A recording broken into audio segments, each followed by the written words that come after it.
This young delivery guy was on his way home. Then suddenly he got a delivery order from a strange app. He just tapped on the message and what the hell? How did he end up in heaven? What the heck is going on? After a long while, Ha-jun finally came to his senses.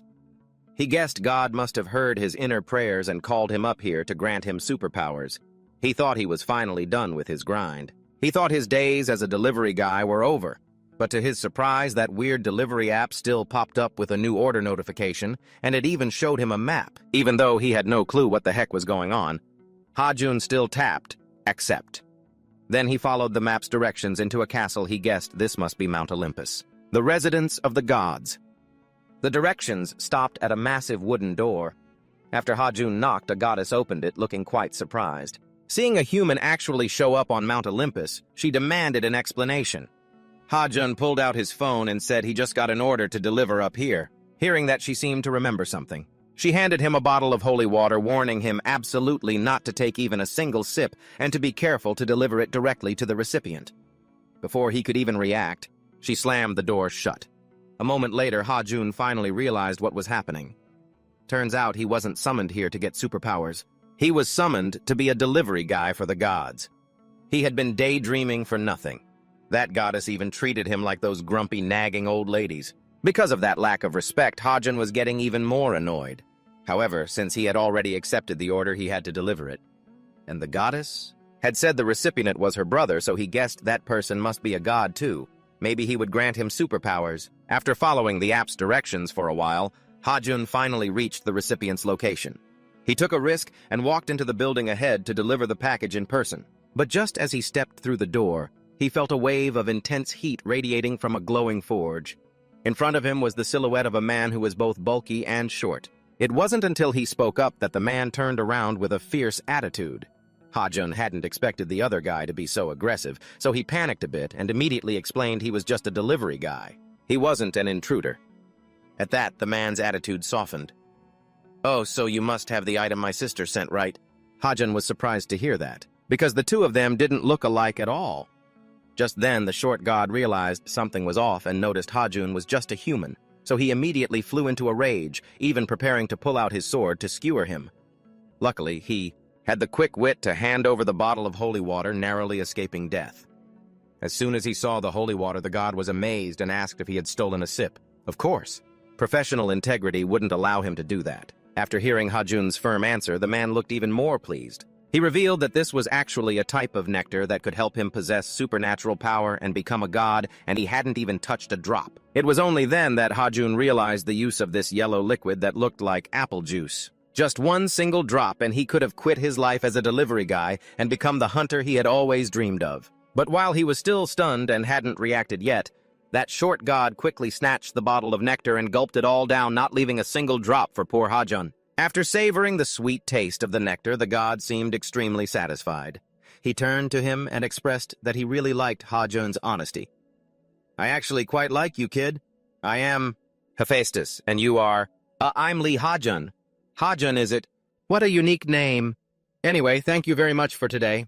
Now that I've quenched my thirst with that delicious nectar, I suppose I should get back to work." Right then, Ha-jun was like, "Wait, hello, old man. You haven't paid me the delivery fee yet. Are you trying to scam me?" Finally, he gathered the courage to ask for the delivery fee, but the man said he had already paid him in full. Just at that moment, he got a notification on his phone. It turned out the strange app had sent a message.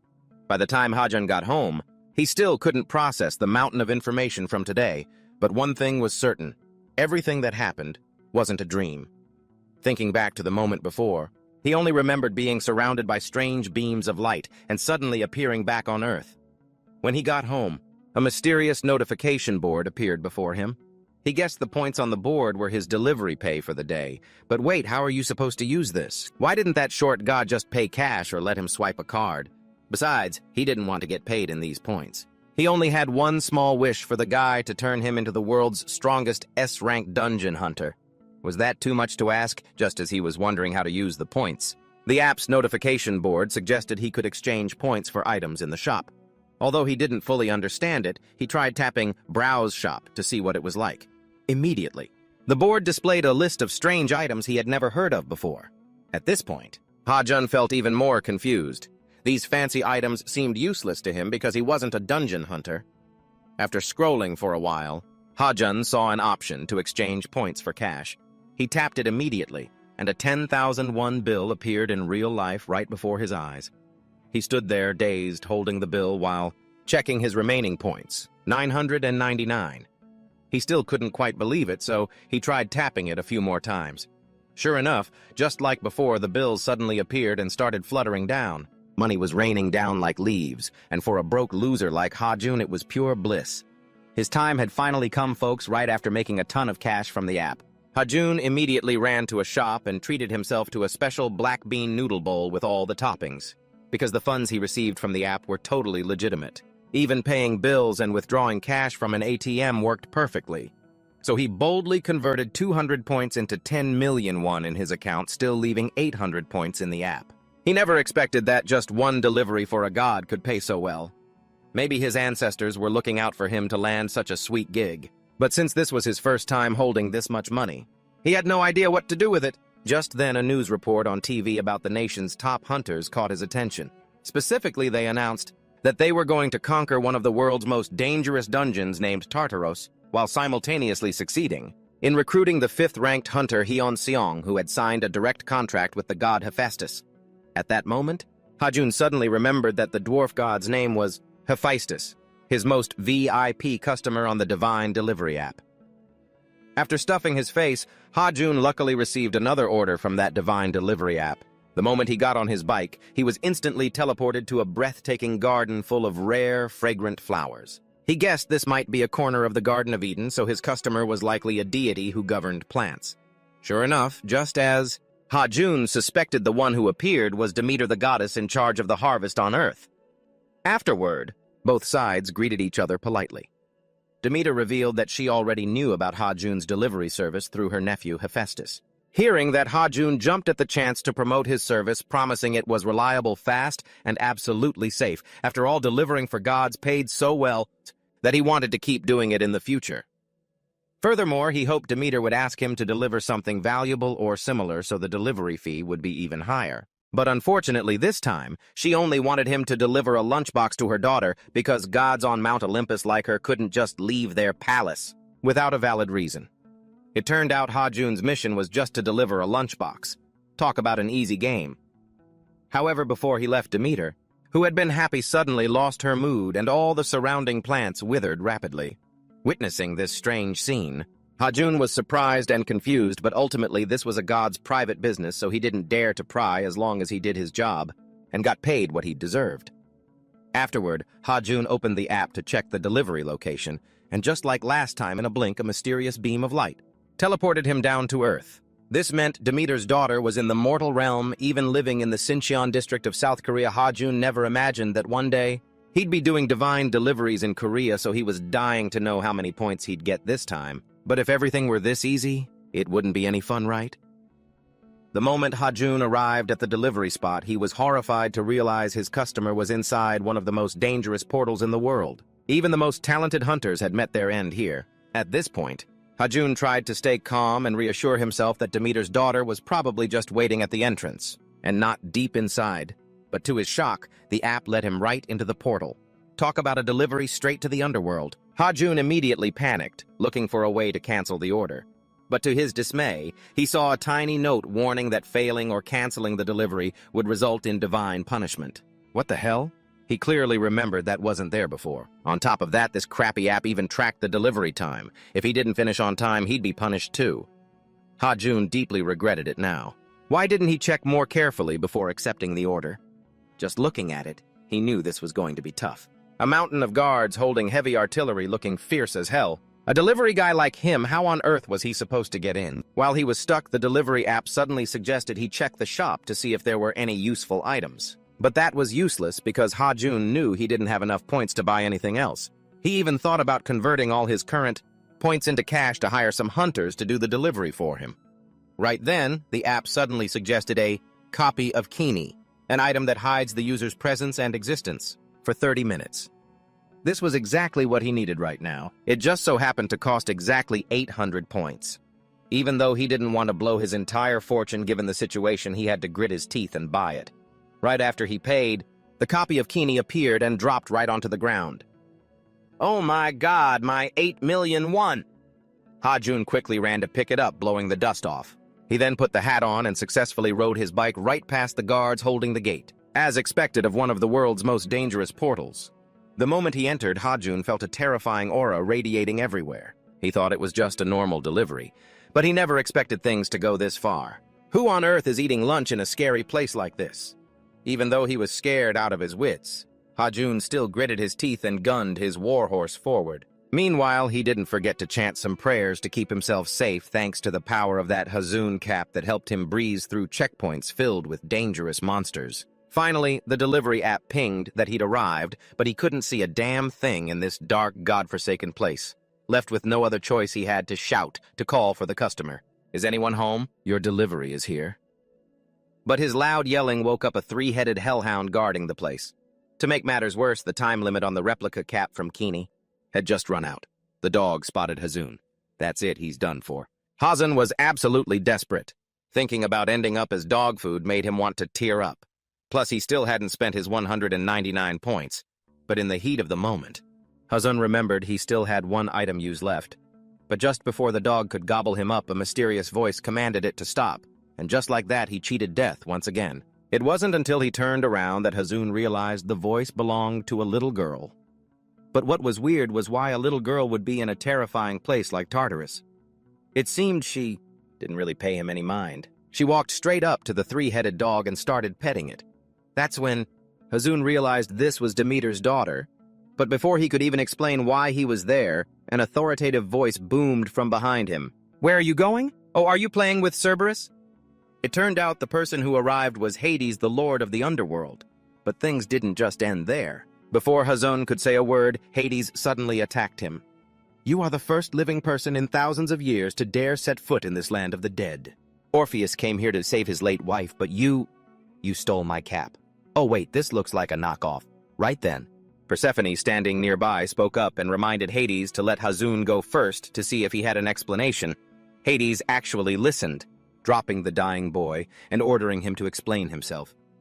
If he didn't have a good reason, he'd make him a permanent resident of this place with no way back. "Please stay calm, my lord. I'm just here to make a delivery." "A delivery? What could you possibly have for me? Hades, lord of the underworld. Not for you, it's a delivery from your wife to your daughter." Hades and Persephone were both left confused, wondering what the heck he was talking about while Hazun was already terrified. He quickly pulled out the lunchbox to explain. As soon as she saw the lunchbox, Persephone recognized it immediately as her mother's, so she rushed over to take it from Hazun's hands. By this point, Hades finally understood everything. So it was his mother-in-law who had booked the delivery service to send a lunchbox to his wife. Hearing that, Hazun felt like something was off. Wait a second. If that's her mother, then that little girl is his wife. But clearly he was way too old, luckily. Hazun managed to keep his big mouth shut. If Hades had heard the whole thought, he would have surely sent him to the afterlife. But it seemed the old man caught on to his intent. "Were you just about to say something about me, Hades, lord of the underworld?" Hearing that, Hazun nearly pissed himself, but who would have guessed the old geezer? Hades was just messing with him, trying to scare him a little. "I didn't think you were that much of a coward." Holy crap, he nearly scared the soul out of him, and yet he was laughing so happily. What a heartless old man. It didn't stop there. Hades asked for his name. "So your name is Lee Ha-jun. Your little antics amused me, so I will forgive your illegal entry.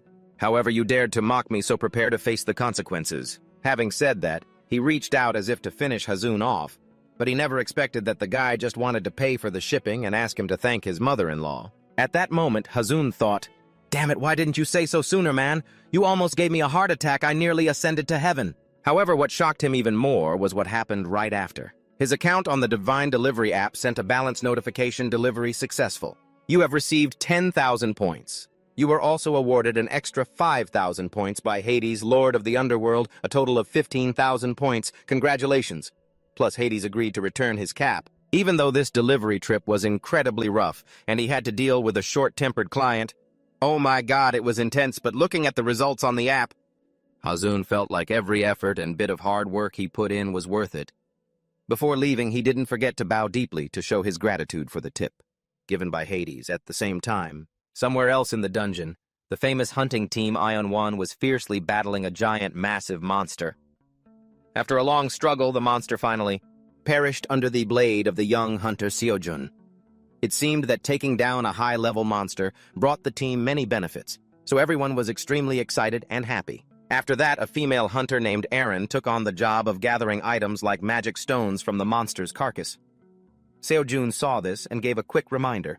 However, right at this moment, their keen intuition seemed to sense an unknown object approaching at very high speed. Immediately, the whole team became extremely tense. Because they had just finished fighting that monster, most of the members were out of combat energy.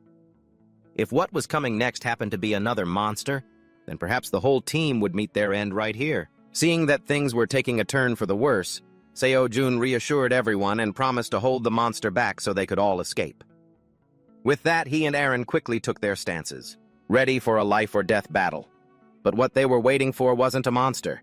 It was that delivery guy Ha-jun riding his trusty steed back home. Even Ha-jun himself was surprised to run into a hunting team that had just aggroed a monster, so he couldn't help but make a few comments, wished them good luck, and casually twisted the throttle.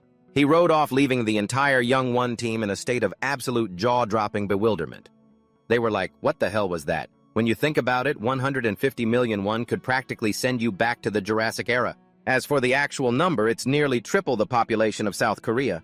Or if you imagine getting paid 3,000 won per delivery, you'd have to make over 50,000 trips. But Ha-jun, just by making one delivery for a god, he got 150 million won in his account.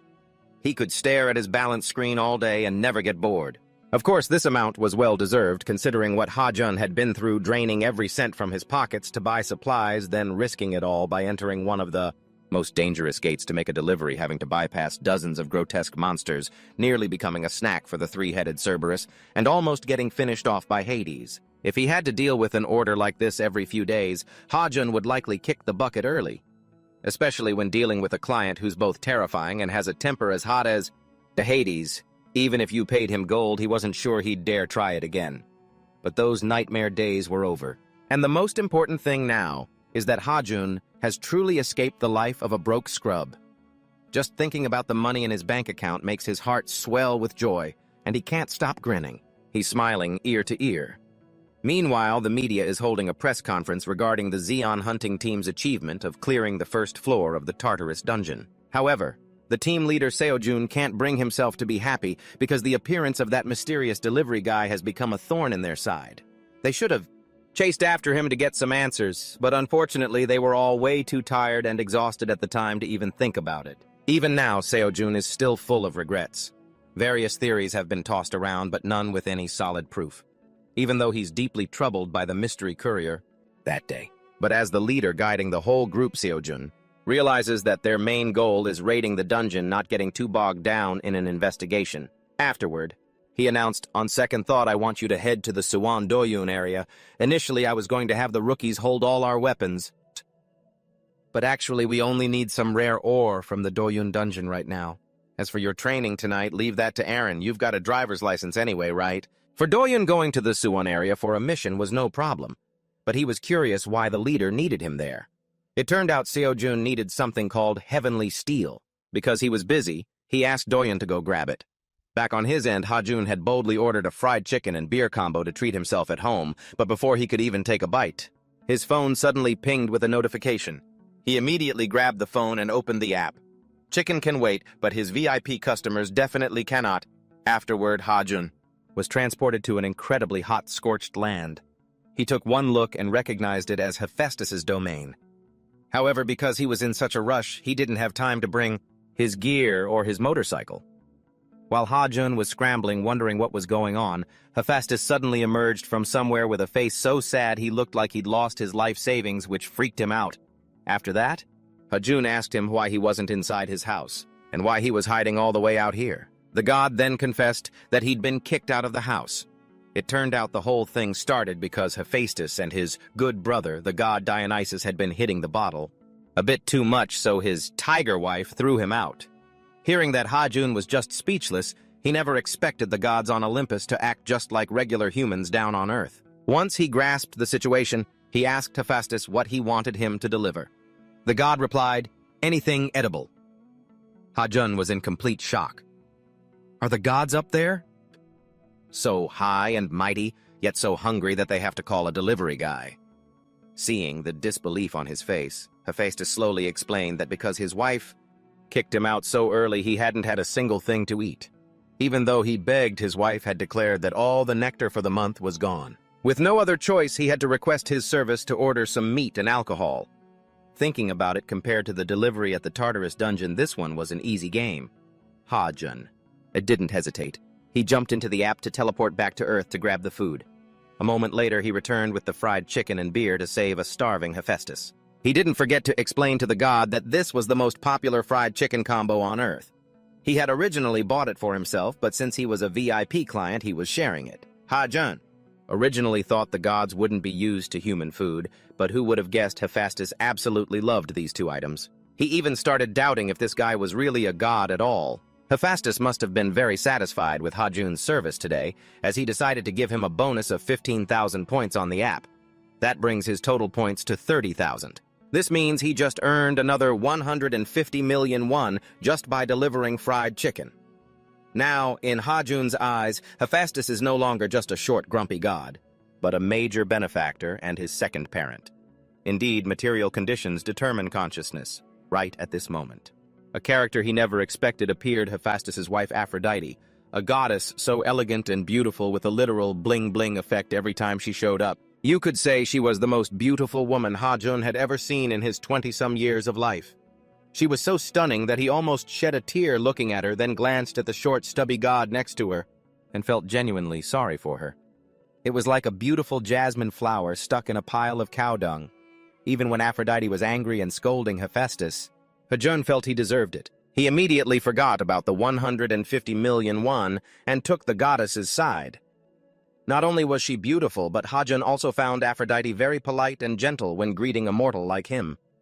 Especially since she didn't forget to thank him for taking care of her husband today either, making a young guy like Ha-jun feel incredibly awkward at a time like this. Hephaestus just remembered there was one more important thing he wanted him to rush deliver today. Though he wasn't keen on working overtime, the goddess's encouragement changed his mind. Fueled by that adrenaline boost, Ha-jun accepted the request immediately. Turns out the item Hephaestus wanted him to ship was celestial steel. The delivery destination was in Suwon, South Korea. Soon after, Ha-jun donned his familiar delivery gear and set off on his trusty cub, his 50 cubic centimeter cub, heading to Suwon as usual. However, this was his first time delivering to a mine called Ceres, or more accurately, a dungeon filled with metal ore. He felt a bit nervous. To be honest, when he saw the destination was a dungeon, he didn't want to take the order, but because he wanted to impress the ladies, he was too embarrassed to say no. Fortunately, this Ceres dungeon was safer than the Tartarus dungeon from last time, as many hunters had already cleared it. The only headache was dealing with the monsters. Last time he had the replica of Kini's item so he could trick them and sneak through. But this time, what did he have to protect himself? That's why Ha-jun told Hephaestus that he couldn't take this delivery. Yesterday, he almost met his maker delivering to Demeter in the Tartarus dungeon. After all, he wasn't a hunter and had zero combat ability against monsters. Back then, he had to use an invisibility item to stay hidden, but unfortunately, he'd used up all the charges and it was no longer effective. Hearing this, Hephaestus offered to fix the helmet for him since that was his specialty. Long story short, Ha-jun could still use the Kini replica helmet. He began heading into the Ceres dungeon, but to his utter surprise, it wasn't dangerous at all.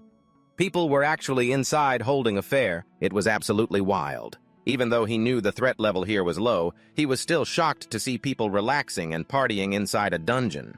It was like just another day in the neighborhood. At this point, Ha-jun decided to venture deeper, completely unaware that he had just walked past the client. About 30 minutes later, Ha-jun had ridden deep into the dungeon where no humans were in sight. The path became rugged and difficult, and he gradually started seeing crystals and minerals all around. But the thing he was really looking for was the celestial steel, not these. Based on information he found online, he knew that celestial steel wasn't a gem. It was a block of steel that emitted a deep crimson glow. At this rate, Ha-jun still had a long way to go before he'd even have a chance of finding it. While he was focused on riding, a skeletal monster suddenly appeared, startling him so much he crashed into a rock. The result, his trusty 50cc cub was smashed up pretty badly. After riding for a long time into the deepest part of the dungeon, Ha-jun finally found what was called celestial steel, but now the problem was how to carry it back. Sure enough, after struggling with it for a while, the steel block didn't budge an inch. Just when Ha-jun was at a dead end, the delivery app suddenly suggested an item in the shop to solve his problem. But when he looked at the price, he was stunned. A pickaxe that cost 47 million won. Was it made of gold or something? He was clearly furious about the price. Plus, back at the crowded entrance, he had seen a booth selling and renting out pickaxes for very cheap. But when he thought about going back, Ha-jun felt it was just too much of a hassle. After weighing his options, he decided to just buy the shop item to get it over with. After all, he would get a decent payout once he finished the delivery for Hephaestus. You really get what you pay for. With a single swing, Ha-jun easily detached the steel block from the massive rock. Then he put all his strength into lifting it onto his bike. He thought it was all over, but unexpectedly, as Ha-jun was preparing to leave the hard rock where he'd just taken the celestial steel from, suddenly stirred and transformed into a gigantic monster. At the same time, on the other side, that Bruce Lee vibe guy Do-yoon was busy mopping the floor with the skeletal monsters when he heard a loud noise from afar. He immediately got into his fighting stance, ready to battle, but he saw the mysterious shipper from the Tartarus dungeon the other day, speeding away for his life. Seeing this strange sight, Do-yoon was puzzled, but a split second later, when that monster chased him down, he understood exactly why. Ha-jun was so terrified and running for his life. Because even someone with the superpowers of a hunter in a famous guild like Do-yoon would have to turn tail and run in this situation, let alone an ordinary guy like Ha-jun. If he didn't run fast, he'd be pushing up daisies and meeting his ancestors early. Although he'd provoked a dangerous monster inside the dungeon by some miracle, Ha-jun was still alive and managed to bring the celestial steel back to Hephaestus in one piece. Naturally, he was furious that this god had given him such a dangerous order. He almost took a one-way trip to the afterlife. Yet his attitude was so indifferent and innocently oblivious, as if it had nothing to do with him. Then Ha-jun hauled the celestial steel he'd found out to show him. But he didn't expect him to just stare blankly and ask, "What is this?" Ha-jun was like, "Are you kidding me, old man?" Thinking about all the hard work he'd put in, even risking his life only for this god to say it wasn't celestial steel, it made Ha-jun absolutely livid. However, Hephaestus didn't actually mean what he thought. Perhaps he had misunderstood, because what he meant was that he had never seen a piece of celestial steel of such high quality and purity before. Seeing that Ha-jun didn't quite get it, Hephaestus ran off to grab another piece of celestial steel to compare and show him the difference. Clearly, his small stone wasn't even in the same league as the one he brought back. Even he himself hadn't expected Ha-jun to be able to bring back such a top-tier item. Immediately, he gave him a nice fat bonus of 500 million won. Seeing that massive amount of money in his account, all his previous fatigue and exhaustion seemed to vanish instantly. Of course, Ha-jun was incredibly grateful for Hephaestus's generosity. He even knelt down to thank him. He treats that guy like a reincarnated parent. The only thing left to do is put his picture on the altar and worship him. Now that he's got this kind of money, Ha-jun won't have to struggle or stress out over making ends meet like some poor sap anymore. Thinking about how his life is finally turning around, Ha-jun is just happily enjoying life, completely oblivious to what a massive headache he's become for everyone else. Meanwhile, Do-yoon and Seo-jun are watching the news about a serious earthquake at the Saori dungeon. Thankfully, there were no casualties in the incident. Seo-jun, guessing from the situation, the Saori dungeon gate will likely be closed for a long time. Since Do-yoon was at the scene that day, he was asked by his teammates about the specific details. Do-yoon didn't hold anything back and told Seo-jun the truth. The earthquake was caused by a monster. A giant golem caused it. Plus, at the moment the monster went berserk, he even saw that mysterious delivery guy from the Tartarus dungeon again. Seo-jun was totally shocked to hear that, because the last time they saw, Ha-jun was in the Seoul area, yet within such a short time he was already in the Suwon region. But Do-yoon discovered something even more shocking. The golem monster seemed to be chasing the delivery guy at the time. This is really suspicious, Seo-jun, based on the clues from both the Tartarus and Saori dungeons, guessed that the mysterious guy in the delivery gear might be a hunter with abilities beyond radar detection. However, Do-yoon didn't quite agree with the captain's theory this time. He proposed a plan to uncover the delivery guy's true identity. Since he remembers the outfit, the motorcycle, and the logo on the delivery box, very clearly finding him shouldn't be too hard. Seo-jun agreed with this initiative. He immediately assigned the search task to Do-yoon and didn't forget to boost his morale. Do-yoon, you've done a great job this time. Anyway, I'm just glad you came back safe. You must be exhausted, so leave everything else to me. Oh, and about that heavenly steel I asked you to find. Ah, well, the kid Do-yoon totally forgot about it. Meanwhile, our troublemaker Hajun is still clueless about the chaos he caused at the Sayori dungeon and is busy soaking up his joy. He feels that even though working as a delivery guy for the gods is pretty dangerous, the money he makes is no joke, especially the temptation. It's impossible to deny. His current income could even rival top-tier hunters worldwide, hitting around 30 billion won if you subtract the cost of the pickaxe he bought. He's already made 45 million won today. However, the thing he worries about most whenever he goes on a delivery is facing those monsters. So every time he steps into a dungeon, he gets incredibly stressed and exhausted. Shortly after Jun tried opening the app to see if there was anything useful. But the items sold in the shop are just way too expensive. Even the cheapest item costs 210 million won. Not to mention that all these items are just replicas and can only be used once or twice. Therefore, Hajun had to give up on the idea of soloing dungeon monsters because he obviously doesn't have the skills to take them on, and he'd likely get himself killed if he wasn't careful. After scrolling a bit more, Hajun stumbled upon an item that looked pretty useful, a set of protective riding gear. Damn, this is good stuff. Why did I only just see it now? Compared to the 2 items he bought before, this is clearly more useful. Even though it's pricey, Hajun decided to shell out the cash as an investment for his safety because, after all, he can always make the money back. In the future. As soon as he got the gear, he tried it on right away. At first, it felt a bit uncomfortable, but then it felt like he wasn't wearing anything at all. He didn't even feel hot in the slightest. Premium gear really hits different. After that, he decided to go big and test the gear out while it was still fresh. Elsewhere, Do-yoon is still on his mission to find the identity of the mysterious delivery guy who's been haunting Captain Seo-jun. Obviously, searching every delivery company from Suwon to Seoul based on just a few clues is not easy at all. Even when he got the license plate number, Do-yoon couldn't access the system to find the home address or other information. On top of that, the person he's looking for isn't a criminal, so the police can't provide any relevant information. After trying every possible way, the poor guy was totally desperate, damn it all. Just then he accidentally spotted a very familiar figure on the street. Even though at first glance the person looked like any ordinary delivery guy when Do-yoon looked closer, and especially at the motorcycle license plate which matched the mysterious guy's, he realized the person who just rode past him was the very target he'd been struggling to find. All this time, he immediately gave it his all to chase after him, but how can a man on foot compare to a motorcycle? So he quickly hopped into a nearby taxi and told the driver to hurry up and chase the bike in front. But little did he know he'd run into a driver with a temper as hot as chili. Before he could even get comfortable in his seat, he was kicked out. With no other choice, Do-yoon had to run for his life. After a marathon session, he finally collapsed from exhaustion on the road and lost track of the delivery guy. However, before Do-yoon could even catch his breath, another incident occurred. A massive boom from a nearby area grabbed his attention and that of the people all around. He immediately ran over to check the situation. Even though he couldn't find the delivery guy, he was greeted by the elderly people there who he brushed off their warnings about the terrifying loud noises from the mountaintop, which were likely caused by landslides. He reassured them, introducing himself as a hunter so they didn't need to worry about his safety. Ignoring the advice of the 2 elderly people, he kept charging headlong toward the peak. However, upon reaching the source of the noise, Do-yoon didn't see a single living creature or anything unusual except for one thing. A massive boulder had been pierced clean through with a giant hole in the center. Based on his years of experience fighting in dungeons, Do-yoon guessed this had to be the aftermath of a battle. A combat encounter between high rankers of Class B or higher. Moreover, this person must have possessed extremely skilled and masterful technique to create such a large opening while maintaining the overall structure of the boulder. You could say this is something not just anyone or any high ranker could achieve.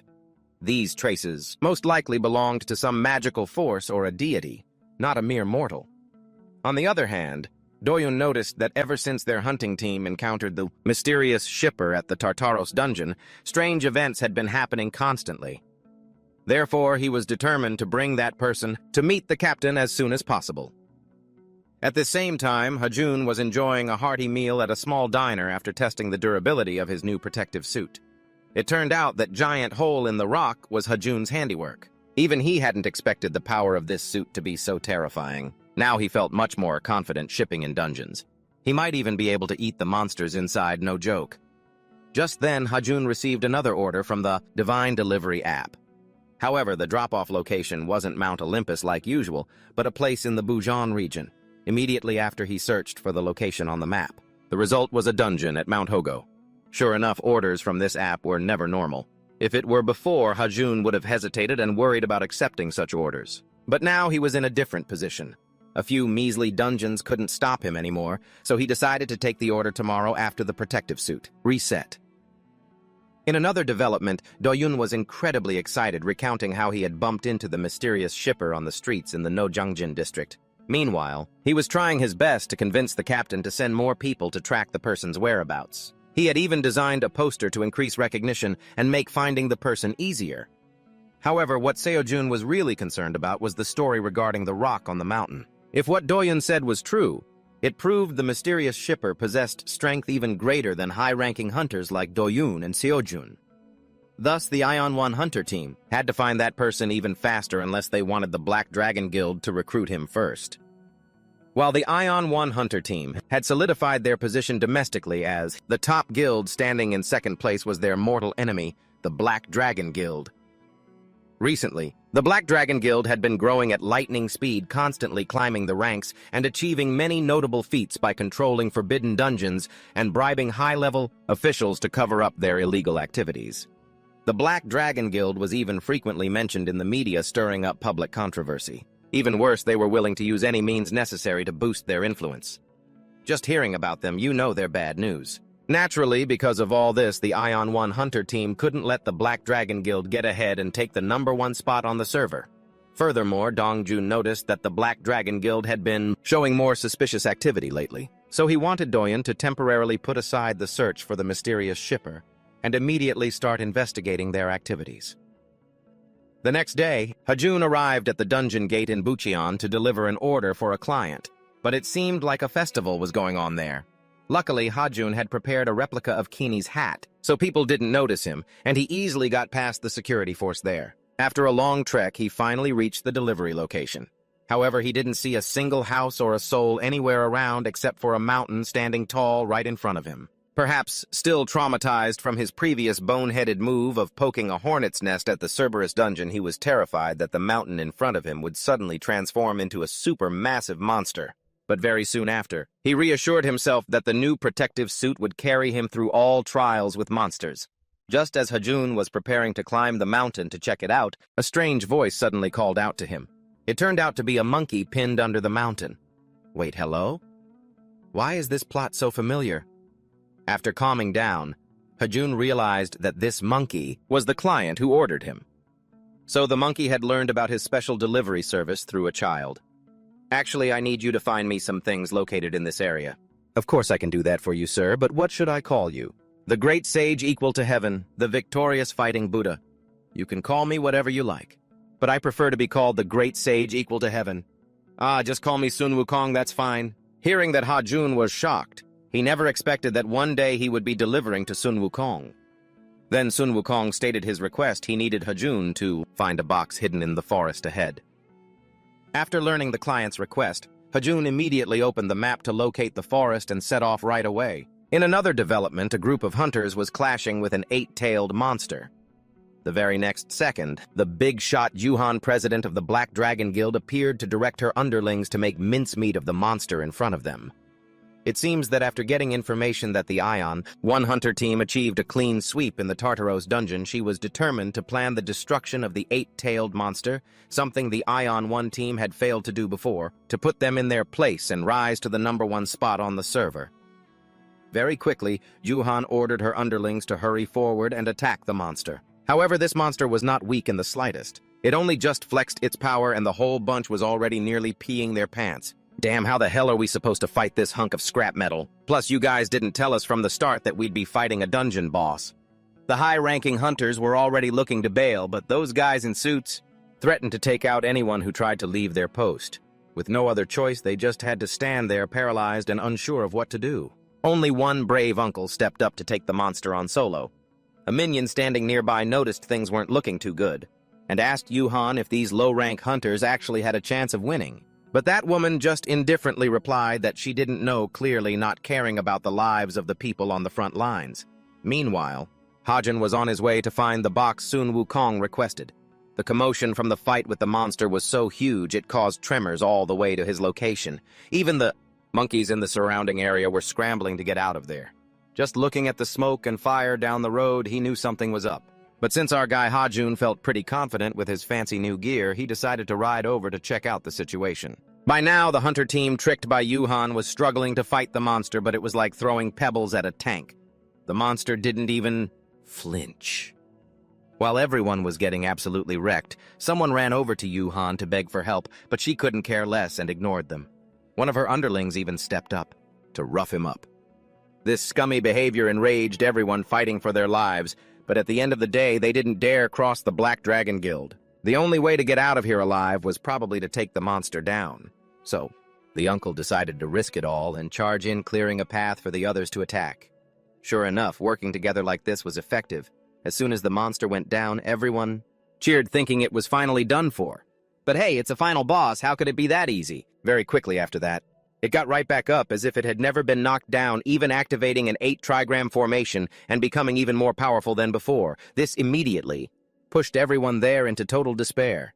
At the same time, hiding in a bush, Hajun had been watching the whole thing from the start. Elsewhere, Doyun from the Yongwan hunter team had arrived at the entrance of the Hugo dungeon, but he was blocked by a member of the Black Dragon Guild. Immediately, he half-guessed their intentions and pushed his way into the dungeon, ignoring the guy trying to stop him. As soon as he saw smoke rising in the distance, Doyun felt that something was wrong. He rushed to the scene to tell them the real reason why the Yongwan team gave up on conquering Manhwa. Back at the fight, the battle between the monster and the fodder hunters had entered the second round. Hajun was watching from the sidelines, scared out of his wits. At this rate, his new gear wouldn't be able to carry him through. Plus, the box Sun Wukong wanted was actually on the monster. After that, Hajun was shocked to realize the guys in black standing guard outside were members of the Black Dragon Guild. But what they did next truly horrified him. One of them casually grabbed an unlucky guy nearby and threw him into the fire on the monster's body, no matter how much he begged for his life. He didn't show a shred of mercy. Because that piece of garbage's actions were way too messed up, Hajun couldn't take it anymore. He transformed into a superhero and charged in to beat the guy up and save the victim. Everyone around them watched, stunned. They couldn't believe someone could be strong enough to crush a B-rank hunter so easily. Just then, Jun had successfully saved the unlucky guy without even noticing the strange looks from everyone else. The guy seeing that told his savior to run away before he made enemies with the Black Dragon Guild. After that, Hajun slowly re-evaluated the situation. Truthfully, he could have easily grabbed the box and escaped while everyone was focused on fighting the monster. However, his conscience and morals wouldn't let him watch someone in danger without helping. So he decided to step in to save the man. He thanked the guy for his concern and told him to hide somewhere else while he stayed to clean up this mess. Because he was getting sick of the Black Dragon Guild's scummy behavior, it was pretty much guaranteed that they were going to have a showdown with Hajun. As for that woman, Yuhan, she was fuming because some stranger in a helmet was ruining her plans. Still, she kept her cool and ordered her underlings to find more sacrifices to throw into the fire. Only then could they destroy the 8-trigram monster. But before they could do anything, Hajun made his move. He aimed straight for the crack on the monster's head and poured all his strength into attacking it repeatedly. When Yuhan saw that she nearly had a heart attack, terrified that he was trying to trigger the 8-trigram formation, so she frantically ordered her minions to stop him. Immediately, dozens of arrows rained down on Hajun. He almost turned into a pincushion, but luckily our guy had main character plot armor and managed to dodge them all. Just then, a stray arrow accidentally hit the monster in the eye, making it even angrier. Out of options, they had to give up on using bows, and charged into the fight directly. However, that stray arrow made the monster fully awaken and enter its second transformation phase, especially for that woman, Yuhan, who turned pale when she saw it. Well, we're all screwed now. The monster then entered a killing spree, attacking the hunters nearby. Clearly, things were completely out of Yuhan's control, and she had no idea what to do, other than stand there stunned. Just when it seemed like everything was over, Hajun unexpectedly made a comeback, repeatedly slamming into the monster, even though he only had seconds left. Even though his protective gear was about to wear out, he refused to give up, pouring all his energy into those final seconds to finish off the monster, and luckily he landed the blow at the very last moment. Hajun took it down, leaving everyone around him in absolute shock, especially the young guy Doyun, who had just arrived and witnessed that level of raw power. That display of godly top-tier strength made a massive impression on Doyun, making him even more determined to uncover Hajun's identity. Meanwhile, the Black Dragon Guild was reeling from the aftershocks, But the woman Duhan locked her eyes on Ha-jun and ordered her goons to pounce while he was exhausted. She wanted to capture him easily after he'd finished off the monster. She was clearly furious that he'd stolen the kill and she was dead set on making him pay, but she had no clue that the high-ranking hunter from the Youngwon team, Ha Do-yoon, would suddenly show up right there. He made his hostility clear, and more importantly, he saw right through their scheme to use people as sacrifices. Duhan immediately ordered her underlings to shift their target to Do-yoon to silence him. Although Do-yoon realized the situation was turning against him, the only thing he cared about right then was the mysterious delivery guy. He kept scanning his surroundings, looking for that familiar silhouette. Just then, a lackey rushed over to report that the mysterious guy in the helmet had already vanished. Both sides were deeply disappointed, especially that young guy who had put in so much effort to track him down only to miss him by a hair's breadth. On top of that, he had to deal with the Black Dragon Guild, talk about rotten luck. Elsewhere, the troublemaker Ha-jun had already slipped away while the scene was chaotic. He didn't care about them fighting amongst themselves. On his way home, however, he stumbled upon something strange. The barrier separating the dungeon from the outside world was slowly fading away. He guessed this was linked to clearing the dungeon's final boss, that 8-legged monster. In reality, it had been a long time since anyone actually fully cleared a dungeon. Most hunters could only conquer part of one or kill some monsters at the gates. Some dungeons were even used as testing grounds for hunters to earn their certifications. So the fact that an ordinary guy with no superpowers, no hunter license, and who worked as a delivery driver like Ha-jun could wipe out an entire dungeon was absolutely unbelievable. Maybe it was a stroke of luck that no one knew his true identity. Otherwise, things would get really complicated really fast. After that, Ha-jun went back to where Sun Wukong was pinned down to complain about the rotten luck he'd just dealt with. Clearly, he had been tricked by this cunning monkey god. He nearly kicked the bucket out there. However, when he learned the 8-legged monster had gone berserk, Sun Wukong was genuinely surprised because someone must have provoked it to make it snap like that. In truth, the whole mess was started by the Black Dragon Guild, who were running wild, and the one who had to suffer through it all was poor unlucky Ha-jun. If he'd known, he would have let that monster eat them all. Damn it. How dare those bastards get in the way of his business? At this point, Sun Wukong reminded Ha-jun about the box he'd asked him to retrieve, even though at first Sun Wukong didn't really trust him. After all, the 8-legged monster had been enraged, and in his mind, Ha-jun was just a normal human. There was no way he had the skill to solo that monster. But the very next second, Sun Wukong got a slap in the face in the best way possible. Ha-jun actually produced the box, leaving the god ecstatic. Ha ha ha, you're the best. I never thought I'd see the day that I, the great sage, would meet a mortal who could take down that 8-legged beast while it was in a frenzy. What's your name? Lee Ha-jun? Why? Oh, Lee Ha-jun, I'll remember that.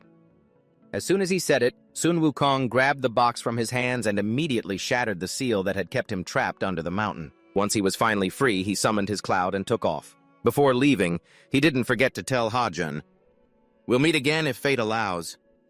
Hey, wait. You didn't pay me?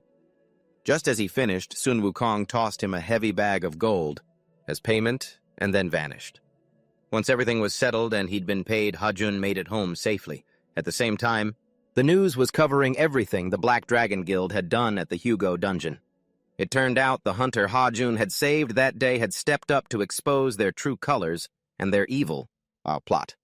He also revealed to the media that a mysterious hero in a helmet had bravely stood up to protect him and defeated the 8-legged monster in the dungeon. It seemed all the effort he'd put in wasn't wasted at all. Plus, his true identity remained hidden so he could continue living a comfortable life with the huge sum in his account. Specifically, he earned over 70,000 points this time. If converted to cash, that 700 million won plenty for him to buy an apartment in Seoul. On top of that, Ha-jun got a nice bonus reward, a handful of monkey fur. Whenever he blows on it, he can turn them into a swarm of Sun Wukong's clones. Plus, he'd been receiving tons of orders from gods lately. Most of them were dangerous jobs requiring him to venture deep into dungeons and face all kinds of lethal monsters. So, receiving a portion of the Great Sage's power was incredibly useful and could save his life in dangerous situations to come. And it seems Ha-jun's streak of good luck wasn't over yet, because not long after, he received another special order from a god. Elsewhere, after hearing the news that Do-yoon had been ambushed by the Black Dragon Guild at the Hugo dungeon, the team captain, Seo-jun rushed to the hospital to check on his teammate. Thankfully, young Do-yoon was only slightly injured and was perfectly fine. Even though Do-yoon said he was okay, Seo-jun still felt guilty for giving his teammate an assignment that was too much for him. Besides that, he was furious about what the Black Dragon Guild had done. They actually dared to touch a member of the Young One team. If Aaron had gone with Doyen, things probably would have turned out differently. But the reality is that the pride and reputation of the Young One Hunter team have been trampled on by those bastards, so as the team captain I'm speaking on behalf of everyone. Seo-jun is determined to personally deal with them in their next encounter. Furthermore, he's also deeply concerned about Doyen's health after the battle. If he happened to get injured or suffer any lingering health issues that might affect his career as a hunter, Seo-jun would feel incredibly guilty. Actually, the doctor said that my current condition isn't doing too well. Just kidding. Why so serious? Knock it off with the stupid jokes before I kick you out of the team. You hear me? Seeing the captain was actually on edge, the oblivious guy didn't dare to push his luck, and immediately revealed a piece of critical information the mysterious courier they've been searching for all this time is the very same person who took down the boss at the Hugo dungeon with their bare hands. When he heard this, Seo-jun was completely stunned, even a bit skeptical. But Doyen insisted that he had seen with his own eyes that this courier brother wiped out the monster in an incredibly short amount of time. Based on his own experience, he guessed that the mysterious courier brother is a martial artist just like him. Besides that, Doyen also let Seo-jun know that he suspects the courier's true location is in the Nojangjin district. However, Seo-jun has had people search everywhere in Nojangjin but hasn't found a single trace. According to Doyen, they checked the surveillance footage from the entire dungeon area, especially the entrance, and still didn't see anyone wearing the courier gear riding a motorcycle inside. It's like the guy just vanished into thin air. Meanwhile, Ha-jun has no idea that he's already in the crosshairs of the two top hunter teams in the country and is still casually going to pick up an order from the god Hephaestus because when he arrived, the guy was still hard at work, so he had to sit in a corner and wait for him to finish. But it seems the warm air in the room was quite comfortable, so just a moment later Ha-jun started to feel sleepy. While he was nodding off, he accidentally face-planted right into Hephaestus's crotch. Holy crap, what the hell are you doing, kid? Haha, you look tired, so I was just teasing you a bit. But today you're going to have to travel quite a long distance. Are you ready? At first Ha-jun seemed hesitant, but thinking about how the long-distance orders pay better, our poor hard-working guy immediately accepted the deal. This time, Hephaestus wants Ha-jun to deliver a staff carved with a cobra head to someone in Egypt within the day. Hearing that, the kid was dumbfounded. How in the world am I supposed to ride a motorcycle from South Korea to Egypt in just one day? Do you expect me to run on faith? Hephaestus didn't think Ha-jun would react that strongly to his request, so he immediately promised to introduce him to more potential clients, up on Mount Olympus to make up for it. That sounded reasonable enough, so the guy quickly changed his tune, ready to head to Egypt immediately, but before he could leave, Hephaestus stopped him. Turns out there was one more important thing he hadn't mentioned. The client for this order is quite special, so he had to find a special assistant to escort you. Right after that, a cute little goddess appeared. Hello, my name is Lucio. Shipping from Korea to Egypt might sound like a tough job, but actually, the distance has been greatly shortened thanks to magic. Ha-jun has a goddess as an assistant for this trip, so he doesn't need to worry too much about the journey. Except for the fact that the little brat Lucio is noisy, keeps screaming, and is literally riding on his shoulders, making Ha-jun boil with anger, while unable to do anything overall. Everything is going swimmingly. 1 hour ago, when he first met Lucio at Hephaestus's place, Ha-jun was skeptical and didn't believe that such a tiny girl could possibly help him on this trip. It seems Hephaestus understood what he was thinking, so he reminded Ha-jun not to underestimate little Lucio, because she is a goddess who possesses real, genuine, divine power. So she will definitely be able to help him during this trip. After getting such a solid confirmation from Hephaestus himself, Ha-jun felt relieved and set off with Lucio. But who would have thought that this little brat is annoying as hell? She keeps screaming, complaining, kicking him, and talking back to him. She has this entitled, "I'm the queen of the world" attitude and doesn't respect anyone. If it weren't for Hephaestus, the big client, he would have kicked her out long ago. Unable to stand it anymore, Ha-jun had to warn Lucio to stay quiet so he could focus on driving. But obviously she didn't care about what he said and continued to wreak havoc in the back seat until Ha-jun stuffed some candy into her mouth. Only then did she temporarily shut her trap. It seems like this was the first time Lucio had tasted the sweetness of earth candy, so the little brat was incredibly excited. Eating one piece wasn't enough to satisfy her, so she demanded Ha-jun give her more and promised to sit still. Just as Ha-jun thought, no matter if she's a goddess, Lucio is still just a young sprout right now. So the best way to soothe a child is to give them sweets. Like that, he could finally focus on driving. After a long time, Ha-jun finally left the magical space and officially stepped into the Egyptian desert. That meant there were only 800 meters left until they reached the delivery location. However, the truly difficult journey had only just begun, because a split second later, Ha-jun and Lucio encountered a sandstorm sweeping across. Luckily, heaven was on their side, so neither of them was blown away or buried under the sand, but Lucio started making a scene because sand got in her eyes. With no other choice, Ha-jun had to pick the little brat up to soothe her. Just then, a mysterious voice suddenly rang out, capturing the attention of both of them. "Greetings, intruders! If you want to pass through this place, you must first answer my riddle correctly. This is the legendary Egyptian Sphinx, a guardian that disposes of any intruder who fails to solve its riddle. Thousands of years ago, the Sphinx was likened to a terrifying storm that swept across Mount Olympus and nearly defeated Zeus, so its power is beyond question. In a situation where they have to face the Sphinx head-on, even with the help of the minor goddess Lucio, it is difficult for Ha-jun to leave this place alive. Not to mention he is not even a hunter blessed with divine power. If the gods don't protect him on this trip, the main character is as good as done for. At this moment, Ha-jun is so scared he can't even move. His instincts tell him that his normal physical attacks aren't strong enough to deal with the Sphinx in front of him. Moreover, he no longer has time to turn back. After carefully calculating, Ha-jun realizes the only way to overcome this ordeal is to answer the Sphinx's riddle correctly, so he decides to take a gamble. Although Lucio feels quite worried, they have no other choice now. Either they answer the riddle correctly, or both of them will be sent to the afterlife.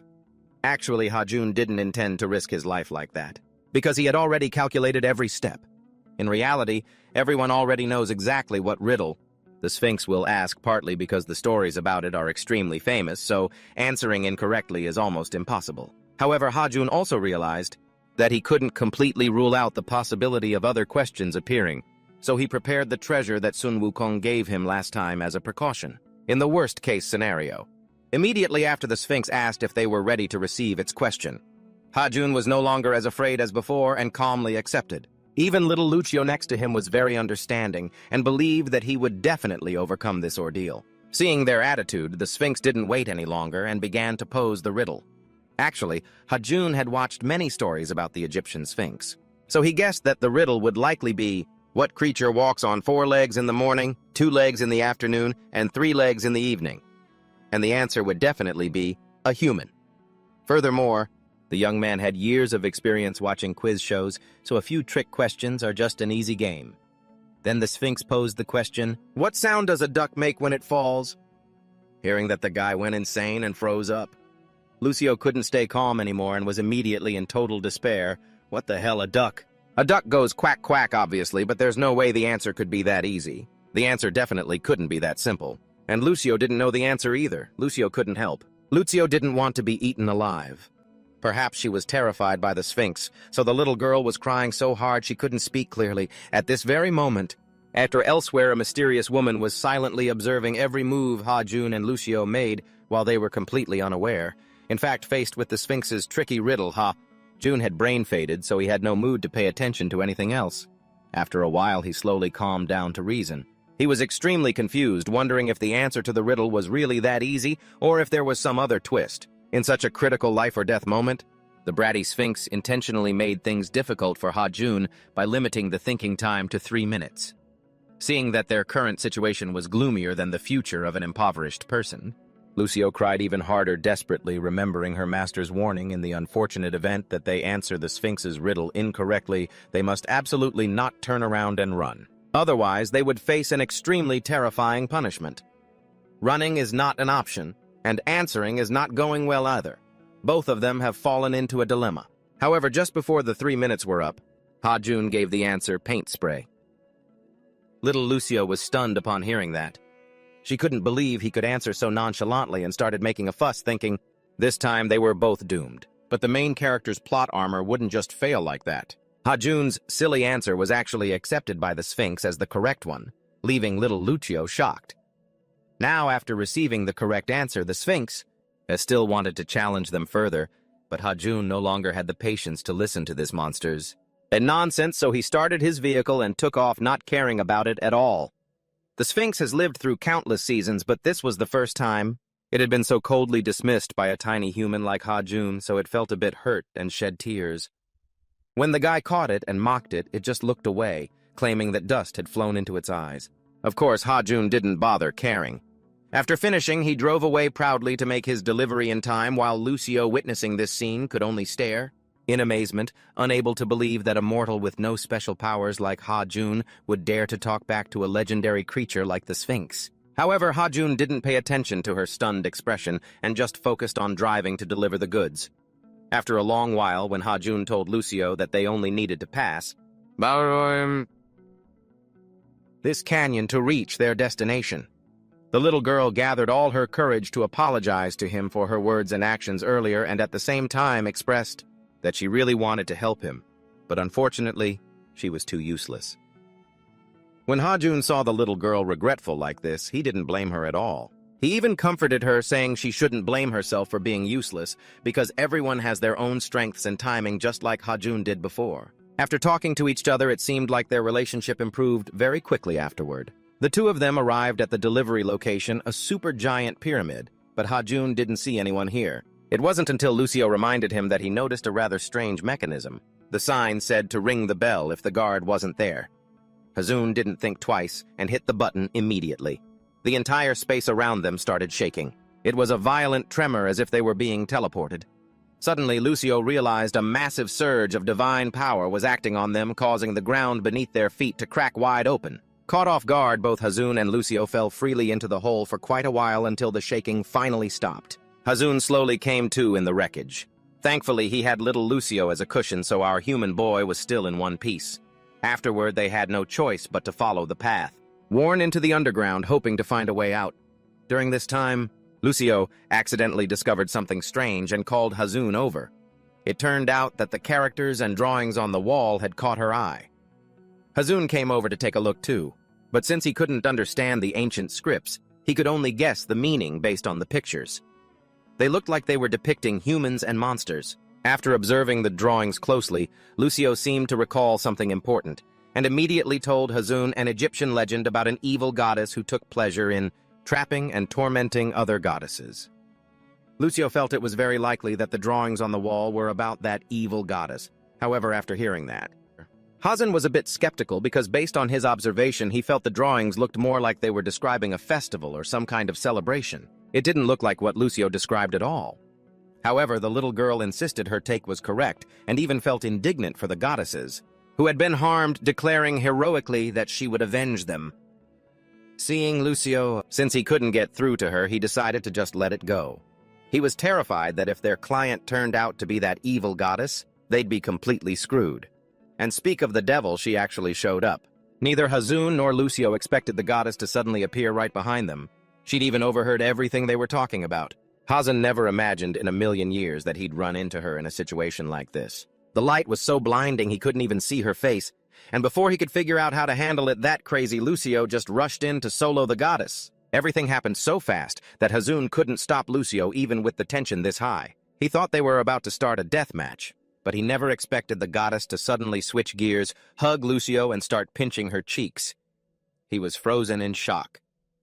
What the hell is going on here? She looks nothing like the evil goddess described in the legends at all. At that moment, the goddess slowly began to tell them the whole truth.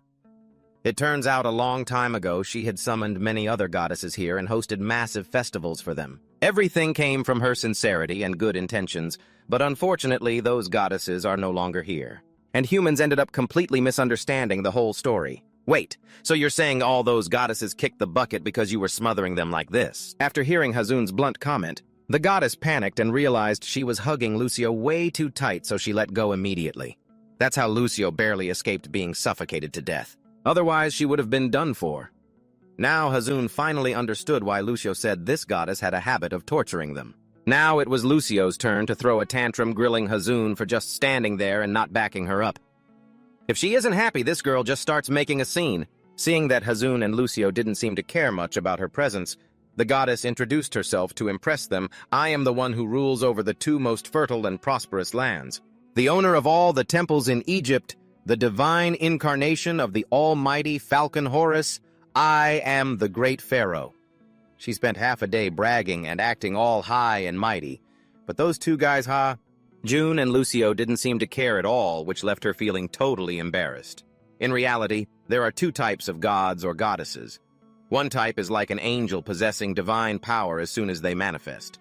And the other type is those who gain their divine power and status only through the worship and offerings of their followers. Hazun got straight to the point and told the pharaoh they were here to deliver a package, not knowing that she had been watching their every move from the very beginning through her crystal ball. Fa lay, and naturally she realized his goal immediately. The pharaoh summoned her staff back to her hand, leaving Hazun completely stunned, so shocked he nearly fell over backward. Given the situation, it's highly likely that she's the client for this delivery order. After checking the condition of the item, the pharaoh seemed extremely satisfied. She didn't expect that after such a long journey her cargo wouldn't have even a single scratch on it, so she didn't hold back in praising Hazun's service. The young man immediately smelled the scent of money and a business opportunity, so he quickly thanked her. At the same time, he shamelessly asked the pharaoh for a little tip and a 5-star review. Seeing this money-grubbing, hopeless attitude of Hazun, the little lady Lucio was completely speechless and questioned if he had any self-respect at all. But for a young man who had struggled through poverty and lived at the very bottom of society like Hazun, a bit of self-respect didn't mean a damn thing. He retorted to Lucio, "Does self-respect put food in my belly, even the candy that you're eating right now was paid for with the delivery money I earned. If you want candy, you better toss that self-respect aside, shut your trap, and eat up."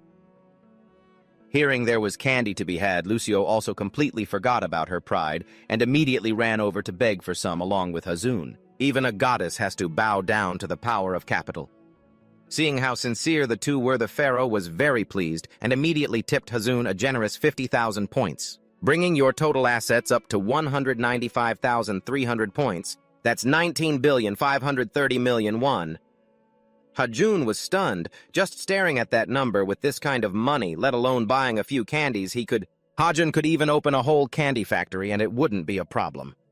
Before leaving, Pharaoh reminded the two of them that if they came back next time, it would be best to take the main entrance. And don't ever use this path again because this place really isn't convenient for deliveries. Plus, she had already left a note at the front of the pyramid entrance letting anyone arriving here know they just need to take a right at the entrance and knock on the door, that's all. Turns out this little leopard cub Lucio had misread the note earlier, causing Hazun to hit the wrong button, that cursed button, and forcing them to take the long way around before they could finally deliver the goods to the client. After completing the delivery to the Egyptian pyramid, Hazun and Lucio finally made it back to Hefeder's place. He had to wake up the little rascal who was fast asleep and drooling just to return her to where she came from. Even though their first impression of each other didn't seem exactly great, this trip that had actually brought them closer together. They were even chatting happily before they were about to part ways, which left even Hefeder very surprised. Seeing how close Hazun and Lucio had become, especially noticing how well they coordinated with each other on the job, he suggested they should team up and work together in the future. The two of them were laughing and acting buddy-buddy, but in reality they couldn't stand the sight of each other. They immediately and simultaneously rejected Hefeder's suggestion right then and there. Never. I'd rather die than have to work with this annoying brat. However, life is never as perfect as a dream. The things you try the hardest to avoid are the things you end up stuck with. Just yesterday, when you turned down that god's offer, he actually got all sensitive and sulked at you. Out of respect for a VIP client, you had no choice but to temporarily take in the little brat Lucio. Because of that, Hazun is probably going to need some time to adapt to this situation because, after all, he's just a young man in his 20s living the single life. Living alone and suddenly having a little kid like this crashing on his couch, it's just a bit hard to get used to. Then Hazun tiredly asked Lucio why she woke him up at this hour. The little brat explained that the phone kept making noise, so she wanted to wake him up to see what was going on. Once she finished, she handed the phone to Hazun. It turned out to be 10 delivery notifications from the Manjob app, and they were all just basic low-paying food delivery orders. Just seeing this, and thinking back to that awful woman from last week, Hazun was too tired to even speak. Now he's got the little brat Lucio making a scene demanding he explain all these complicated matters. Just then, he actually got a call from his boss. It was perfect timing as he wanted to let the guy know he was quitting and terminating his contract with their delivery app anyway, so he picked up. But before he could even say a word, the guy went off on him, sounding all high and mighty, blaming him for not working hard and dedicating himself to the company, rambling on for so long that Hazun was left speechless and stunned on the other end of the line. If it were the old Hazun, he definitely would have given in. and scrambled to apologize, begging the guy not to fire him. But now he's in a different position, a different status, and he's got better gigs, so he doesn't give a damn about this trash boss anymore. Ha-jun immediately went Super Saiyan, unleashing all the frustrations he had been bottling up the entire time he worked for that guy. If you're so tough, go ahead and fire me. I couldn't care less, you old fart. Do you really think I need this crappy job? I've been putting up with you for a long time now. At this moment, Lucio, standing nearby, watched the explosion of a wage slave delivery rider being pushed to the bottom of the social ladder by capitalism, and she was stunned. She never expected someone as normal, gentle, and goofy as Ha-jun to have such powerful fighting spirit. He even went so far as to roast his boss until the guy was practically crying. This made Lucio a bit worried about Ha-jun's situation, but in reality, after venting all that anger, he felt more relieved than ever. It felt damn good. Meanwhile, at the headquarters of the Ion 1 Hunter team, our subordinate Suho was reporting to Seo-jun about the progress of finding the mysterious delivery rider. Even though they had sent an entire team to search and scout for information, all their efforts had been in vain, because the team had lost the trail in the Noryangjin area, and since then, they hadn't heard a peep with no clues found whatsoever. Suho guessed that perhaps the person had discovered they were looking, and had intentionally hidden their tracks and changed their license plate. Hearing this, Seo-jun didn't want to keep searching or get too deep into this matter anymore because lately, the team had been facing so many problems. The conflict with the Black Dragon Guild alone had already made everyone exhausted and stressed out. Therefore, he realized he couldn't keep wasting resources and manpower just to find a mysterious person of unknown origins. Furthermore, lately, the Young One Hunter team is currently dealing with a dangerous portal in Busan.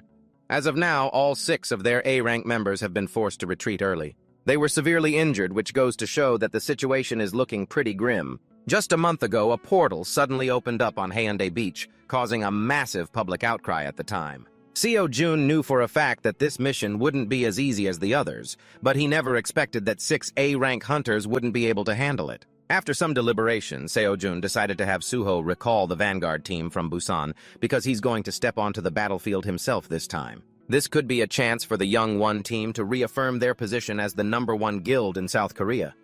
Meanwhile, on the other side, our hardworking guy Ha-jun, after quitting his job, has moved on. He took the little troublemaker Lucio out for some Korean food.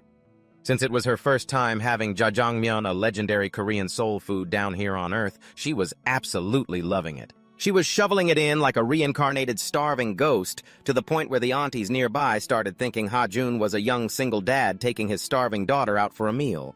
Then little Lucio started acting clingy because she'd eaten way too much and got bloated. With no other choice, Ha-jun had to patiently coax her. He looked just like a dad taking care of his little girl. Even the human CCTV cameras at his old apartment building started gossiping about Ha-jun being an irresponsible single dad raising a kid in a tiny dumpy place. In reality, he had actually been thinking about moving somewhere better. With Lucio having moved in, he decided to seal the deal. Hearing that they were moving to a new place, the little one was thrilled and immediately pointed at a luxury apartment complex demanding Ha-jun buy a unit there. "What the hell, kid? Do you have any idea how expensive a place like that is? At the very least, it's got to be around 20 billion won. Right on cue, Lucio reminded him about the money he made from the pyramid delivery. Clearly, with his current financial standing, he could easily afford a luxury apartment. But the problem is that poor man's mentality is deep-rooted in his blood. So our guy still thinks he's at the bottom of society. In the end, he decided to take Lucio to check out a few places just to see. Sure enough, real estate for the rich is on a different level. Not only was the place spacious, but all the furniture was incredibly high-end and absolutely reeked of money. Plus, the building was newly constructed, so it was highly sought after. After listening to the agent's pitch, Ha-jun didn't commit right away. He wanted to look at a few other places. He dragged Lucio away to keep her from causing a scene, but just as he reached the door, he ran into someone he knew. That day, he and Lucio spent the whole time touring apartments, before finally settling on one he liked for 17 billion won to settle down. Everything there was fantastic. He even managed to haggle for a pretty good price, so he was very satisfied. However, there was one thing bothering Ha-jun, the girl living next door whom he'd run into in the hallway. The moment he saw her that morning, he realized she was the same girl he'd crossed paths with in the Tartarus dungeon. Luckily, he'd been wearing a full-face helmet back then, so she had absolutely no clue who he was. Of course, to Ha-jun, that wasn't the most important thing right now, because the real problem he needed to focus on was that it had been 2 days and he hadn't received a single delivery order from the gods. Even though the little old soul Lucio warned him not to be too greedy, the reality was he'd just dropped a huge sum of money on a house. And there were still tons of things to pay for furniture appliances and a mountain of fees like maintenance, security, and utilities. If he didn't start working hard to earn more money now, it wouldn't be long before he was drowning in massive debt. Worst case, he'd have to sell the new house and end up on the street.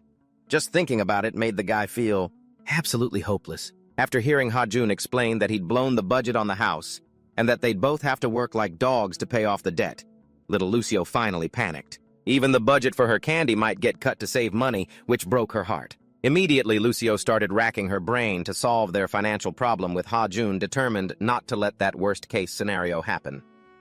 Then she had a bright idea, that they could go door to door to advertise their delivery service. Since there's no law saying they have to sit at home waiting for work to come to them, the best way was to take matters into their own hands, go out and get work themselves.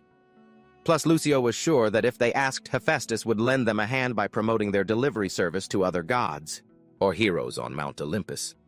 Ha-jun heard this and thought it was a great idea, but he had one question for her. How were they supposed to get to the top of Olympus to advertise? Because normally he could only get up there when he had a delivery order. Lucio's face went blank when she heard that. Turns out she hadn't thought of that part. Meanwhile, the Young One Hunter Team, Team 1 and Team 2 had fully assembled with a total of 45 hunters ready to head to Busan for the mission.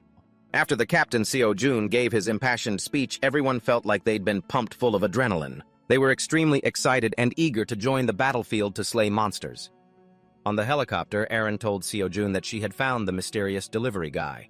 And the person he's been missing all this time is actually the new neighbor who just moved in next door. When he heard this, Seo-jun was incredibly shocked. He honestly found it hard to believe. But seeing Aaron so firm about it, he had no choice but to accept the truth. The whole team had wasted so much time, money, and effort looking for someone who was right under their noses. Still, with this information from Aaron, June felt sure they wouldn't hit any more snags in tracking down that mysterious delivery guy. For now, the urgent mission the team had to focus on was how to clear out the Busan dungeon. Actually, it wasn't just Seo-jun and Do-yoon. Even the cold-hearted girl Aaron was looking forward to meeting and interacting with Ha-jun in the future.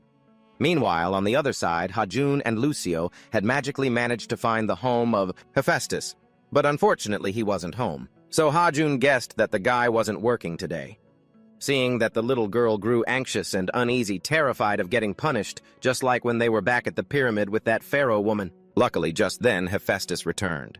As soon as he saw him, Ha-jun immediately rushed over to start a conversation expressing that the reason he came here was to ask for his help with a tiny favor. Of course, he didn't come here empty-handed. He made sure to bring the soju that Hephaestus loves most as a bribe.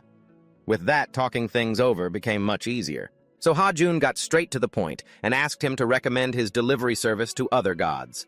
Honestly, this was child's play for Hephaestus. He even knew an acquaintance who was in desperate need of Ha-jun's services, but he acted vague and hinted that since this person was extremely dangerous, he didn't want the kid to take the risk. Hearing that Ha-jun took the bait and immediately begged him to let him take the order no matter what. Seeing that Ha-jun had taken the hook, Hephaestus quickly shifted gears and used his divine powers to express ship him to a mysterious primordial forest.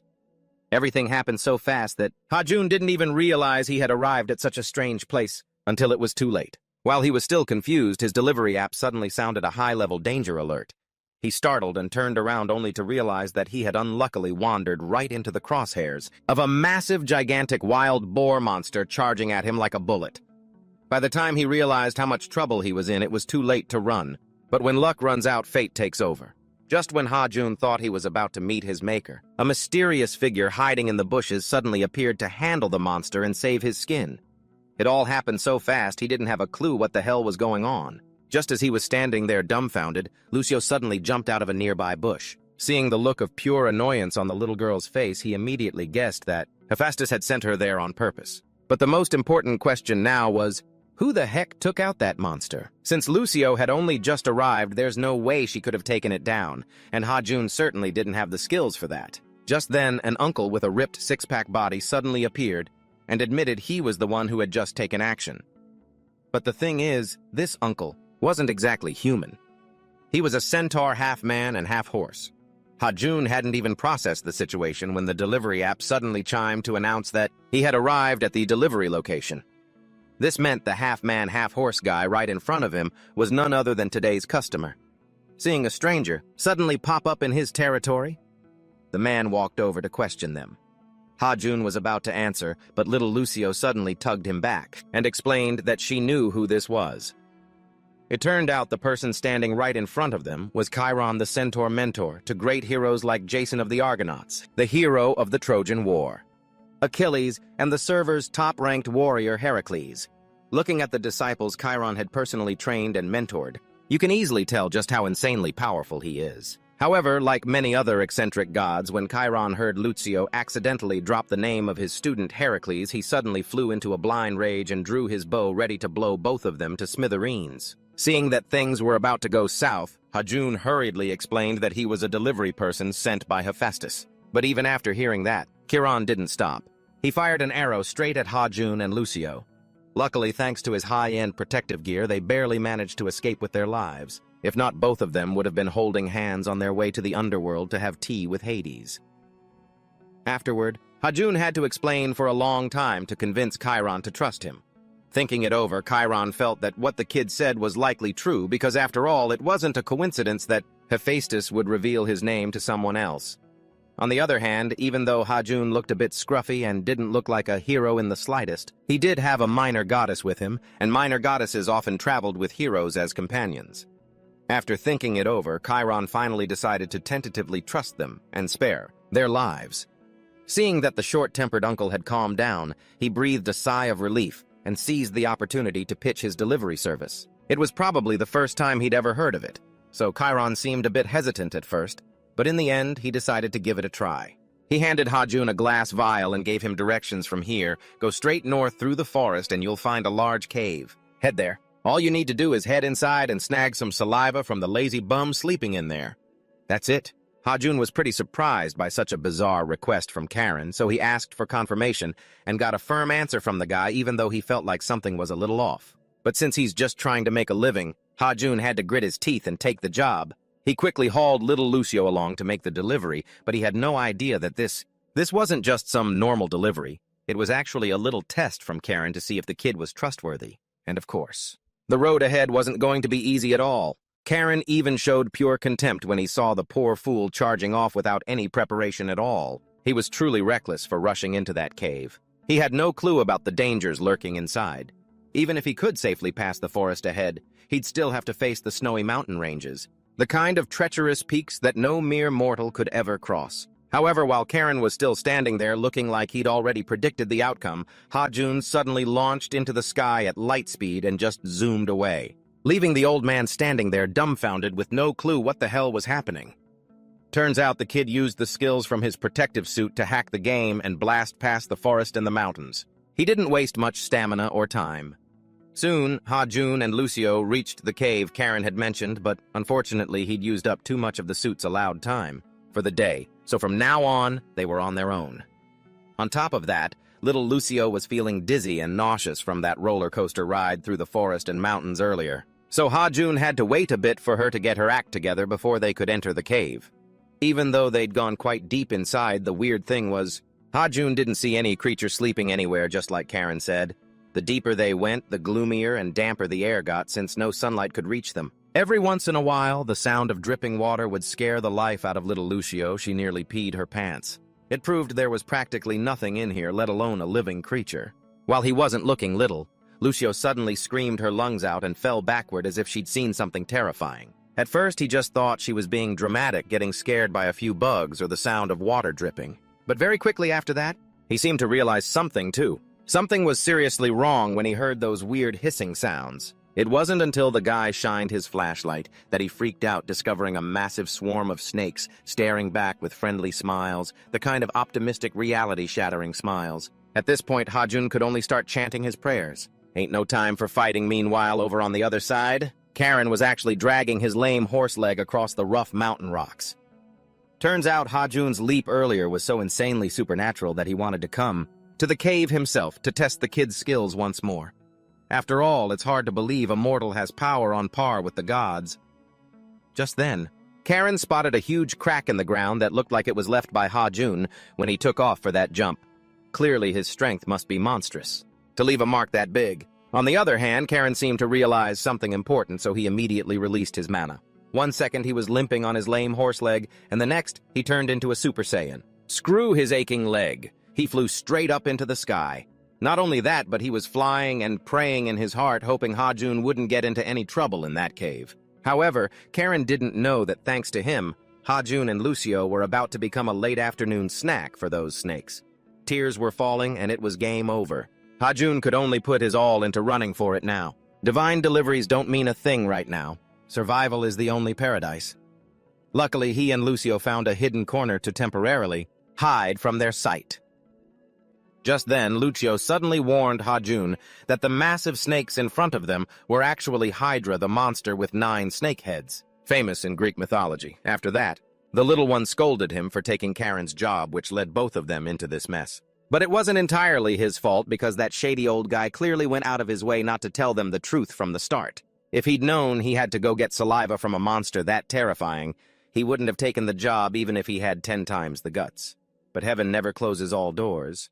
Luckily, in the middle of his headache trying to figure out how to escape the app's system, suddenly popped up and gave him a suggestion advising him to use a special service for emergencies. Of course, the price wasn't friendly at all. 5,000 points equivalent to 50 million won. Still, Ha-Jun had to grit his teeth and pay up because he had no other choice. Right after the transaction was complete, he received a replica of Kini. To make it worth the money he'd spent instead of running away from the cave, the guy decided to play it risky and went to harvest the poison from the Hydra's fangs. Little Lucio saw him risking his life like that and immediately warned him that the Hydra wasn't just any monster, it was the offspring of the snake god Typhon. Its venom is so dangerous that even the gods on Mount Olympus would steer clear of it, let alone an ordinary guy like Ha-Jun. But at this point, Ha-Jun wasn't scared of a damn thing anymore. High risk, high reward. If you don't take the shot, you don't get the prize. So ignoring Lucio's protests, he was dead set on pushing forward. Seeing the kid was being so stubborn, and just wouldn't listen, the little brat got all huffy and stormed out. Before she left, that sassy mouth didn't forget to curse him, hoping the Hydra's venom would melt his skin and bones. Ha-Jun was speechless after hearing that, but since it was just a kid talking, he decided not to take it to heart. Once he saw the dead weight Lucio had finally cleared out, he could finally focus on the mission. Even though he had protective gear and invisibility on, he still moved as carefully as he could, making sure not to tip off the monster. After all, this is a permadeath game. One slip-up and it's game over. Especially since he'd gotten so close to the Hydra to collect its venom, he was so tense he didn't even dare to breathe. After a while, once the vial was full, Ha-Jun finally let his guard down. But just as he was about to head back, things went south. The cave suddenly shook violently. It knocked Ha-Jun off balance and he dropped the vial, shattering it. To make matters worse, he accidentally touched the Hydra and they locked eyes. He was so terrified he even forgot his own language, but contrary to what he expected, this monster actually started speaking. Not only that, but it could sense his presence and his invisibility cloak through his scent. By now, Ha-Jun had started to calm down. Because he realized the monster in front of him, or rather the mysterious figure hidden in the shadows behind those little Hydras, seemed to have no intention of hurting him. It asked why he had dared to come here. Ha-Jun felt hopeless. If he told the truth, there was a high chance he'd be sent straight to Hades. As if being stressed wasn't enough, Ha-Jun had to deal with those chatty little Hydras too. Seeing the replica item of Kini, which belonged to Hades, they mistook him for someone sent by Hades from Tartarus. Seeing Ha-Jun stay silent, the mysterious figure asked why he wouldn't answer their voice, carrying a hint of pressure and intimidation. It made a coward like Ha-Jun break out in a cold sweat. Finally backed into a corner, he bluffed and claimed he was actually from Tartarus. He said he was there to check on them. The mysterious figure was a bit surprised and asked, "Are you really here to check on me?" "Oh my god, Severus must have sent you, right?" Hearing that, Ha-Jun answered immediately without thinking, Yeah, that's right.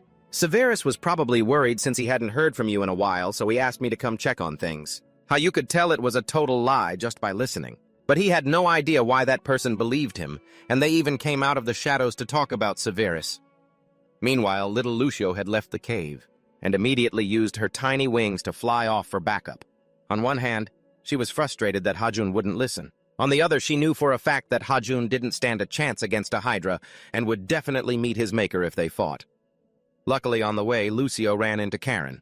He was also rushing toward the cave to save Ha-Jun. Seeing Lucio appear alone, he immediately understood what was going on. But the problem is, He didn't seem to have any relationship with the Hydra, so this was going to be tough to resolve. But seeing Lucio all teary-eyed and worried sick about Hajun, Karen felt a bit guilty because, after all, this was all his fault. He should have sent both of them home, instead of trying to test Hajun like this. With no other choice, Karen had to unleash his power once more to save Hajun from being eaten by the Hydra. Back on the other side, Hajun was still in shock that the character he'd been talking to was actually a girl, not some snake monster like he'd imagined. Perhaps his expression was too obvious because the Hydra explained that she hadn't been able to take her true form since being sealed. Here, and even her brother had never seen this form, so he didn't know. It was only at this moment that Hajun realized why. The Hydra acted so happy whenever Severus the three-headed hellhound was mentioned. Turns out they were long-lost siblings. The Hydra then continued to ask Hajun about her brother's recent situation since they hadn't been in touch for a long time. But since Hajun didn't know a damn thing, he had to keep bluffing to save his own neck. Luckily, he remembered details about Severus from his last trip to Tartarus, so it wasn't too hard to convince the Hydra to believe the fictional stories he was making up. Seeing that he had successfully fooled the Hydra, and to avoid dragging this out until he eventually slipped up, Hajun boldly asked to leave, saying he was busy. But before he could even move, the Hydra's attitude behind him did a complete 180. One moment, she's all friendly and chatty.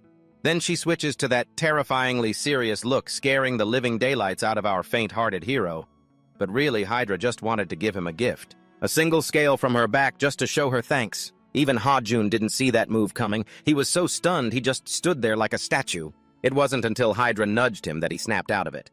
Turns out this isn't just a regular snake scale, it's an item infused with magical power that could come in handy. She gave it to him because it will be a huge help on his future journeys. In a way, this scale is just like the hairs of Sun. Wukong, you know, they're both magical items plucked straight from the bodies of gods.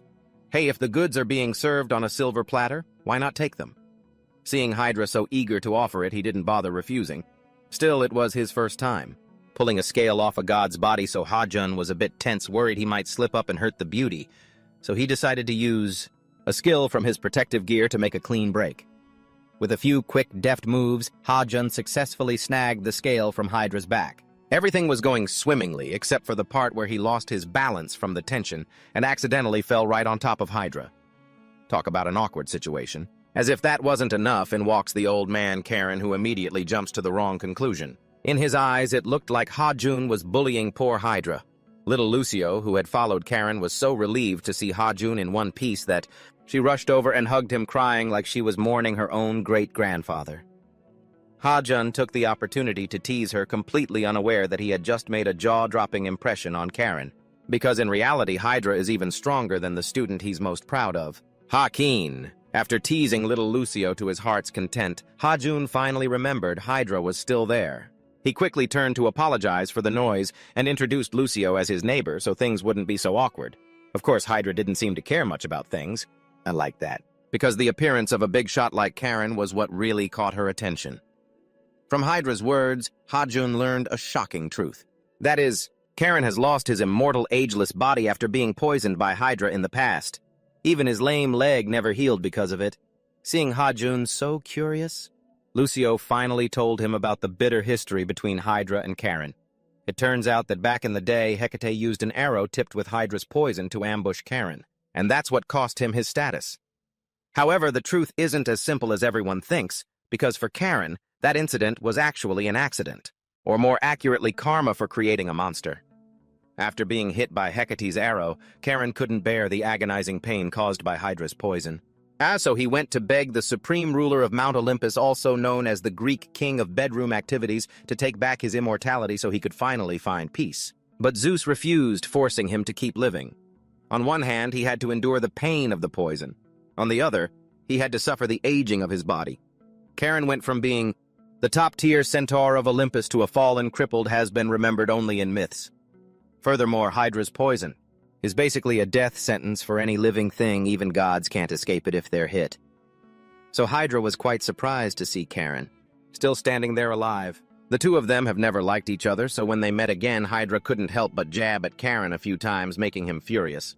She didn't stop there. She turned to ask who Hajun was, then casually reached into her chest to rummage for something, leaving Hajun and Lucio staring in shocked silence. The sight was so awkward that Lucio had to cover Hajun's eyes. After a moment, Hydra pulled out a glass vial, containing her venom, and laid her cards on the table. She had known all along that Karen was behind Ha-Jun's visit. Despite not liking the horseman standing before her, Hydra decided to give him her venom anyway. She wanted to clear the air with Karen once and for all and remind him that she wasn't the one who truly ruined him. It was Hecate.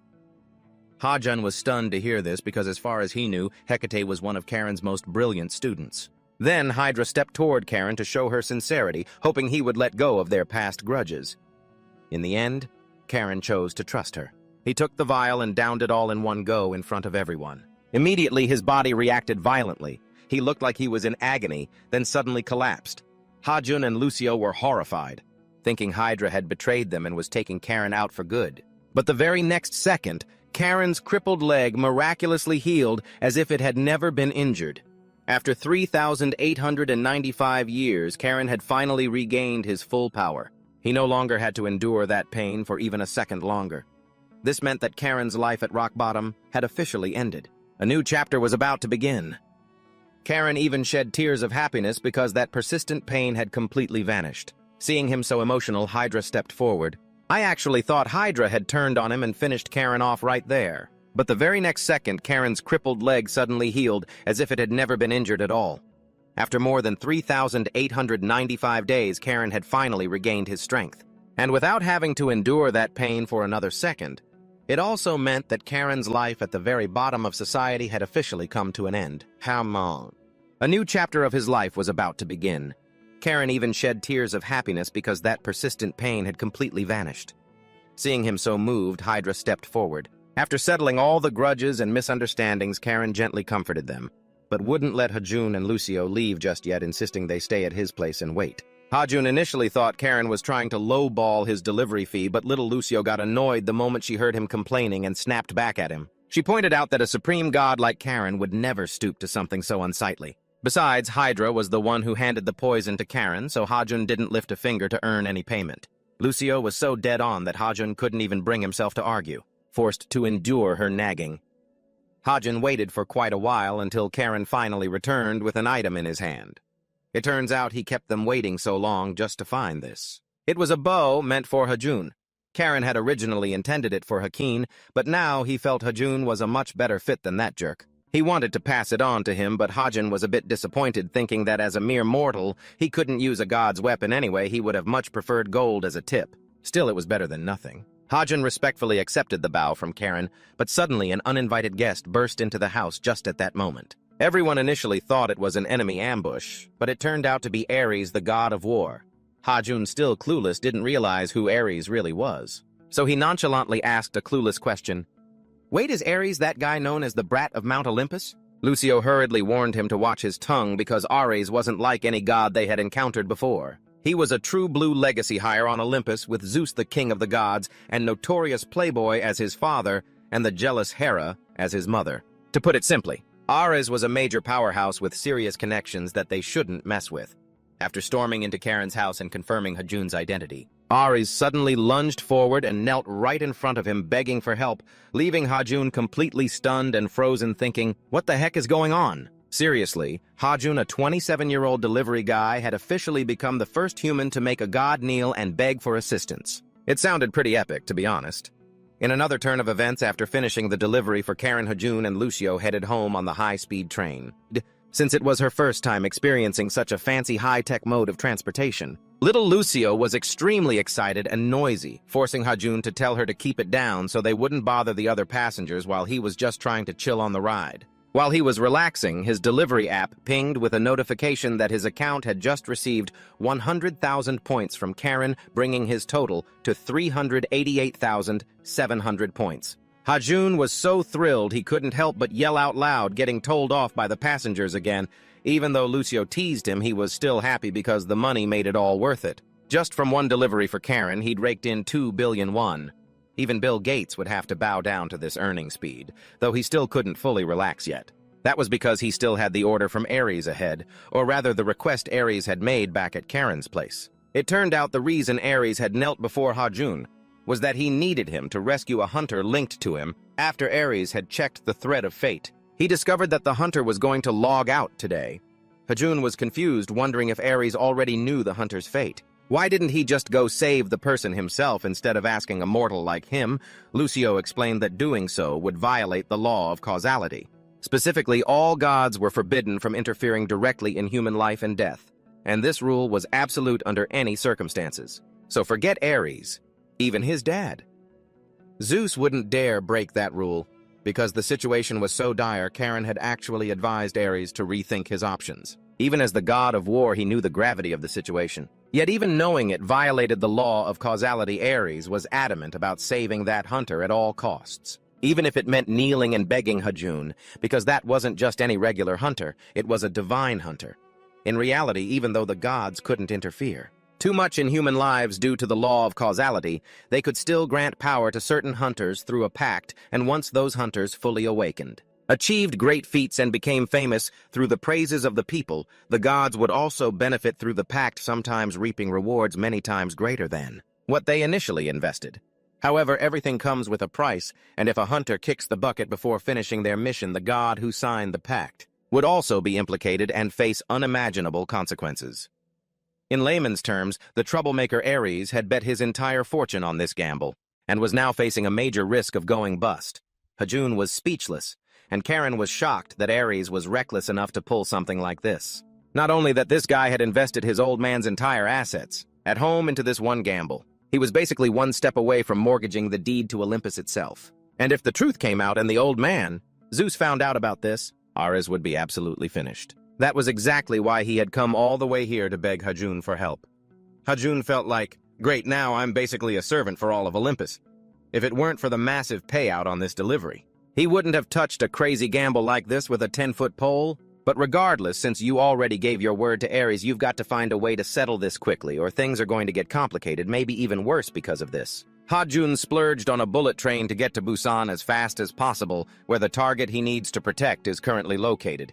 Meanwhile, in another turn of events, the Young One Hunter team, Seo Jun, is facing countless dangerous monsters inside the dungeon, and it looks like they're losing the upper hand with everyone exhausted and pretty banged up. Only Seo Jun still has the strength to fight back and protect the others. After a series of skillful sword strikes, he finally wipes out more than half of the monsters. Plus, with Aaron helping out, things seem temporarily under control. Afterward, Seo-jun decides to let the team take a breather to recharge. Only then will they continue to clear the area. While resting, he chats with a teammate about their strategy, though it seems the dungeon they're conquering is actually much tougher than they originally predicted. Even though the whole team barely made it this far, the truth is they're only halfway there. It'll probably take forever to reach the boss, not to mention actually defeating it. Still, they're feeling pretty confident thanks to their numbers today. If all goes well, clearing out the monsters on the way shouldn't be a problem. After resting, the team moves out and quickly reaches the final floor of the dungeon. Just step through this door, kill the boss, and they'll finish the mission and finally head home. Of course, it's extremely dangerous work. So before officially stepping in, Seo-jun, as the leader, reminds all his members to be extra careful in the fight. To be safe, he even insists on leading the way. But as the door swings wide open, they don't see any boss at all. Seeing that the place is empty, Seo-jun starts to doubt if this is actually the boss's lair. He and Aaron boldly step inside to check it out, but they've only taken a few steps when Aaron suddenly notices something. Something's not right. She immediately yells at everyone to run, but it's too late to turn back now. A split second later, a massive amount of mysterious fluid starts raining down, splattering all over them. Watching the horrific scene unfold, Seo-jun turns to interrogate Oh Seo-ong. What on earth is this stuff? Why wasn't it mentioned in his report? But the thing he never expected was a disgusting tentacled creature that had been parasitizing Oh Seo-ong's body for a long time, now crawling out of his mouth while whispering strange things. Mom, I've brought them here, just like you asked. At this point, Seo-jun realizes this was a trap set by the boss to lure them all in. Meanwhile, Hajun and Lucio have just arrived at the entrance. They're about to step into the dungeon, so who knows if Seo-jun down there can carry his grandson through this disaster or not. Unlike previous times, Hajun decided to leave Lucio behind because of the high danger level in the dungeon. The little lady wouldn't have it and threw a tantrum demanding to go. So he had to use the power of capitalism to bribe her. When she first got the money, she was still stubborn and threw it right in his face, but Hajun patiently explained that with that much money she could buy 50 candies. As soon as she heard candy, her eyes lit up like car headlights, and she immediately changed her mind. And just like that, our guy successfully convinced Lucio to stay outside and wait so he could enter the dungeon with peace of mind. This is Ha-Jun's first time stepping foot in here. It's all foreign to him, and with the lack of light, he has to stumble around for a while just to find the path. Not only is he lost, but he's also unlucky enough to step in poop, and then he accidentally discovers hundreds of monster body parts scattered all over the cave. Luckily, he's been through so many traumatizing situations before that. When facing this scene, he still manages to keep his cool. An average delivery guy would have probably peed his pants. Looking at the leftover signs of a fight, he guesses it was likely caused by the hunter that Aris entrusted the job to, and that he's probably in trouble with the monsters here. Regardless, the most important thing is to find that hunter as soon as possible. But the problem is, his protective gear still hasn't reset after he used it yesterday, so he can't use his family skills. To make matters worse, he didn't even bring his delivery steed today. Just when Ha-Jun is wondering how to handle this, the delivery app sends a notification suggesting he buy emergency supplies from the shop. He gets his hopes up a little, but reality hits him like a brick. After looking at the prices of the items on the portal, Ha-Jun is absolutely devastated. Who in their right mind charges 100,000 points for a bike? That's like $1 billion. You can tell just by looking that it's a scam. And of course, for a guy who just escaped poverty like Ha-Jun, how could he ever bring himself to spend that much money just to buy a motorbike? After that, he moved on and kept scrolling through the app, looking to see if there was anything with a better price tag. But just as he was focused on browsing, that little brat Lucio snuck up behind him and scared the living daylights out of him, causing him to accidentally click the wrong button to select an item. Ha-Jun immediately turned to scold Lucio, asking why the heck she came running in here. But despite his questioning, the little brat talked back with a cheeky attitude. Right then, the Tai Kong motorcycle from the delivery app was express shipped right in front of them. Sure enough, you get what you pay for. This bike was the latest limited edition, looking 100 times cooler and more high-end than Ha-Jun's beat-up piece of junk at home. So just by looking at it, Ha-Jun was head over heels, completely forgetting about that 1 billion won that just went down the drain. However, before either of them could even react, a swarm of monsters showed up out of nowhere. Probably because they'd been so loud they drew the monsters' attention. The moment they met the friendly gaze of those monsters, both Lucio and Ha-Jun hopped onto the Tai Kong bike and took off in a flash, terrified that if they were any slower, not even their scraps would be left. Over on the other side, except for Seo-Jun, the whole team had fallen into a trap and lost their ability to fight. Luckily, he still had enough strength to dodge the monster's attacks.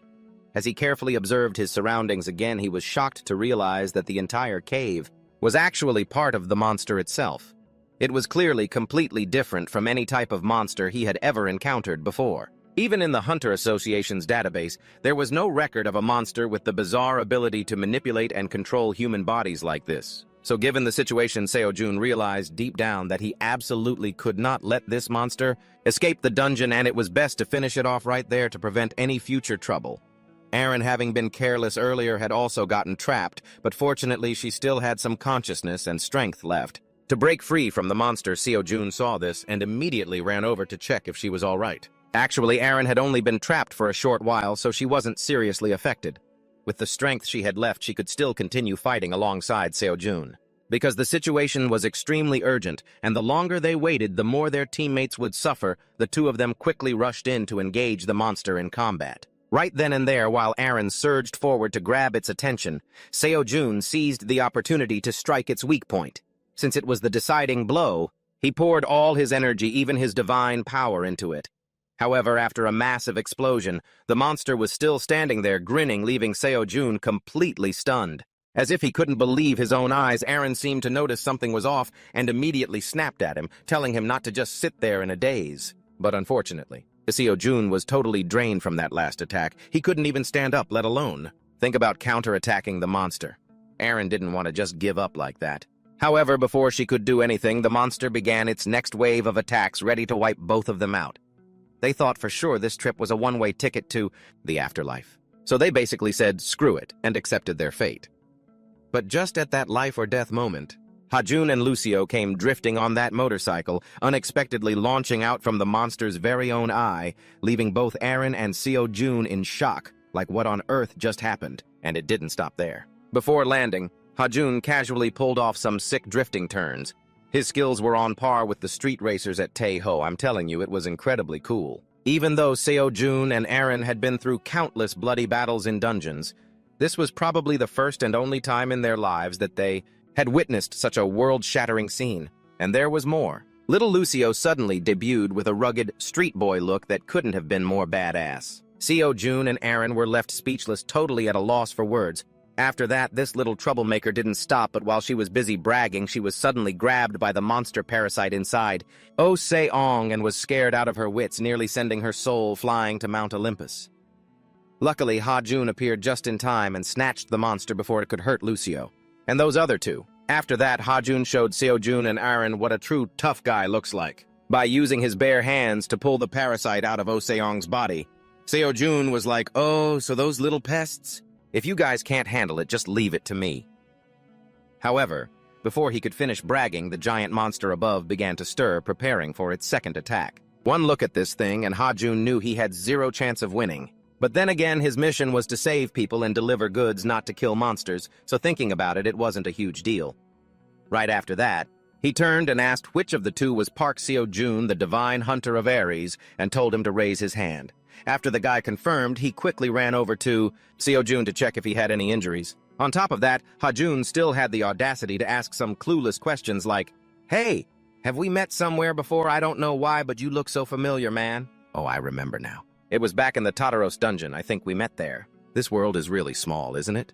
Teacher Ha-jun isn't just oblivious. He doesn't even realize how serious the situation is, acting like it's all a joke. Seo Jun was getting desperate and couldn't help but order him and Aaron to team up and take down the boss immediately, or they'd be in serious trouble. But contrary to Seo Jun's expectations, Ha-jun bluntly refused to join, claiming he had nothing to do with this battle. Which actually sounds pretty reasonable, since he really is just a delivery guy. Meanwhile, Seo Jun is the actual hunter entrusted by Ares, directly responsible for killing the monster.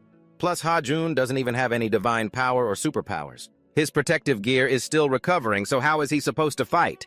Is he supposed to kill the monster with nothing but hope? Seeing that Ha-jun really had no intention of helping, little Aaron went crazy, questioning how he could dare to treat human lives so lightly, and then she drew her blade. She took a stance as if she were ready to finish him off. Ha-jun guessed she must have misunderstood, so he hurried to explain that he meant for Seo Jun to handle the monster himself. Not that the young man was absolutely stunned, like, "Are you kidding me? How on earth am I supposed to do that alone? Besides, my weapon was just..." Before Seo Jun could finish, Ha-jun pulled out his phone and immediately ordered a brand new item from Ares. To the absolute shock and disbelief of both Aaron and Seo Jun, especially Seo Jun, because the moment that item appeared, he realized it was the sword. The legendary divine sword of the god of war, Ares, a holy weapon capable of ending any war. And just like that, Ha-jun successfully delivered it. Seo Jun hears the item Ares sent. "I can head home now." But before he could even leave, the guy grabbed him, desperate to ask, "Who sent this sword, and how on earth could you easily enter the dungeon when you aren't even a hunter?" Facing Seo Jun's barrage of questions, Ha-jun remained completely calm. He modestly told him that he was just a slightly special delivery guy and that he could call him a courier for the gods. With that said, he hopped on his bike and rode off, leaving Aaron and Seo Jun full of questions. Even though they weren't satisfied with his answer, their main priority was still taking down the boss, so Seo Jun couldn't afford to chase him. He had to stay and fight. Luckily this time he had the divine sword of Ares to support him, so things seemed much simpler. Being a VIP player is definitely different from free-to-play. Seo Jun just swung the sword a few times and fully entered his awakened state. Aaron, watching from the side, didn't understand what was happening. She only knew that Seo Jun had reached a whole new level thanks to the energy, constantly radiating from his body. Naturally, Seo Jun felt the change too, and victory was within reach. Without hesitation, he launched a finishing move at the monster, and after a massive explosion, the creature was completely wiped out. He even blew the roof of the dungeon off with a single strike of his sword. But before they could even celebrate, Seo Jun suddenly reverted to his original state and collapsed. Luckily, it turned out he was just exhausted, not seriously injured, although it was all over now. And their team had officially completed the mission to conquer the S-rank dungeon. Yet in the hearts of both Aaron and Seo Jun, there were many lingering thoughts whenever they remembered the mysterious delivery guy in blue. Not long after the news reported the incident in the dungeon in Busan that day, the highlight was the heroic feat of Captain Seo Jun. However, the protagonist of the news report didn't seem too happy because of some guy on a bike who, claimed to be a courier for the gods. In reality, Seo Jun knew that he and his team wouldn't have made it back alive, let alone defeated the monster, if that delivery guy hadn't shown up. On the other hand, he was also very curious about the true identity and special abilities of that person. At this moment, Dojun, after hearing the captain was seriously injured, rushed to the hospital at breakneck speed. He thought Seojun was a goner, so he arrived at the door with tears and snot everywhere ready to mourn, but as soon as he saw him perfectly fine, his attitude did a 180. And here I thought it was something terrible. Turns out you're only slightly hurt. In the end, the most important thing to focus on right now was that Seojun had managed to defeat a ridiculously powerful boss all by himself. Then Dojun accidentally noticed the divine sword by the bedside, and since he had never seen that item before, he asked Seojun only to be shocked when he found out. The old sword, worth 100 gold, had been completely destroyed in the fight with the monster. However, unlike Dojun's reaction, Seojun remained calm and explained that, even though he lost his old sword, this divine blade more than makes up for it. Plus, he revealed to Dojun that he had finally met the delivery guy they'd been searching for all this time. Even though the team is used to this by now, that guy Doyen still freaks out and foams at the mouth whenever he hears anything about this mysterious figure. Afterwards, Seojun decided to give Dojun an important mission to track down the delivery guy's address using the info provided. In other words, he'd actually figured out Ha-jun's identity during their run-in at the dungeon, and he was sending Dojun to find him because he wanted to recruit him. Recruiting Ha-jun for their team. Elsewhere, after completing the delivery for Ares, Ha-jun went straight to his palace to report the results, and once he saw that Ha-jun had succeeded and handed over the divine sword to the hunter personally, Ares could finally breathe a sigh of relief. Given the current situation, he could probably keep hiding this from his old folks for a while longer. Since he was so pleased with Ha-jun's service, he decided to give him an extra reward instead of just points. Ares then led Ha-jun and Lucio into his palace. However, when they reached a shrine, he suddenly told Lucio to wait outside and allowed only one person, Ha-jun, to enter with him. Even though he wasn't too thrilled about it, they were guests in someone else's home, so the little guy had no choice but to behave and listen. Next, Ares led Ha-jun deep into the shrine and stopped in front of a massive, colossal door. When Ares opened it, Ha-jun was truly blown away by the sight inside. This room was not only filled to the brim with gold, silver, and jewels, but it also held priceless treasures and pro-level VIP divine artifacts that money couldn't even buy. Truly living up to his reputation as the elite heir of Olympus Prime real estate and high-status parents. Even if he gambled away his house and deed, he'd still have enough billions to burn through for generations. Obviously, this was the first time a broke loser like Ha-jun had ever seen such wealth and luxury dripping with so much cash, so he was pretty hyped for his reward. Originally, Ares wanted to let Ha-jun pick one item from the endless treasure vault, maybe some cash or jewels. But after thinking it over, he felt that the kid's talent deserved something better, so he changed his mind and decided to pick out a valuable gift himself. After rummaging around for a bit, Ares handed Ha-jun a golden box and told him to open it. In reality, Ares had no idea what the hell was inside, but because his old man, Zeus, had handed it to him personally and claimed that the item inside this box was the most priceless possession he owned. Since he received it, he hadn't had the time to open it and see what was inside. So based on what the old man said, there was a high chance it was a one-of-a-kind, priceless treasure. However, Ha-jun just curled his lip in disdain, and when he saw what was inside the box, he was even more disappointed. As it turned out, there wasn't a single thing of value inside, except for a firewood stick that didn't look special at all. Forget Ha-jun, even Ares didn't see that twist coming. He thought, could the old man at home really be pulling such a scam? At this moment, any explanation Ares had became completely meaningless. Ha-jun just thought about how he'd just been scammed and was so pissed he wanted to throw up blood. He couldn't help but grab that stick to whack Ares with it. Save your pathetic excuses, pal. But in the end, Ha-jun had no choice but to begrudgingly accept this precious gift from Ares because the guy had already cashed out all of his reward points, so now he was left with nothing but his own two hands. After some time passed, Ha-jun returned to his normal routine after the delivery for Ares. Between the death-defying deliveries and working himself to the bone like a dog, Ha-jun did have moments to relax and chill with that menace Lucio. While stopping by a convenience store to grab some stuff, he accidentally noticed a poster advertising the upcoming hunter exam. Honestly, becoming a hunter wasn't really his priority. He hadn't even considered it before. But with how things are now, he realized he couldn't keep going in and out of dungeons while hiding his identity forever. So it was very likely that this hunter exam would be his chance to test his limits. After a long, deep sleep until noon, the little menace Lucio finally dragged himself out of bed, just in time for Ha-jun to come home with food. Before he could even sit his butt down, he suddenly received another order from Hephaestus through the Divine Delivery app, not wanting to keep a VIP customer waiting too long. After eating and prepping, Ha-jun rushed with Lucio to Hephaestus's place to pick up the order. By now, both sides could basically be considered close bros, so after exchanging greetings, Hephaestus went straight to the point. Actually, this order wasn't from Hephaestus, but from someone else he had recommended. And Ha-jun's client this time was none other than Jason, the captain of the legendary ship Argo, the boss of a reputable and highly profitable maritime transport service, the #1 in the Olympus server. On top of that, he was known as the great explorer of the Argo expedition, where almost all the crew members were legendary heroes from ancient Greece. Not only that, Jason was a foster son of Hera, which is how he found out about his divine delivery service. No beating around the bush. The moment Jason met Ha-jun, he laid out his request. In reality, his company was currently running into a bit of trouble. More specifically, he and his crew couldn't transport goods through a certain sea area because of the interference and harassment from mermaids. This in itself wasn't exactly surprising. This has happened to sailors many times before whenever they've traveled through these waters. Jason usually contacts another brother of his, the god Orpheus, to come and drive those troublemakers away. But unfortunately, Orpheus is currently away on a business trip far from here and can't make it back right away. So when he heard about Ha-jun's delivery service, he immediately decided to come and ask for help.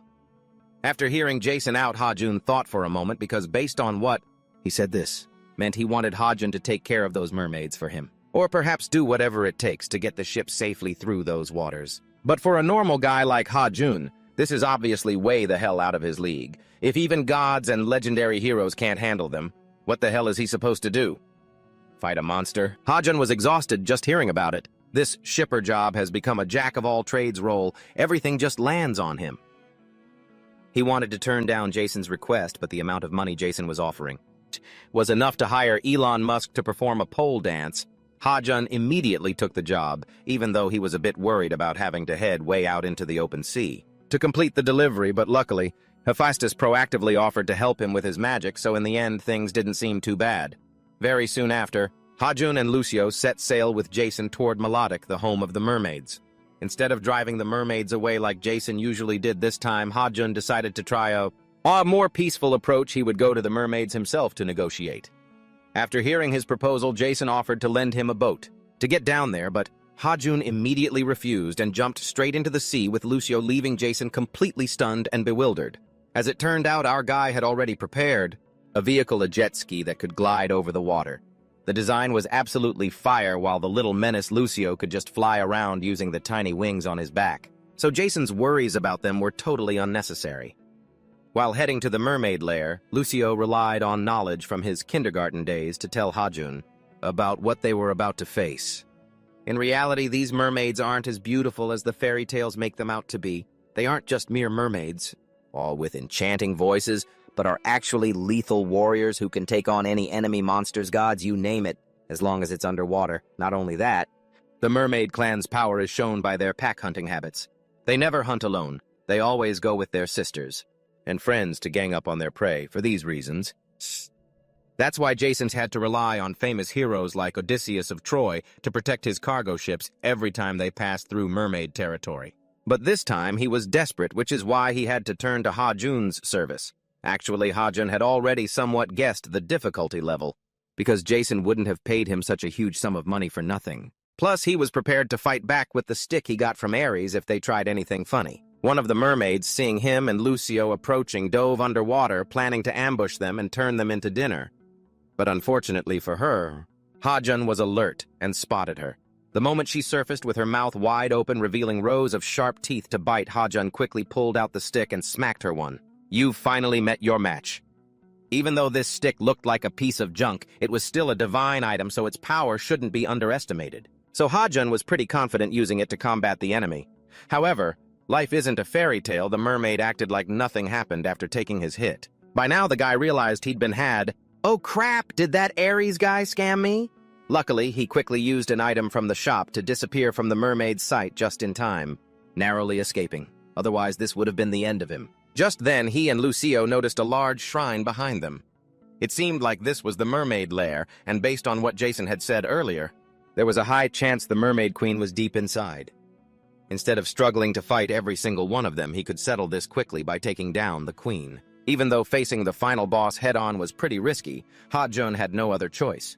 To make matters worse, the stick Ares gave him was just a regular stick with zero divine power. Out of options, he had to open the app and go to the shopping section to find another weapon or piece of gear. After browsing for a while, Ha-jun finally chose an item, worth 150,000 points, called the Thunderstone of the Fallen God. He was determined to splurge this time and go all out against those mermaids.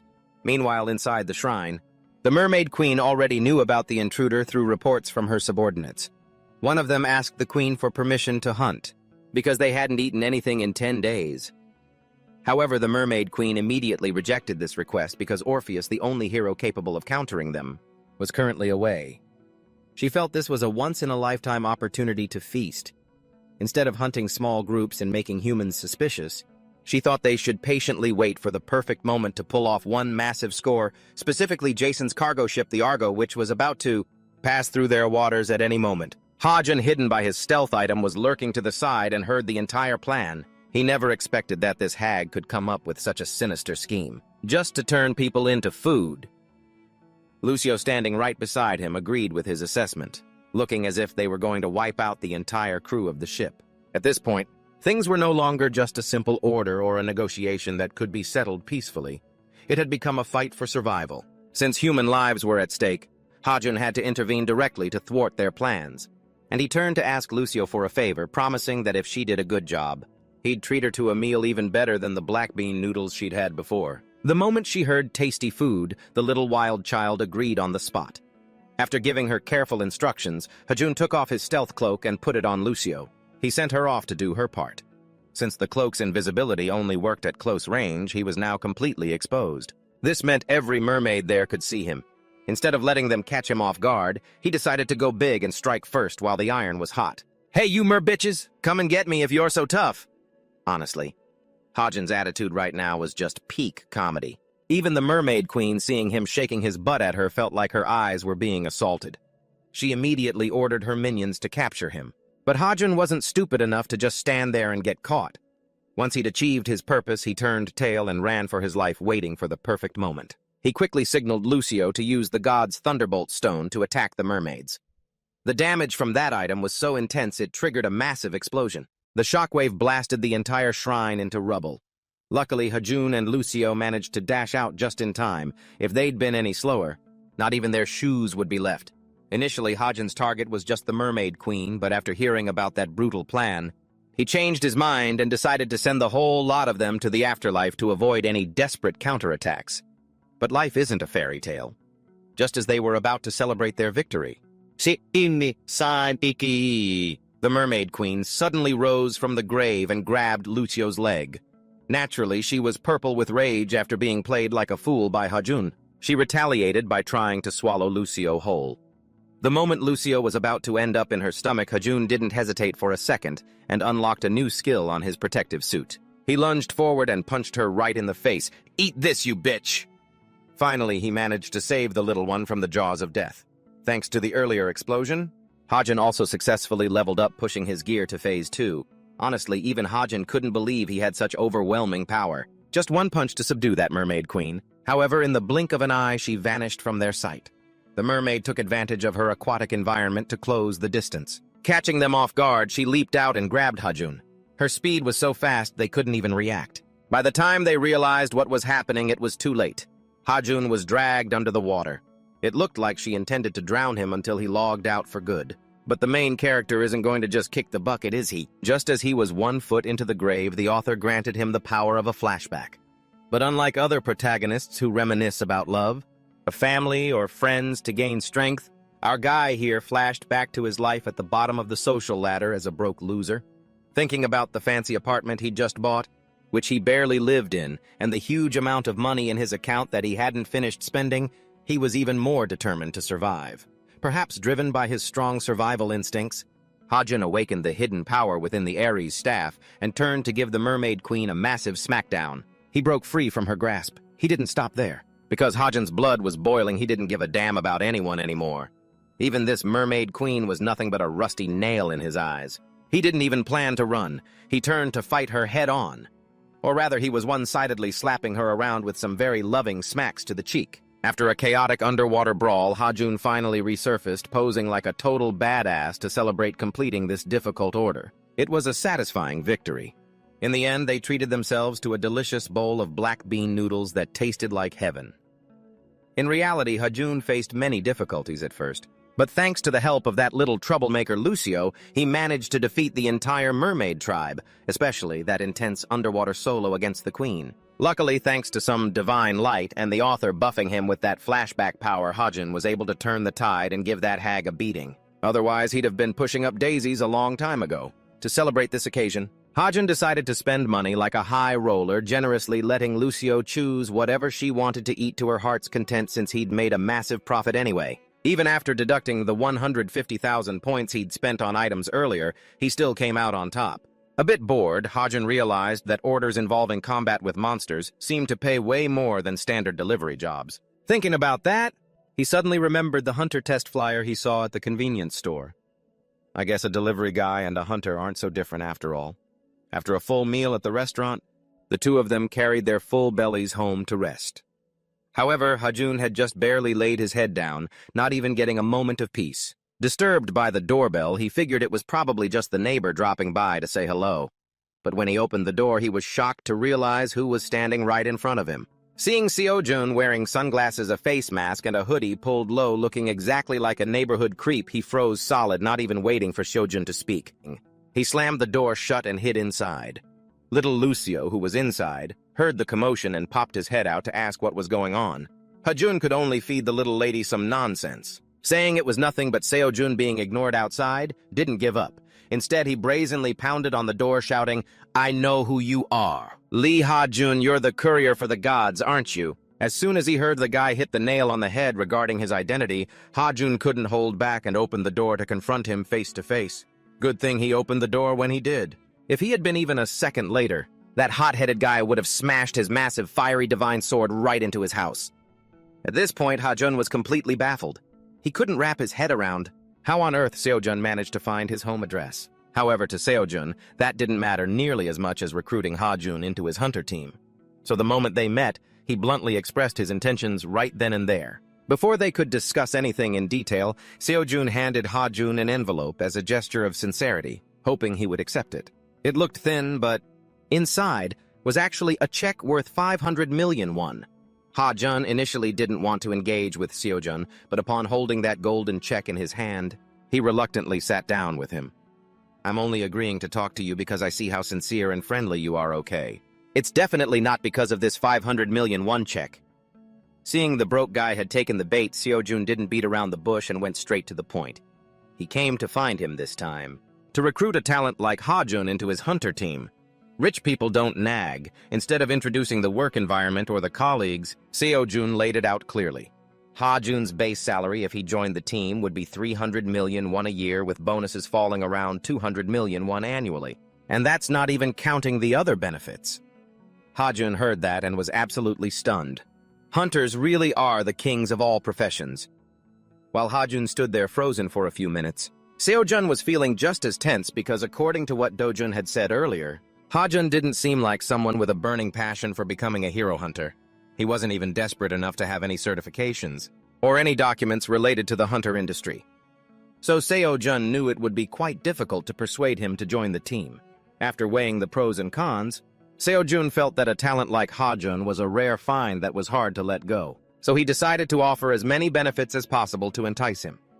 He thought there was no way Ha-jun could refuse such a massive amount of money and the perks on the table, so he felt quite confident at first. He was sure he'd seal the deal, but who would have guessed Ha-jun did a complete U-turn at the last minute and rejected Seo-jun's offer, leaving him totally petrified. Ha-jun was even so determined that he took the little troublemaker Lucio and started walking straight home, without a hint of hesitation, even as Seo-jun tried to chase after him to keep convincing him.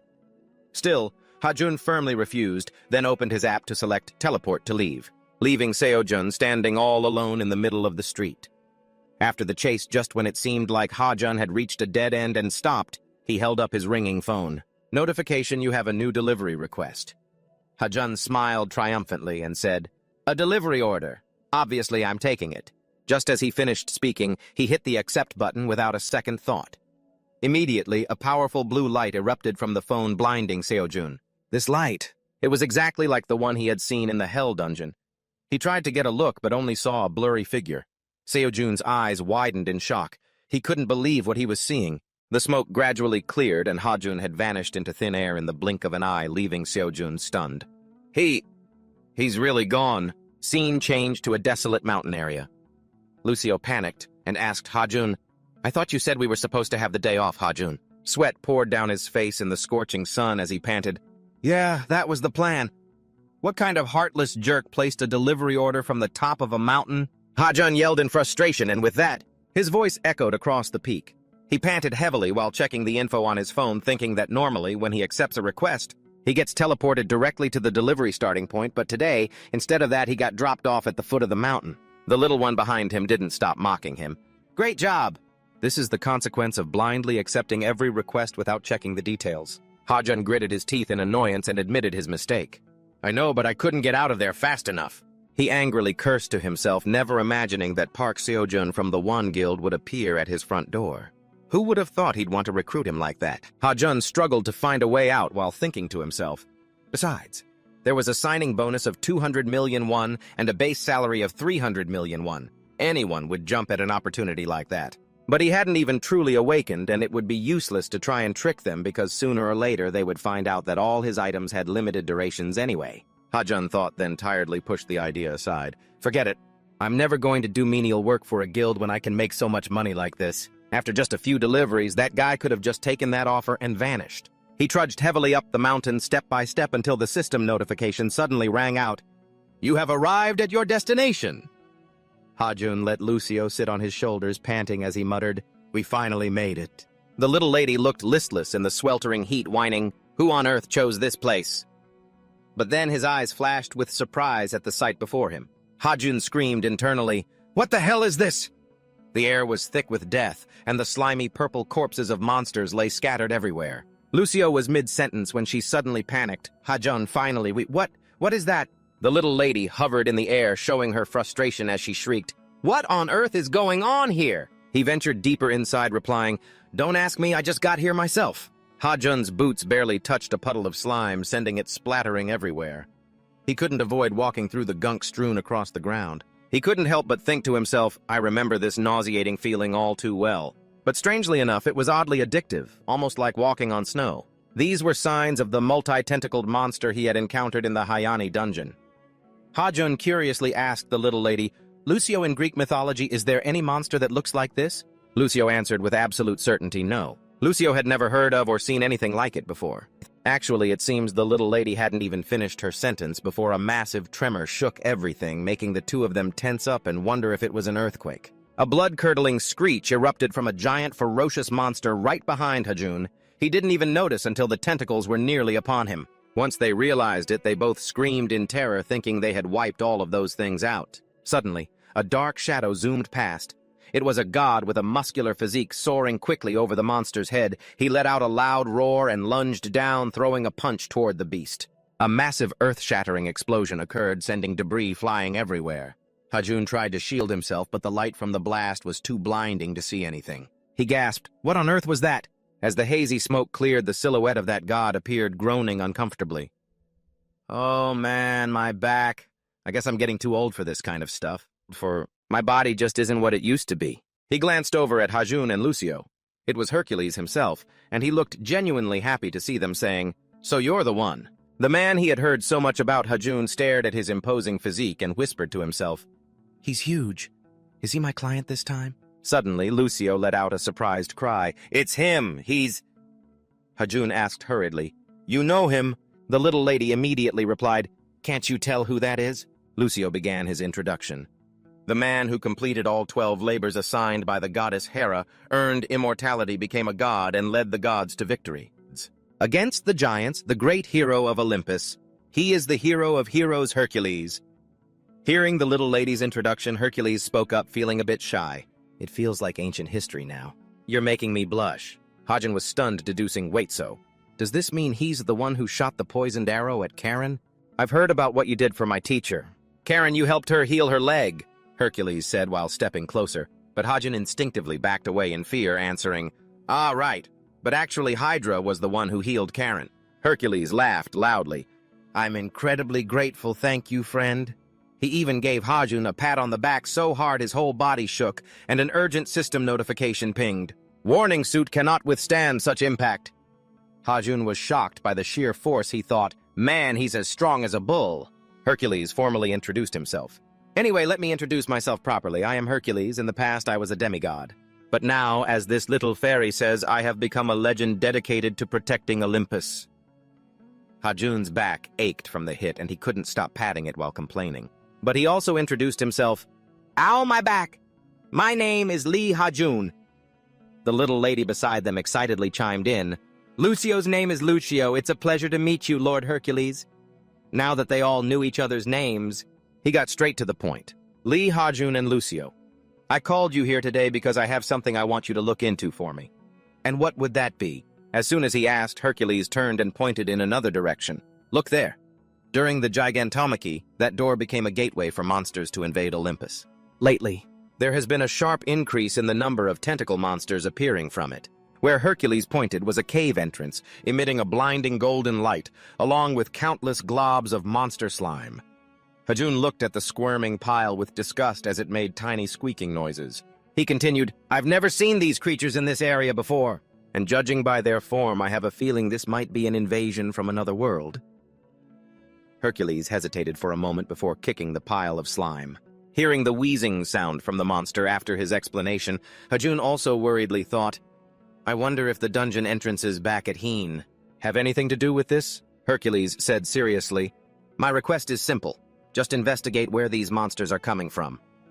At the same time, a system chime rang out. New quest: investigate why monsters are invading Olympus through that gate. Time limit 24 hours. Warning: failure to complete delivery or canceling the order will result in a divine penalty. Reward 200,000 points. After reading the second notification, he thought to himself, Am I even being hired to do detective work now? Tempted by the money, Hajun still cared about his own life more. That's a pretty big reward, but I should probably turn this job down. He glanced at Hercules' body still covered in so many scars from past battles, and Hajun immediately dropped the thought of refusing, bowing respectfully. Of course, sir, I'll get to the bottom of this in no time. Hajun chuckled inwardly. Well, whatever. Since the first time I set foot on Olympus, I've already said goodbye to my days as a normal delivery guy. Hearing a satisfactory answer, Hercules laughed heartily. I like your spirit. You're just as my wife Hebe described. Hajun asked, stunned, Your wife is Hebe? It was then that Hajun realized the beautiful goddess he first met on Olympus was actually the one who had hired him for his first divine delivery quest. She is Hercules' wife. He also passed along a message for Heber. My wife asked me to apologize to you on her behalf if I ran into you for having suspected you like that. I understand her, so I'm not taking it to heart. Laughs loudly. It's nothing, really. It's just a small matter. Please tell her I haven't given it a second thought. Hajun thinks to himself, it's truly fascinating how complicated things in Greek mythology can be.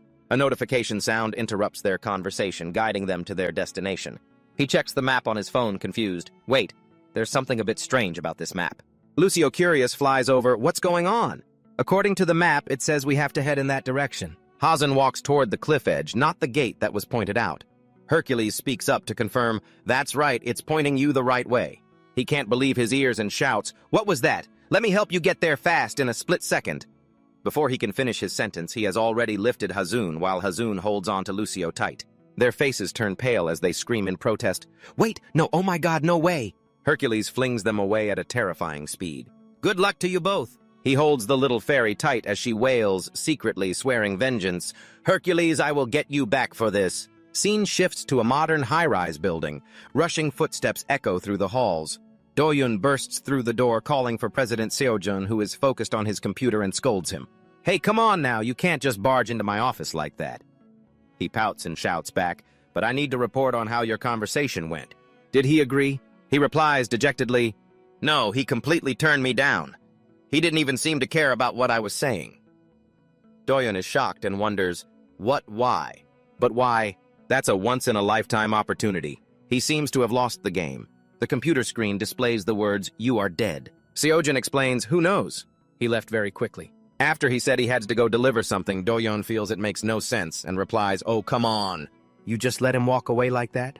That was clearly just an excuse. I don't know. Doesn't seem like it was just an excuse, not this time. Seojun rests his chin on his hand, deep in thought.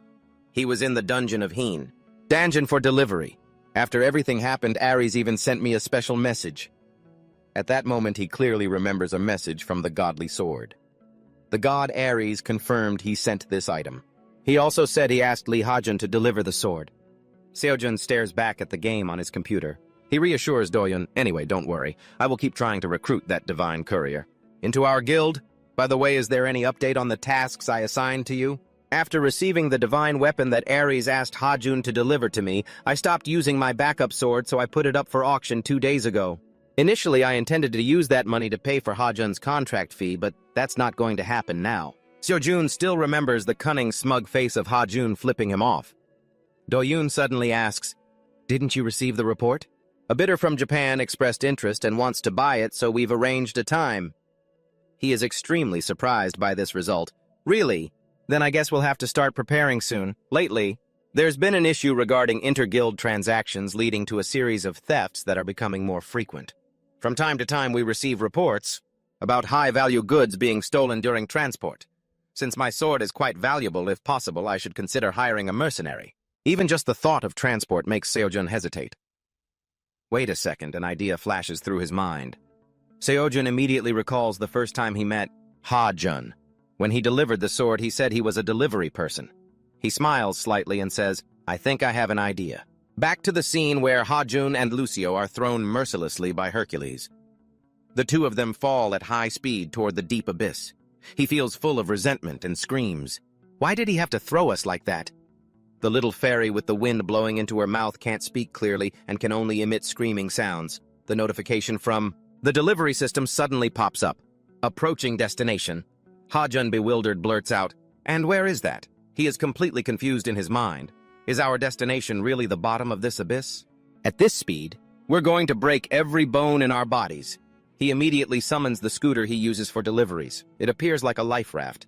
Once he has it, Hajun confidently rides the scooter straight down into the abyss. Just a little further, the vehicle slammed into the ground with a massive impact, triggering a huge explosion and sending dust billowing everywhere. As the smoke cleared, he slowly came into view. Coughing as he choked on the dust, Hazun realized the scooter was still in one piece, as if the crash had never happened. "Thank goodness," he thought. "Thank God I actually spent the money on this scooter. It really saved us."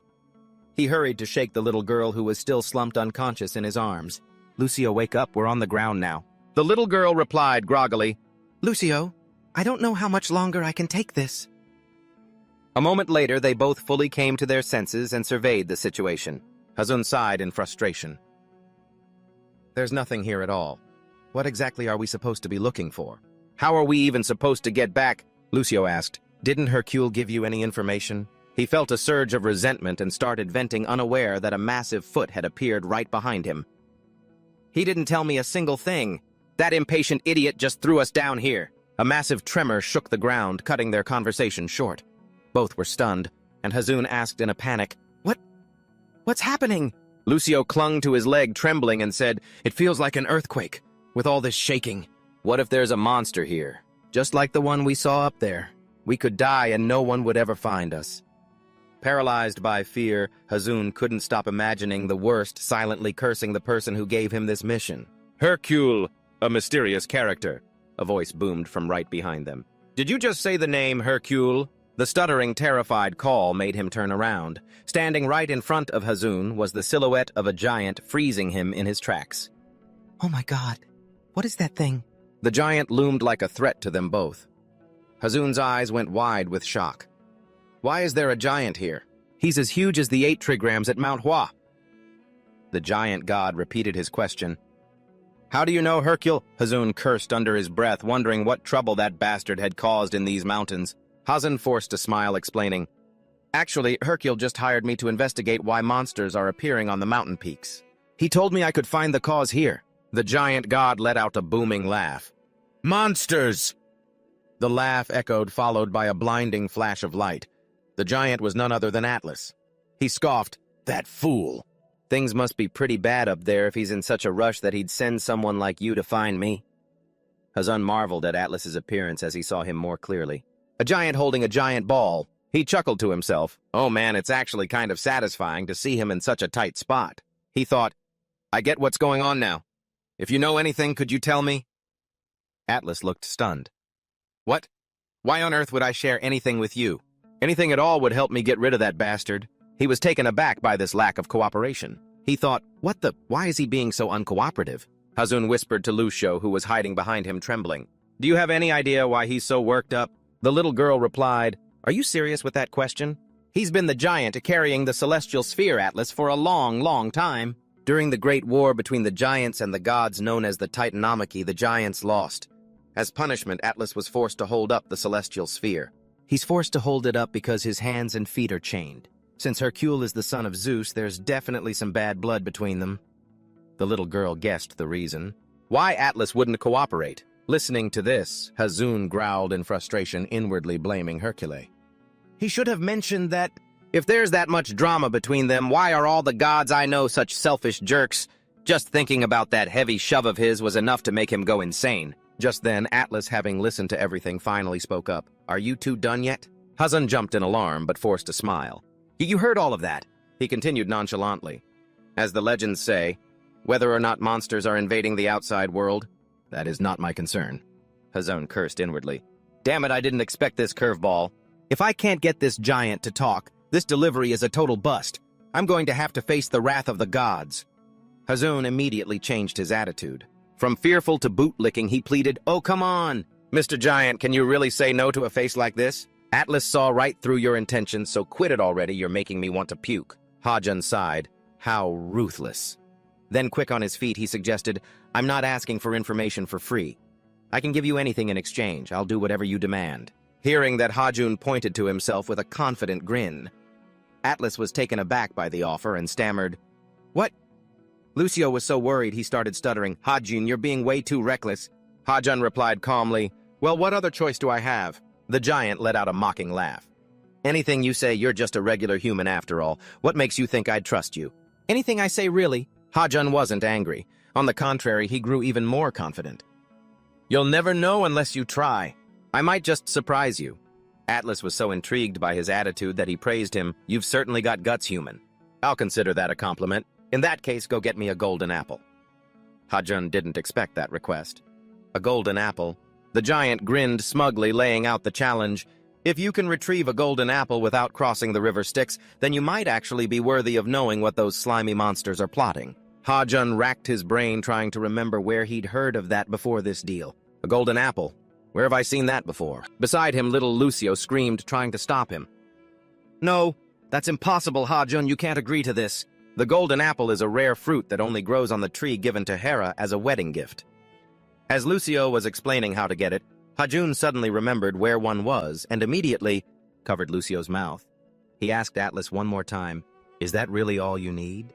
Ignoring the muffled noises coming from the struggling Lucio, the giant laughed heartily and confirmed with conviction, a single golden apple is enough to satisfy the honor of a giant. I promise you. Come on, Atlas, be a man and swear by the river Styx. Hajun, just as sly, ignored Lucio's frantic protests. Atlas, amused, held up his pinky and said, You're certainly a funny one. Fine, I'll play along. I swear on the river Styx. You have my word. They're happy. Now, you can't back out of it. As soon as he said that, Hajun pulled out his phone, thinking smugly, I was wondering why that sounded so familiar. With a single tap, the system's shop interface appeared with various items. Golden apple, 1,000 points. Wooden kite, 5,000 points. Lead arrow, 10,000 points. Golden arrow, 50,000 points. He looked at the price list, thinking, so I can just buy one from the shop. Without hesitation, Hajun tapped on the golden apple and a notification popped up. Golden apple purchased. 1,000 points deducted. Current balance, 637,700 points. There it was. In the blink of an eye, a golden apple appeared in his hand. Hajun held it up arrogantly.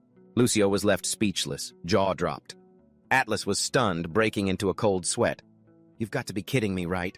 Scene shift to the mountain peak littered with slime. After crushing the last monster, Hercules let out a sigh of relief. Finally done.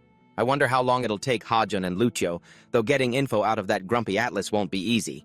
He glanced toward the abyss where they had descended to meet Atlas. Hercules pondered, did I even mention Atlas to them? But he quickly shrugged it off and laughed. Well, they'll find him eventually. Hercules didn't notice the blinding blue light suddenly erupting from the abyss behind him. Attracted by the glow, he turned around confused. It wasn't just a blinding light. There was the roar of a motorcycle engine, too. Hercules stood frozen as Ha-Jun's bike shot out from the depths. He screamed at the top of his lungs, "It was so hard to get out of there!" The bike's acceleration suit synced up with 3 seconds left on the clock. Both Ha-Jun and Lucio looked pale as ghosts. Hercules stood on the ground, clapping relentlessly. Nice a great opening act. Suddenly, a tire came flying toward him, wiping the smile off his face. Needless to say, it slammed right into Hercules' face, sending him sprawling to the ground. Ha-Jun's face went white, looking haggard as he cursed, "Holy!" In a rolling, hilly area as the sun began to set following the collision between Ha-Jun's delivery bike and Hercules, Ha-Jun, and Lucio knelt down, sincerely apologizing. "I am truly sorry, sir. Please forgive this one's recklessness." Hercules laughed loudly, reassuring them. "It's fine, like I could be hurt by that, right?" Ha-Jun stammered, terrified. But your face." Hercules' face was now swollen on one side, his left eye completely shut. Yet he still smiled and asked, "What about my face?" "It's totally wrecked and you're bleeding all over the place," Ha-Jun thought, but he didn't dare say it to his face.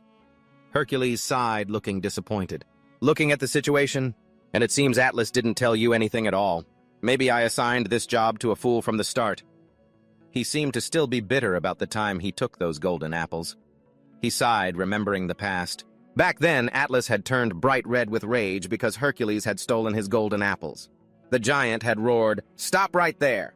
But Hercules just laughed, teasing him, "Eat my dust." Hercules grumbled to himself. After all these years, he's still as petty and childish as ever. He grew quiet and said, "Even though you failed, I'll let the punishment slide." Ha-Jun, still obediently kneeling with Lucio, spoke up. "Actually, he already told us everything." Hercules was shocked he couldn't believe his ears. He asked skeptically, "What was that? You're talking about that grumpy guy. You actually got him to tell you everything." He reached behind his back and pulled something out. "Well, sir, see for yourself. He was actually quite eager to answer all my questions once I showed him this." Ha-Jun held up a golden apple and answered nonchalantly.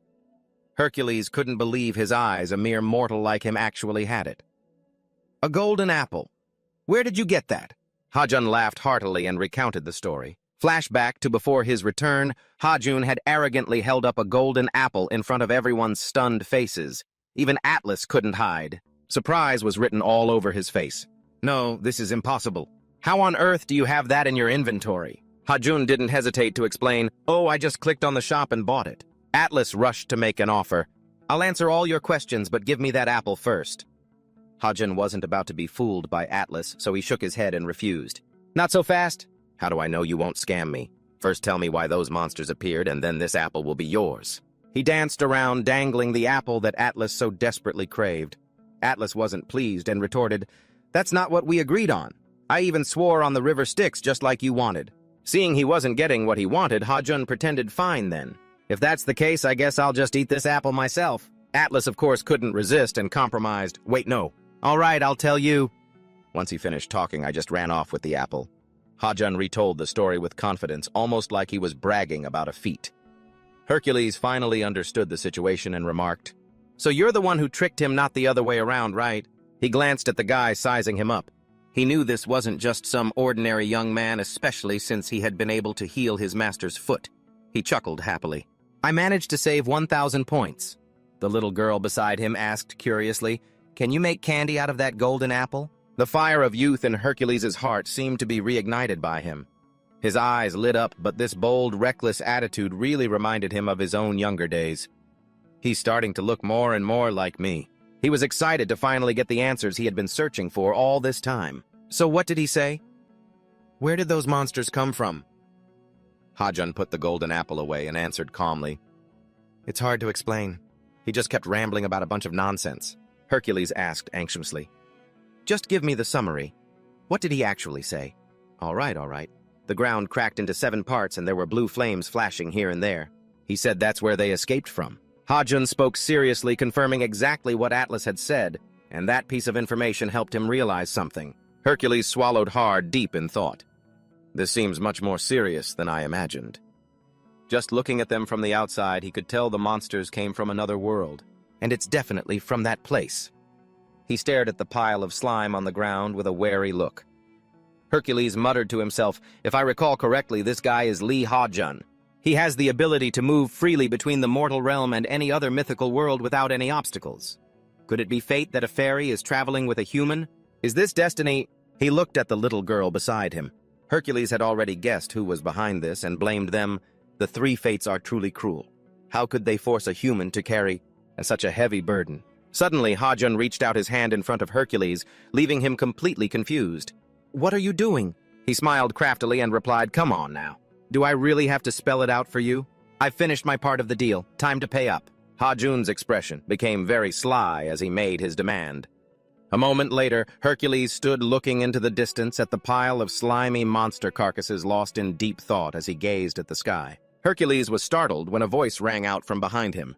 "So what do you think of him now that you've met him in person? He's quite useful, isn't he?" The person asking was a god, Hermes, who looked quite youthful. Hercules was happy to see him and said, "Greetings. I hope you're having a good day. How long have you been standing there, Hermes?" He waved back warmly. "I just got here right after the two of them left." "But do you have to be so stiff and cautious with me all the time, Hercules? I don't like it when we have to be so formal." He stomped his foot in frustration. That put him in a very awkward position. Hercules quickly explained, "I can't help it, especially after you helped me complete my 12 labors." Hercules gripped his staff and replied, "You know I have to be extremely careful with everyone else. Because of that." Hermes continued, annoyed. "Especially Ares. I heard you've been trying your best to ignore him for the past few days." He broke into a sweat, clearly trying to avoid the topic. "That's his fault. He keeps bringing up the past to pick a fight with me. Just because he's older doesn't mean I have to respect him. He doesn't deserve it." Hermes angrily chided him, "You stubborn guy!" Then unexpectedly asked, "Are you still at odds with Atlas?" Hercules replied calmly, "Even though I really want to clear the air, it would be shameful for me to humble myself and go down there. After all these years. Besides, I'm not even sure if he'd want to talk to me anymore." Listening to his confession, Hermes silently wished the two of them could make up. But he understood it's very hard to forgive things like that. He decided to drop the subject. Instead, he turned back to the important matter at hand, the place Atlas had described to the young man. "It's the place we're thinking of, right?" He seriously reiterated Atlas's words. The ground split into 7 parts with blue flames flickering here and there, just as predicted. At the same time, the wings on his staff spread wide. "We should start getting ready." As soon as he finished speaking, the staff lifted Hermes into the air. He called down, "Before I go, I'm heading back to the temple now to report on everything that happened today." Hercules, not wanting to be a bother, tried to stop him. "You're already busy enough, let me go to the temple." Hermes quickly replied, "It's fine if you leave. Who's going to take care of that bunch? They're sprouting up over there. Besides, delivering news is my responsibility." He didn't hesitate to help. "See you later. Give my regards to your wife for me." Hercules took off instantly, and he happily called back, "You got it." Now his gaze turned murderous. He spun around to face the slimy monsters and declared without hesitation, "Time to wipe these pests out." Shifting the scene back to the mortal world after finishing her mission, Lucio was so exhausted she collapsed into a deep sleep, even snoring comfortably. Suddenly, Ha-jun appeared out of nowhere. He forcefully yanked the blanket off the little lady to wake her up. "Hey, get up!" Lucio slumped on the mattress, groggily saying, "5 more minutes." He didn't put up with it and scolded her, "5 minutes. What are you talking about? I have to leave early. Get up and get ready now." The lazy little lady grabbed a soda can and muttered, "What's the rush? Is there something going on today, too?" Ha-jun sternly pointed a finger at her. "Did you forget? Today is the hunter qualification exam. You idiot, I told you to wait at home yesterday. But you were the one who insisted on tagging along." After chugging the cold soda, Lucio slowly woke up, rubbed her eyes, and replied, "Oh, right, I remember saying that now. But an exam for what?" He used a sarcastic tone to tease the little lady. "You don't even know what it is, and you still wanted to come along." Lucio shot back, "Because you're always trying to go off on your own. It's so boring. Besides, if Ha-jun isn't... And at home, who's going to cook for Lucio?" Ha-jun was furious and shouted, "What am I, your nanny?" "Whatever," he thought, digging into his backpack to check his gear. "Let's see. I've got my ID and registration slip. Better leave this staff behind so I don't stand out." Having said that, Ha-jun took away the wooden stick Ares had given her. The little lady just waking up? Her hair still a mess, excitedly chirped, "Ha-jun, Lucio is ready." He thought to himself, "Yeah, I bet you aren't. Put this on."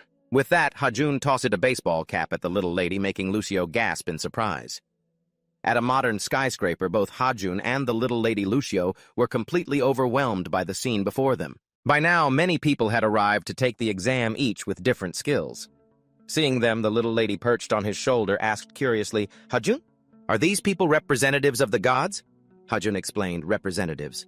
You mean hunters, the mysterious beings from what I've heard? Most of them here aren't warriors. They're just people with strong physiques." The announcer's voice suddenly boomed, "Now we will begin the hunter certification test. Candidate number 1, please step onto the arena." Just then, not only candidate number 1, but 3 dwarf monsters appeared growling. They let out a shriek and jumped to attack him all at once. He forcefully used his weapon to bash the monster on the head. Hajun watched and thought, only 3 small fries. Maybe it's to ensure safety it's hard to hold a real exam. I guess it's too risky to run a real test for safety reasons. Even an average person could take them down. Lucio, sitting in his lap, stared at Hajun with endless admiration, while Hajun calmly analyzed the test. It seems the point isn't whether they can beat them, but how they do it. I guess I'll have to rely on the suit's physical stats for now. But things aren't looking so smooth. After a while, the announcer called out, "Next up, candidate number 38, Hajun." He stood up, raised his hand, and said, "Here." It was his turn to step into the arena.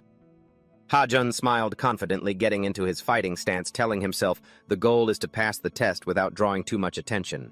A system notification pinged, "Suit activated."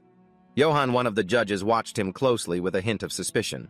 She kept her eyes locked on Hajun as he appeared on the arena floor. The announcer's voice boomed, "Candidate number 36, 2 minutes and 52 seconds. He made quick work of those small fries." Sitting in the stands, Hajun overheard the chatter and wondered if the guy was a melee-focused hunter. "He had incredible coordination," someone commented. Another replied, "Yeah, me too." "He must have trained hard long before he awakened," the chubby judge continued. "His strikes are decent, but he lacks a finishing blow. A hunter shouldn't waste that much time, just to take down 3 goblins." The judge next to him agreed. "Seems like there aren't any standout candidates this time." Suddenly, Duhan barked, "You old geezers, shut it for a second." She pouted, grumbling to herself, "They're so picky. It's just a recruitment drive for second-rate guilds." The crowd around them was already buzzing with whispers. "That's Duhan from the Black Dragon Guild. I can't believe she came here in person to scout for new hunters." Duhan frowned, thinking, how did it come to this? Only a short time ago, the Black Dragon Guild was still the second strongest in the country. We were untouchable, renowned, and powerful. But after that mess with the 8-headed monster, we lost so many major sponsors. Now I have to go out and recruit members myself. I just hope I can find someone with actual talent." She let out a weary sigh. The announcer's voice cut through the air again. "Next candidate number 38, Hajun." He stepped onto the arena with confidence.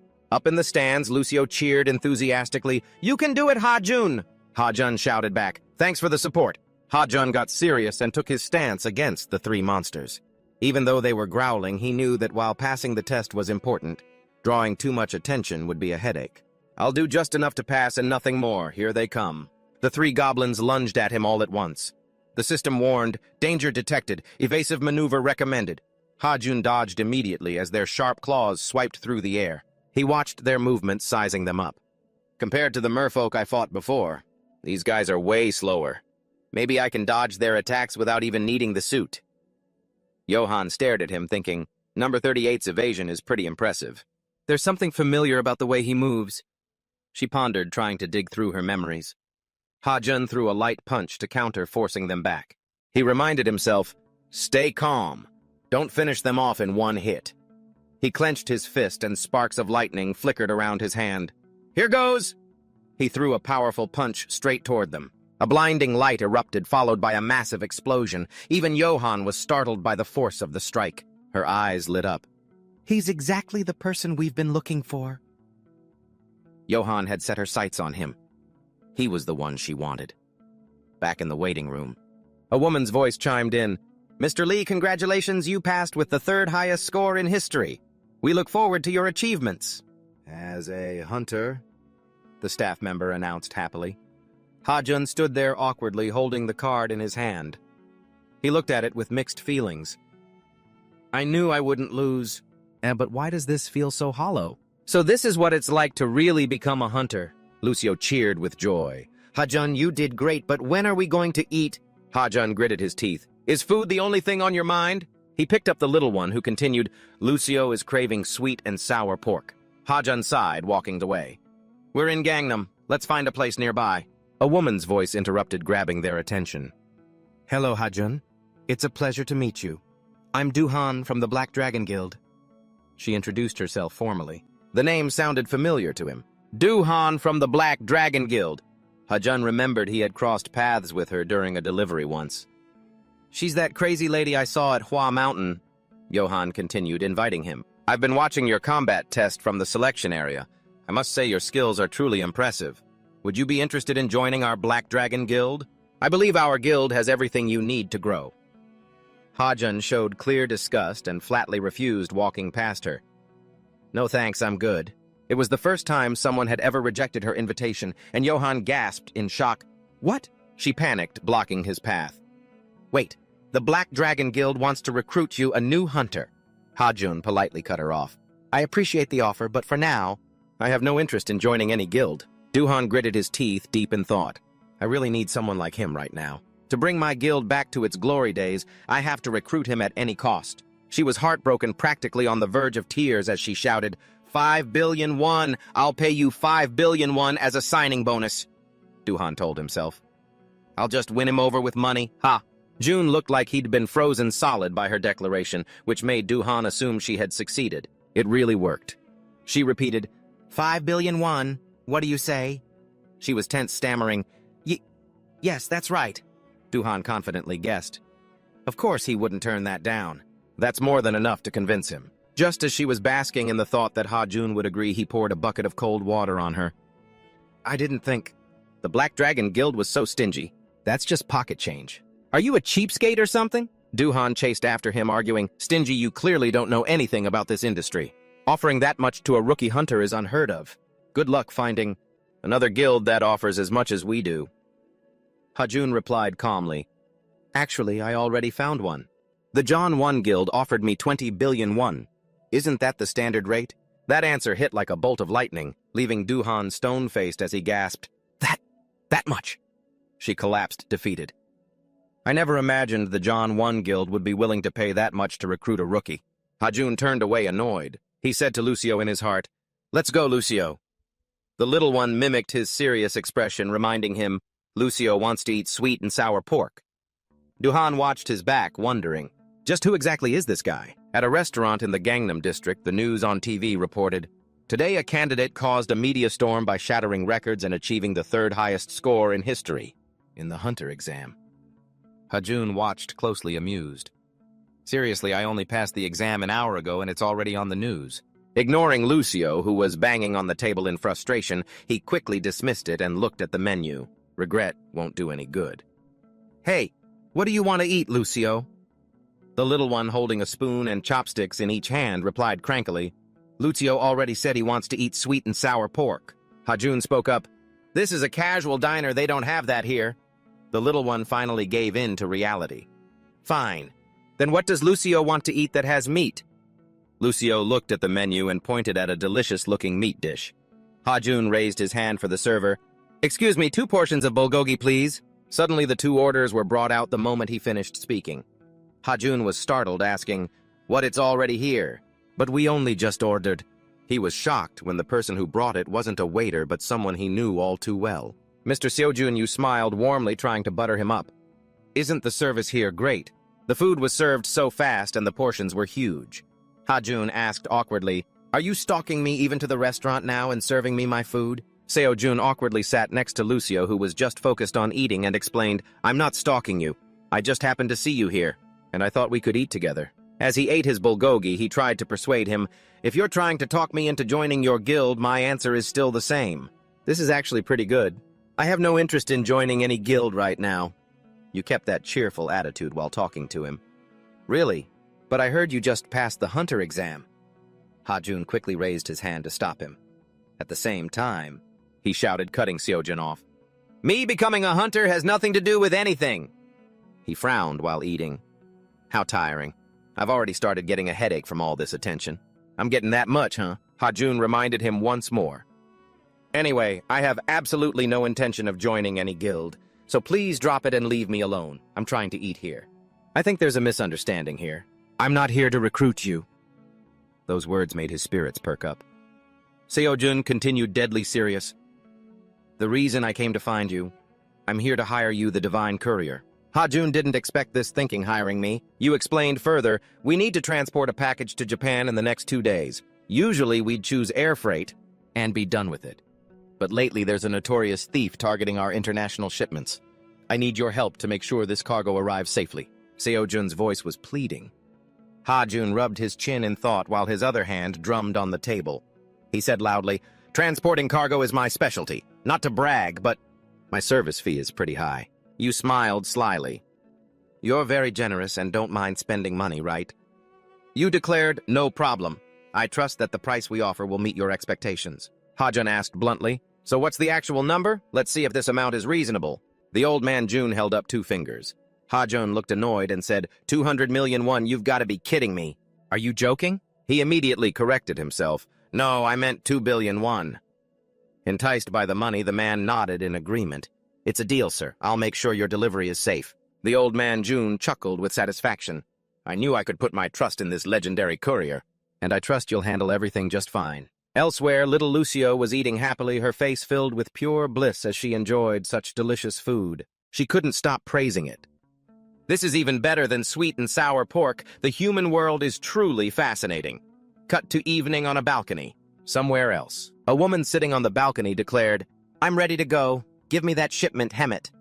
The woman stared intently at the contents while the god Hemet stood by her side. It appeared through the tech system. Cut to a harbor filled with ships carrying various containers.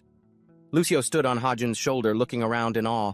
Ha-jun stared at the giant boxes on the ship and equally amazed replied, You're right, there are so many. I wonder if all of these belong to the John World Guild. He was stunned and thought to himself, I never imagined I'd be traveling on a cargo ship.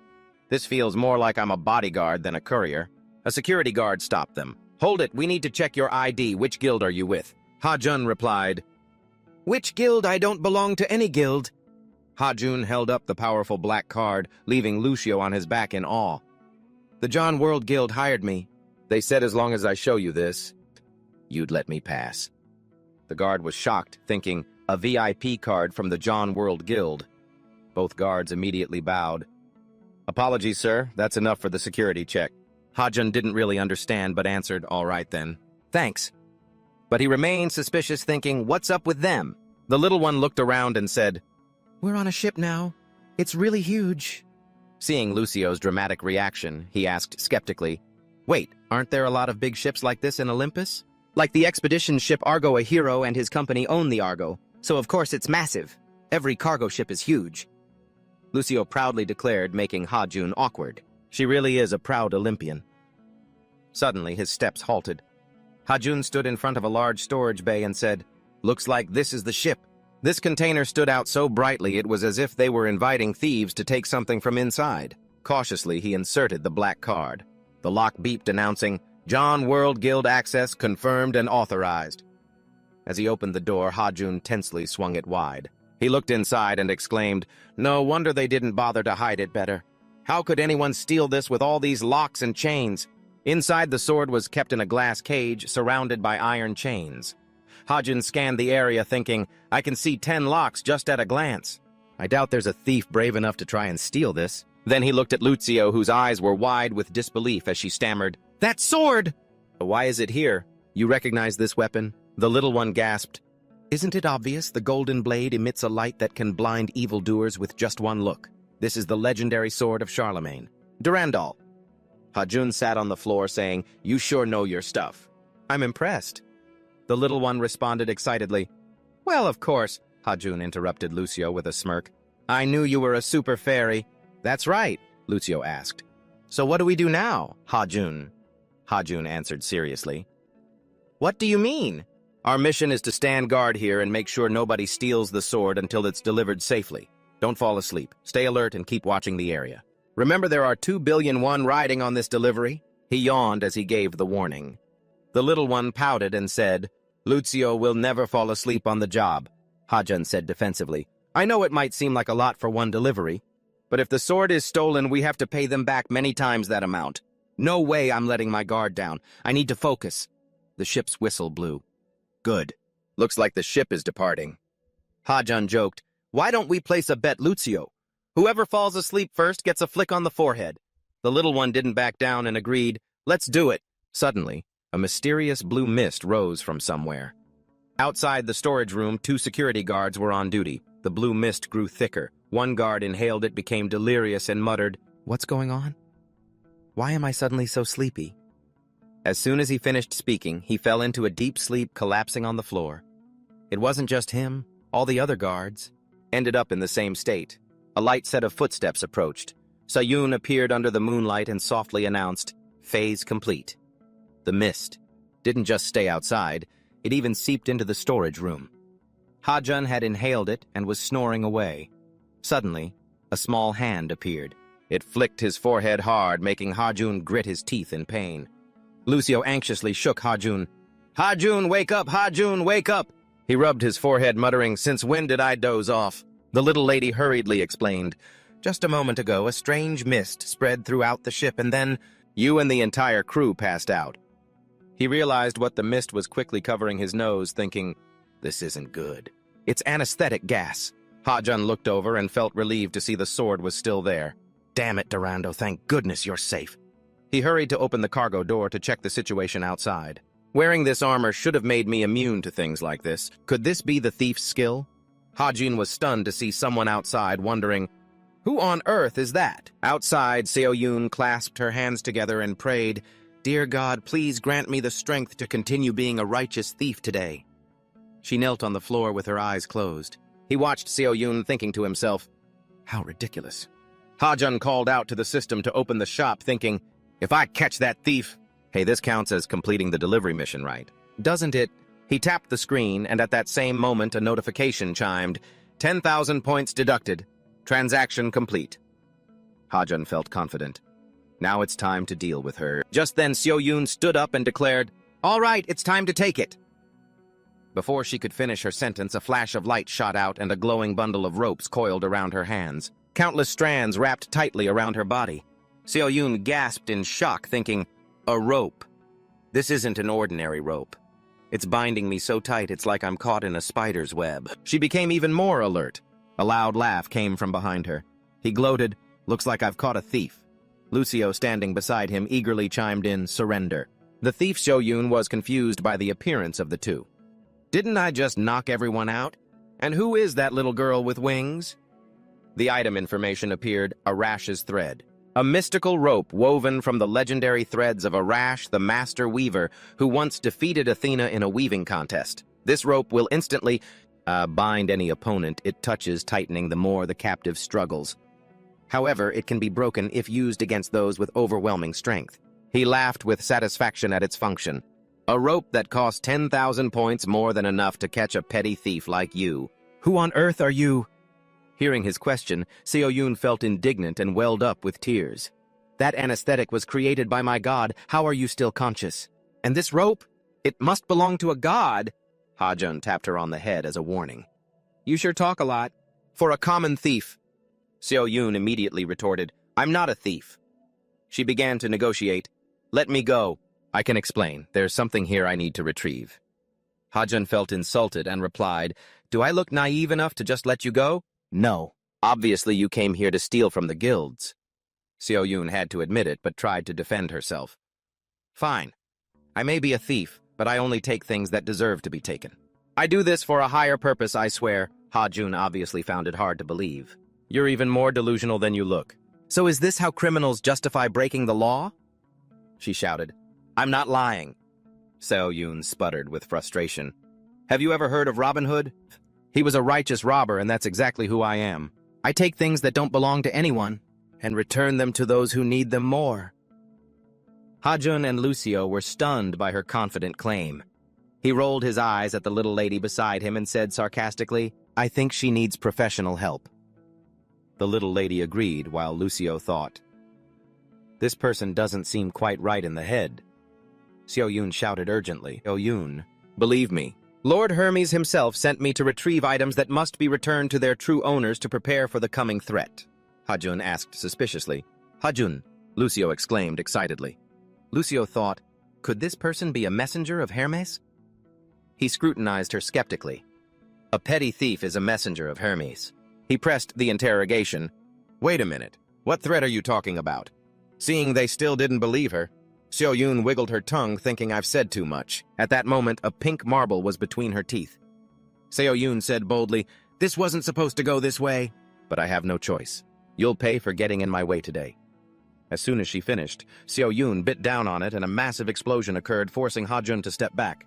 He cursed under his breath as the thick smoke obstructed his vision. Damn it, I can't see a thing in this smoke. It's thick smoke, but it's just a regular smoke bomb. She's still tied up in Arash's thread, so there's no way she can escape. Ha-jun thought nervously as the smoke began to clear. He was completely panicked when he saw Seo-yoon had vanished, leaving only Arash's thread behind. She escaped.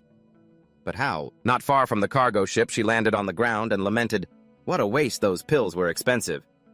Seo-yoon's entire body was enveloped in a blue light. Just then, a notification appeared. Alicia's mental transformation pill. When ingested, this type of Alicia temporarily makes the user invisible and intangible, helping them overcome any physical constraints. For a limited time, duration 4 minutes and 30 seconds. Seo-yoon the hunter wanted to cry, "I won't let you get away no matter what." That pervert wearing the riding suit. Nighttime at a quiet harbor. A lone figure walks by, the sharp rhythmic tapping of shoes against the ground echoing piercingly in the silence. Seo-yoon sighs heavily. That was seriously such a close call. A notification pops up. Mental transformation pill expired. She grinds her teeth, her face flushing with anger as she recalls the smug look on Ha-jun's face, that weirdo she ran into recently. He almost ruined everything. Who even is that pervert in the superhero suit? Suddenly, her system notification pings, grabbing Seo-yoon's attention. She reads it intently. The mischievous messenger is dying to know if she completed the mission. Seo-yoon replies immediately. Hemmet, things didn't go exactly as planned, but I did manage to get the item you requested. The Ring of Release, one of the mystical relics from the legends of King Arthur. The ring in her hand looks unremarkable at first glance, but begins to glow with a blinding light. It is the treasure of the Lady of the Lake, the one who gave King Arthur the sword Excalibur. I just couldn't believe it. A legendary artifact like that actually exists. Even someone as composed as Seo-yoon hadn't seen this coming. On the other end, after receiving her reply, the mischievous messenger responds again, sounding confused and demanding an explanation of what happened. Seo-yoon patiently explains, "You see, I used the sleeping gas you gave me when I boarded the ship, but there was one person who wasn't affected." The mischievous messenger insists firmly that the item provided to her was harmless. Another notification pops up as the mischievous messenger asks with a confused tone, "Who is that person?" She rests her chin on her hand, closing her eyes to think seriously. Let's see. He was wearing a skin-tight suit that was such an eyesore, and he was holding this strange rope that seemed to possess mysterious power. I was completely immobilized when he tied me up, so I had to use the pill you gave me. Ha-jun's smug face still haunts her. The mischievous messenger frowns. "These details sound familiar," the messenger asks. "Was there a child with him or someone else?" Seo-yoon thinks back and confirms, yes, he was with a cute little girl with blue hair. That was Lucio, his partner. She suddenly feels like something is off. Thinking about it again. Wait, how did he know that exactly? Who is that guy? Is he someone important? The mischievous messenger chuckles at this unbelievable coincidence. The messenger reassures her, "Don't worry," explaining that this person is someone he personally selected. Seo-yoon lets out a sigh of relief. "So he counts as one of our people, then?" "I had no idea. What a relief." She suddenly feels like something isn't quite right. "Wait, does that mean I outrank him?" Seo-yoon giggles, her face flushing a light pink for no apparent reason. Her eyes flash with determination. "The next time we meet, I'll make sure to put him in his place as his superior." Elsewhere, a motorcycle comes to a stop. A chime rings from the phone, followed by a notification, 2 billion won has been deposited into your account. Ha-jun cheers in delight. "Awesome, I finally got paid." Just like the guild predicted, there really was a thief, and things got way more chaotic than I thought. He recalls the scene from earlier. The ring went missing. The alarms went off, and everyone was running around in a panic. Ha-jun continues, "I feel bad for them, but our sword arrived safely." "That's all that matters," Lucio asks, confused. "Why are you so happy?"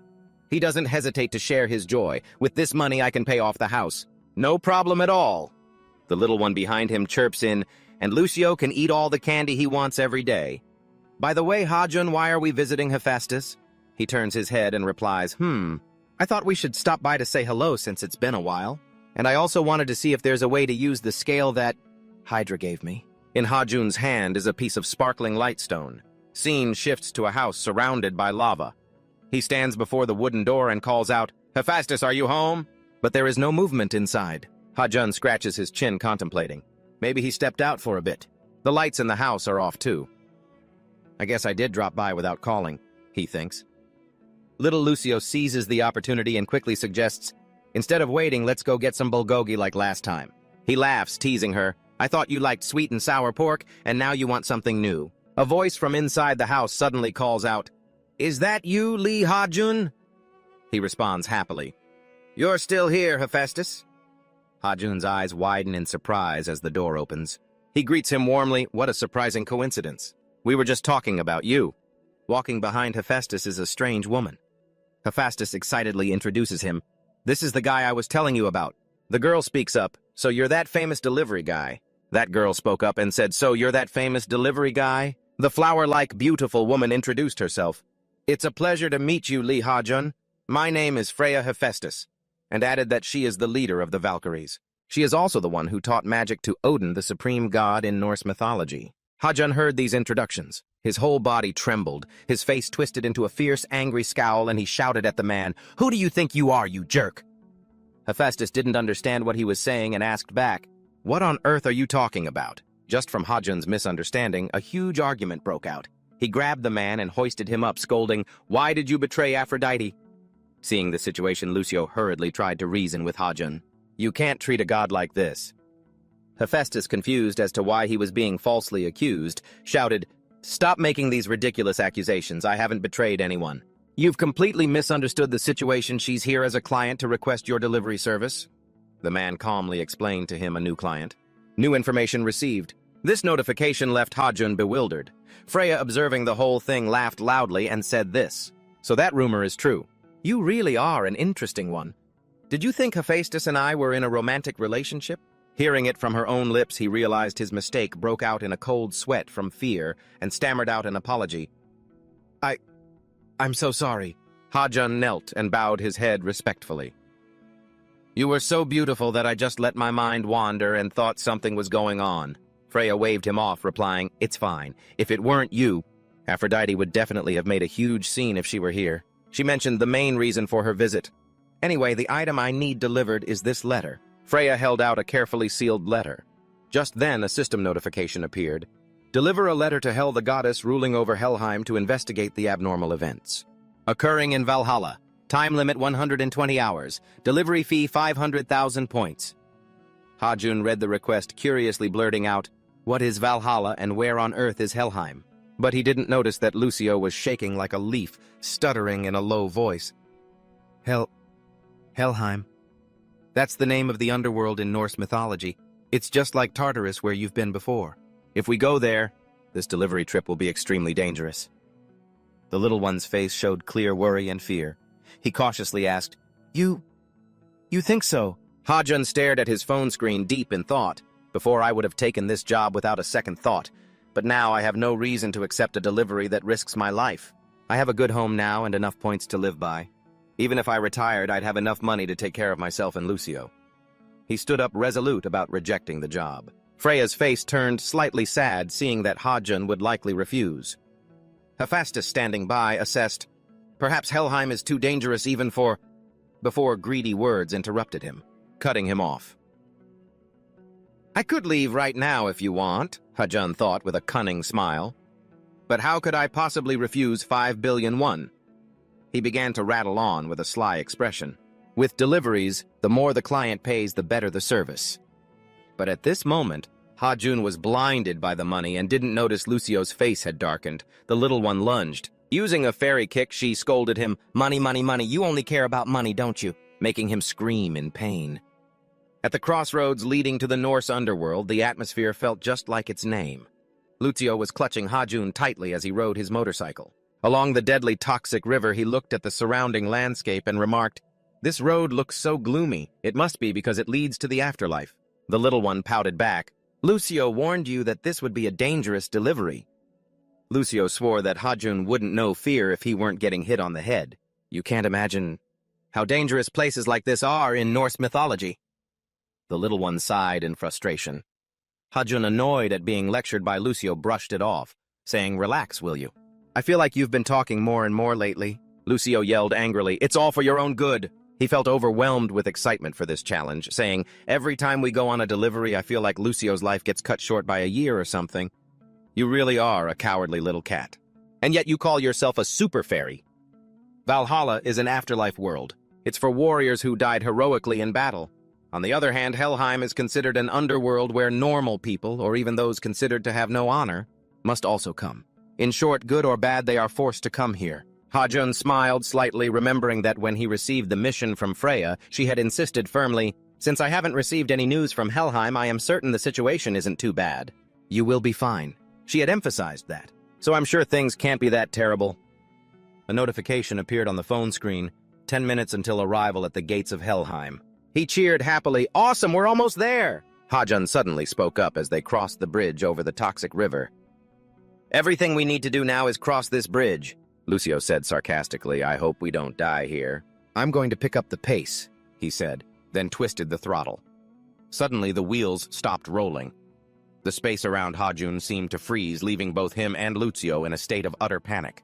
Not understanding what was happening, he asked in confusion, "What's going on? The air feels strange. Why do I suddenly feel like I've been frozen in place?" Lucio, riding behind him, asked fearfully, "Hajun, I can't move at all." Hearing Lucio say that, he realized he wasn't the only one. Surely the boy was experiencing the same thing. What a bizarre sight this is. A living soul daring to cross the bridge of Helheim! A ghostly voice suddenly boomed, scaring the two of them on the bike even more. A giant woman's face appeared. She rose from the river and stared at them. Modgud's eyes turned blood red as she scrutinized them. "There's something not right about you two. You don't have the stench of death on the girl, but you..." Hajun looked at her guardedly.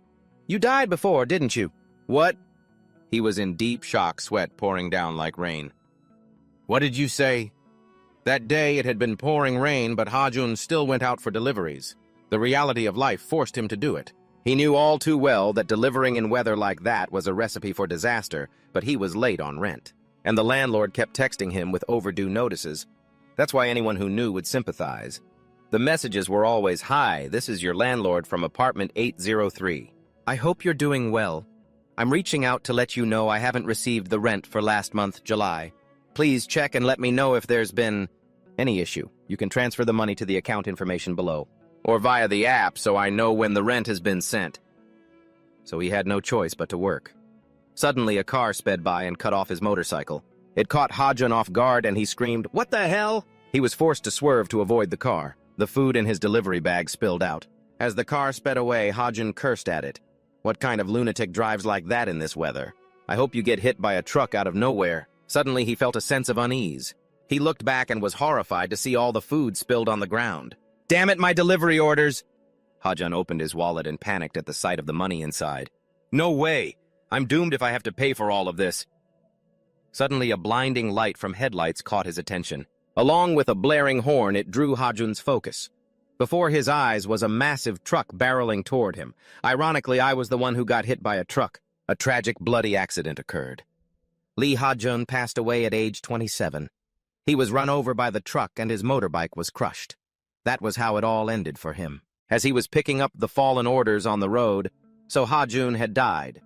Back in reality, he shouted angrily, "This is absurd! Are you trying to kill me? Kill? These people believe I'm actually dead."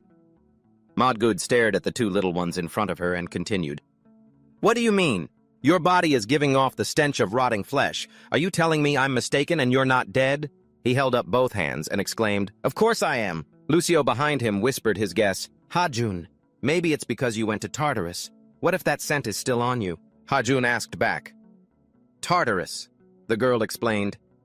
"Living beings often carry the scent of their surroundings. For example, those from fairy springs smell like fresh spring water. Creatures from small streams smell like the stream itself. This has been verified by Lucio himself. And fairies by the river will smell of the river's soil, plants and moss, like the girl Lucio who is a typical river fairy." Lucio was excited that she had figured out the reason. Even though Tartarus and Helheim aren't in the same mythology, both are known as the underworld. Perhaps that's why you carry the scent of death on you. Ha-Jun was bewildered and sniffed his own hands, thinking I smell like death, but I can't smell a thing. Remembering back in the cave, Hydra had said, well, she could smell the stench of souls from the underworld on him. That made him even more shaken. Modgood heard their whole story and finally understood, speaking up. Now I understand. I've heard rumors of a mortal who met Hades deep within Tartarus. You must be that brave soul. In that case, you must know who I am, the guardian of this bridge. But Ha-Jun was clueless about these things, so he secretly denied it in his heart. No, I don't know anything. Just then, Lucio spoke up. I know who guards the bridge to Helheim. There is only one person who holds that position. Known as the Warrior of Wrath, the Weary Gatekeeper, the Guardian of the Gjallarbru Bridge, the bridge connecting Helheim and Midgard. The girl showed off her knowledge. You are Modgood, aren't you? Even she let out an O at Lucio's extensive knowledge. Impressive for a child. You even know my other titles. Now tell me, why do you want to cross the Gjallarbru? Modgood asked straight to the point. Lucio held up the letter in her hand and said, Freya has entrusted us with a mission. As soon as he handed over the letter to her, she gasped in shock. A letter from Freya. She eyed him with suspicion, but quickly signaled for them to move on. Fine, you can pass. Ha-Jun revved the scooter to head out, still feeling uneasy.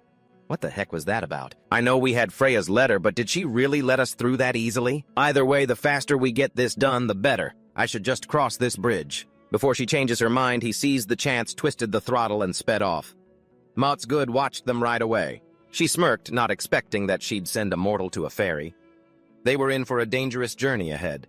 Motsgood didn't trust them one bit, silently judging them both. Ha-Jun's scooter zoomed across the bridge, slicing through a thick veil of white mist. Looks like we're almost there. Once we get past this area, we'll be there. Suddenly, a freezing gust of wind hit them, leaving Ha-Jun flustered. What the why is it suddenly so cold? I thought hell was supposed to be hot. The cold turned his face bright red, and his nose started running uncontrollably. Lucio riding behind him wasn't doing much better. The little one even sneezed so hard that snot splattered onto his jacket. He snapped, Hey, don't you dare get your snot on my clothes! Before his eyes lay a land buried in frigid snow. Wait, isn't this the Norse afterlife? Why does this place look like the South Pole? She really should have warned us before sending us into these snowy mountains. Freya seemed sweet, but it turned out she didn't care about anyone else.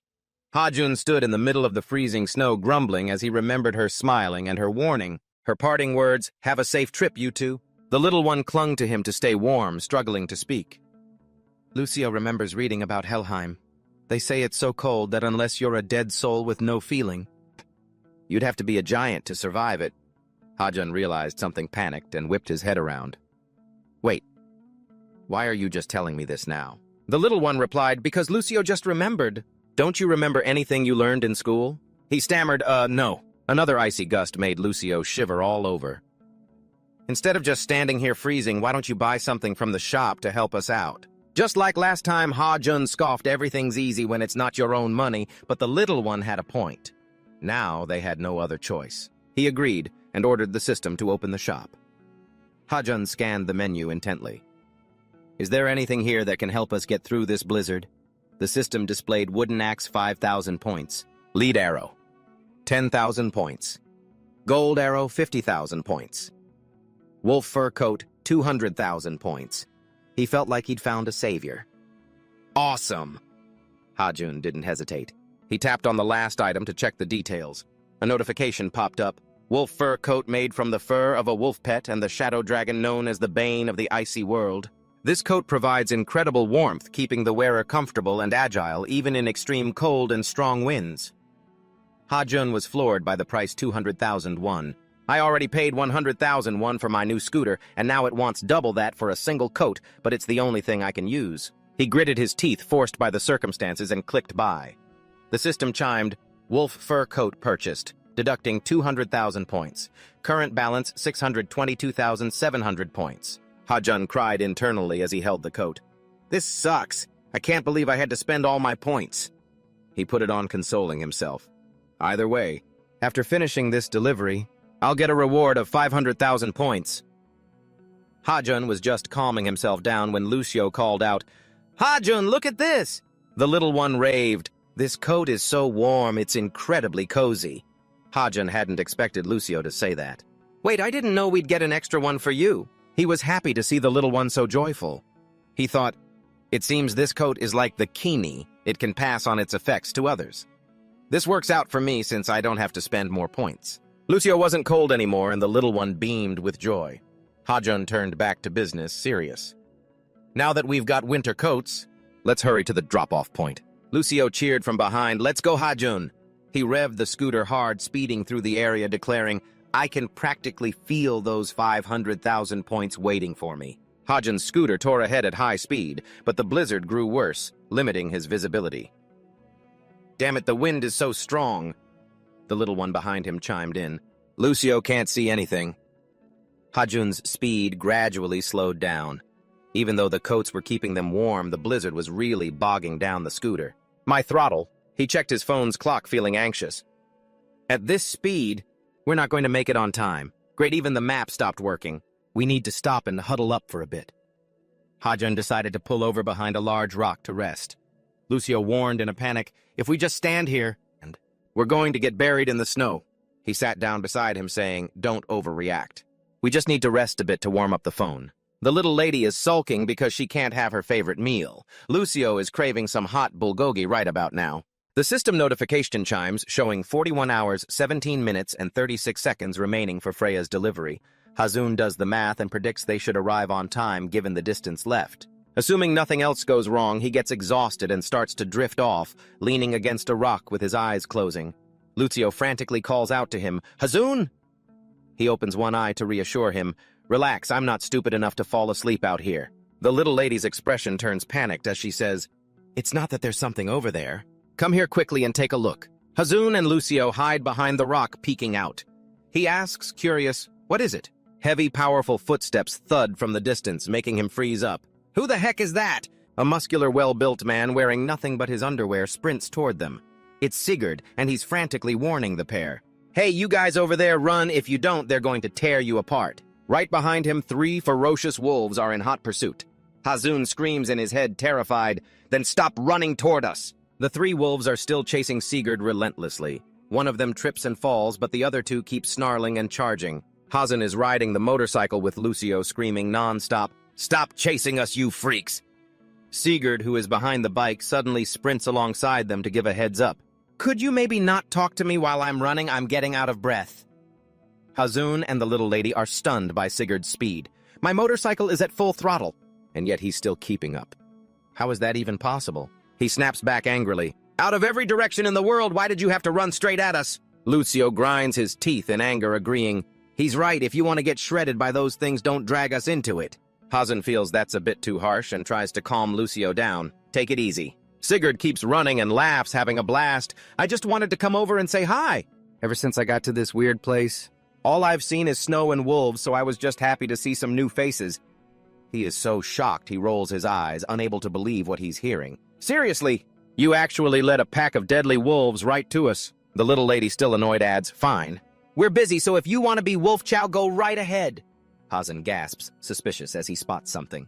A cabin. They could hide there for a while. In the middle of this freezing, snowy wasteland, it feels like a lifesaver. He didn't hesitate, gunning the bike straight ahead, overjoyed at how lucky he was. Sigurd chased from behind, shouting for them to wait, while Hajun realized they were now stuck with a dead weight. That guy is still chasing us. The sound of wolves snarling behind them made him turn pale with fear. "Damn it, the pack will be on us if we wait for him." To save both their lives. Hajun coldly closed the door, not forgetting to say, "I'm sorry. I know we just met, but thank you for sacrificing yourself for us." The howls of the wild beasts echoed, and as he left with Lucio, he felt touched. "We will never forget your sacrifice." "Where did you think I was going? You're mistaken if you think I'd die today." The man's voice rang out, making Hajun jump in shock as Sigurd's muscular figure vaulted over the wooden fence. Hajun couldn't believe his eyes and blurted out, "This wall is at least 7 meters high and he just jumped over it." Lucio gasped. "That is truly incredible." He landed gracefully in front of them. Sigurd grinned, flashing his teeth, and said, "No need to be so surprised. There isn't an obstacle in this world that a real man can't overcome."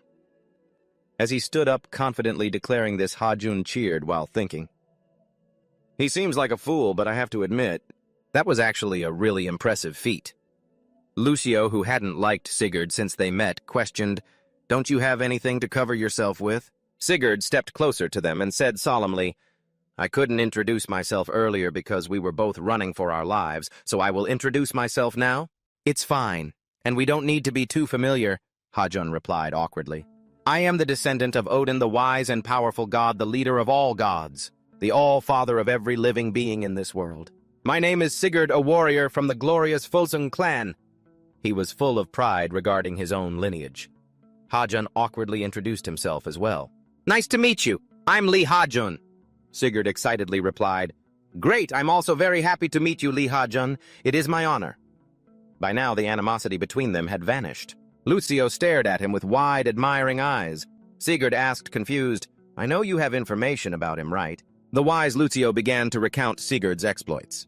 He was a legendary hero famous for slaying Fafnir, a notorious and terrifying dragon. In the Volsung epic of Norse mythology, he had earned the glorious title of Dragon Hunter, the Dragon Slayer.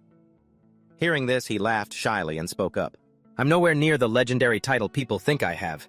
No need to treat me like a god. Hajun could tell just by looking how much Sigurd loved the attention and silently judged him. It looks like you really love being the center of attention, huh? Just then he pointed toward the cabin and suggested, Instead of standing out here in this freezing cold, why don't we continue our conversation inside? Hajun quickly advised, Wait, we don't know who lives here. We can't just barge in like that. We could be charged with trespassing. Sigurd, as comfortable as if he were in his own home, opened the door to lead them in. Regardless, we shouldn't stand out here for long, especially in this blizzard. With the wolf pack lurking, Hajun saw the sense in it and decided to follow. All right, but if anyone asks, I'm blaming you. He looked at his phone screen, which had lit up, and thought positively. This cabin isn't too far from our destination. Maybe waiting here until the blizzard dies down isn't a bad idea. Once inside the wooden cabin, they started a fire to help warm up the air. Once everyone was safe, Sigurd curiously asked more about him. So who are you? Why did you come to these dangerous mountains? You don't look like a warrior of any tribe I know. Hajun didn't know how to explain it. He awkwardly scratched his cheek and replied, Actually, I'm delivering something to someone very far away, so you could say I'm on a business trip. He raised an eyebrow, puzzled. A delivery trip to this place? That sounds quite strange. To avoid the awkward atmosphere, he deflected by asking, So Sigurd, what happened to the wolves chasing you earlier? I thought you were a dragon slayer. Lucio, standing next to him, agreed and joined in. That's right. Aren't you someone who could easily deal with those wolves? Sigurd slowly explained, You forget that we are in Helheim. Hajun, confused, blurted out, So what does Helheim have to do with wolves? This world is a place for the dead, so why fight creatures of the underworld when they are already dead? Even if I killed them, it would be useless, so running away is a better option than exhausting myself and getting eaten by them. He calmly analyzed. By now, Hajun realized that was true. Sigurd couldn't help but be curious about his special job. So what are you delivering, and to whom? I know this area very well, so I can help you find your way when the sun rises. Lucio, understanding Hajun's mood, patted his shoulder to reassure him. That's Sigurd. I think we can trust him with this information. Hajun comforted himself as well. Maybe it'll be okay. Hajun pulled out his mission letter and said, The real reason we're here is to deliver a letter from Freya. She said it was very urgent. A letter from Freya? Sigurd exclaimed in surprise. He looked closely to verify, and there was no mistake. It really is Freya's seal. Sigurd said, slightly annoyed. You should have said so from the beginning if it was something this important. Hajun replied, annoyed. Buddy, at that time you were only wearing your underwear. You didn't look very trustworthy. Suddenly, there was a pounding on the door, followed by a cracking sound that caught everyone's attention. And just as he interrupted their conversation, a wave of fear washed over him. The pack of wolves that had been chasing them earlier had finally broken through the door. Damn it, the whole pack is here. When the three of them stepped out, they were met by a massive pack of wolves, not just the three from before. Sirius stood in front, hurriedly warning Hajun, I'll hold them off. You use the back door and get out of here. Hajun was stunned by this decision. What? No, you said they can't be killed. You won't be able to handle them all on your own. Hajun stammered, unsure of what else to say. What was happening? Before Hajun's eyes, Sigurd was channeling his magic, his hands crackling with purple lightning. It looked as though he were summoning something as he shouted out, Gram! Instantly, the dragon-slaying sword was summoned by Sigurd. His expression turned deadly serious as he faced them, the blinding light of the blade making it hard for Hajun and Lucio to see. The little fairy beside them explained, That's Gram, the mythical sword he used to defeat Fafnir. I'd forgotten about that. He stared intently at the blade. With its legendary history, the dense, ferocious pack of wolves growled in threat. Sirius let out a roar and swung the sword in his hand with all his might. A single effortless strike easily sliced the head off the lead wolf. He really is a dragon slayer at that very moment. A massive explosion erupted from the impact of Graham. Hajun, watching from behind, was in awe. He defeated them all in one swing, but Sigurd immediately denied it. No, the carcasses of the wolves they had just taken down suddenly began to rise.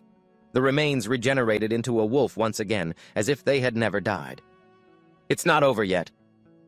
Standing not far off, he watched this scene in terror and screamed. What the hell is that? Hajun gritted his teeth in anxiety. He had said it was useless to fight the wolves in Helheim because they would just turn back into that. Lucio beside him was trembling in fear. Sirius urged them on, trying to hold them back to give them a chance to escape. Hrung, I'll keep them busy as long as I can. The wolf's massive leg tried to crush him while he was distracted, but how could Sigurd be defeated so easily? He leaped into the air looking at their monstrous forms and exclaiming, when all 8 of them merge, this fight won't be easy. Had Hajun and the fairy escaped? They haven't been taken down, have they? Sigurd worried inwardly. Suddenly he was stunned by the sight before him. Hajun had summoned the wooden staff gifted to him by Ares and leaped straight toward the giant wolf, slamming it with 100% of his strength. Hajun let out a battle cry and used all his might to smash the wooden staff down onto the giant wolf's head. It created a massive, shockwave-inducing explosion. A blinding light followed, and after the blast settled, he himself was stunned by the power of the wooden staff. It seemed like it wouldn't have any effect, but Sigurd stammered in disbelief. No way! I can't believe it! As for Hajun, he was still in shock, unable to believe his eyes. He continued, the wolves of Helheim aren't supposed to be able to die yet. They're dissolving. The giant wolf was enveloped in a blue light and slowly vanished, fading into the air. Sigurd looked at him, bewildered by the wooden staff, and wondered, is he really just a mortal? He hurried over and asked, what did you do to them? I just hit them with my staff, Hajun replied nonchalantly. Sigurd looked at the blue light slowly fading and said, I saw it with my own eyes. But it's hard to believe that anything can actually die in Helheim, even the goddess of hell who rules this place. Et doesn't have the power to do that. Hajun felt a secret joy as he imagined his own future glory. Who would have thought he possessed such power? Could this be his late blooming awakening as a hunter? Suddenly, Lucio flew over to him and spoke up. Lucio knows now, Lucio remembers. Hajun was still lost in his own thoughts. Was he about to become an S-rank hunter? Your wooden staff took down the pack thanks to its power, Hajun asked suspiciously. You mean the staff Ares gave me?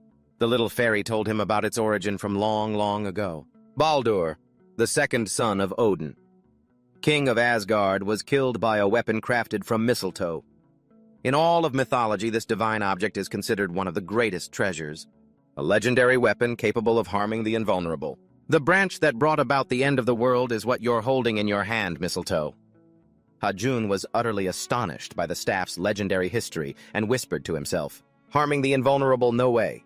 This thing is so powerful it's completely game-breaking. Hajun remembered the Durandal sword that Seojun had entrusted to him, the one he was hired to transport for 20 billion won. If this weapon could destroy immortal entities, it would certainly be worth an astronomical amount. Overjoyed, he swung the staff wildly, cheering, That's right, I've hit the jackpot. I could sell this for 10, 20, maybe even 100 times more. Hajun was so happy he didn't notice Sigurd behind him, terrified, shouting to stop him. Stop swinging that thing! Are you trying to kill me? Only then did he hear him and apologize. My bad. Hajun remembered when it was given to him and teared up, touched. And here I thought Ares was just a stingy guy all this time. I was wrong. I'm sorry, Ares. I actually regretted thinking about giving it back to him. While still in high spirits, he added, Let's go meet Hell right now. He hit the gas and the vehicle gradually picked up speed. Sigurd asked in panic, Wait, what about me? Hajun ignored him, leaving him running behind as he shouted out, I'm so fired up right now. Hell, get ready. Hazen ignored him, running ahead while shouting back excitedly, I'm pumped.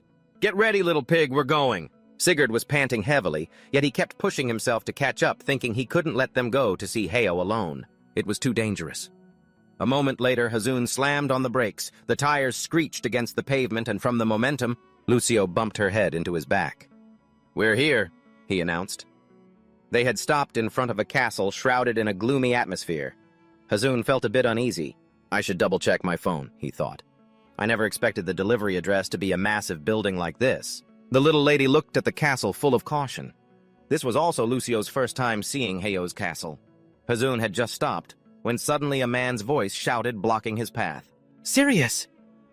Hazun gasped in surprise, seeing him panting heavily behind them after running quite a long distance.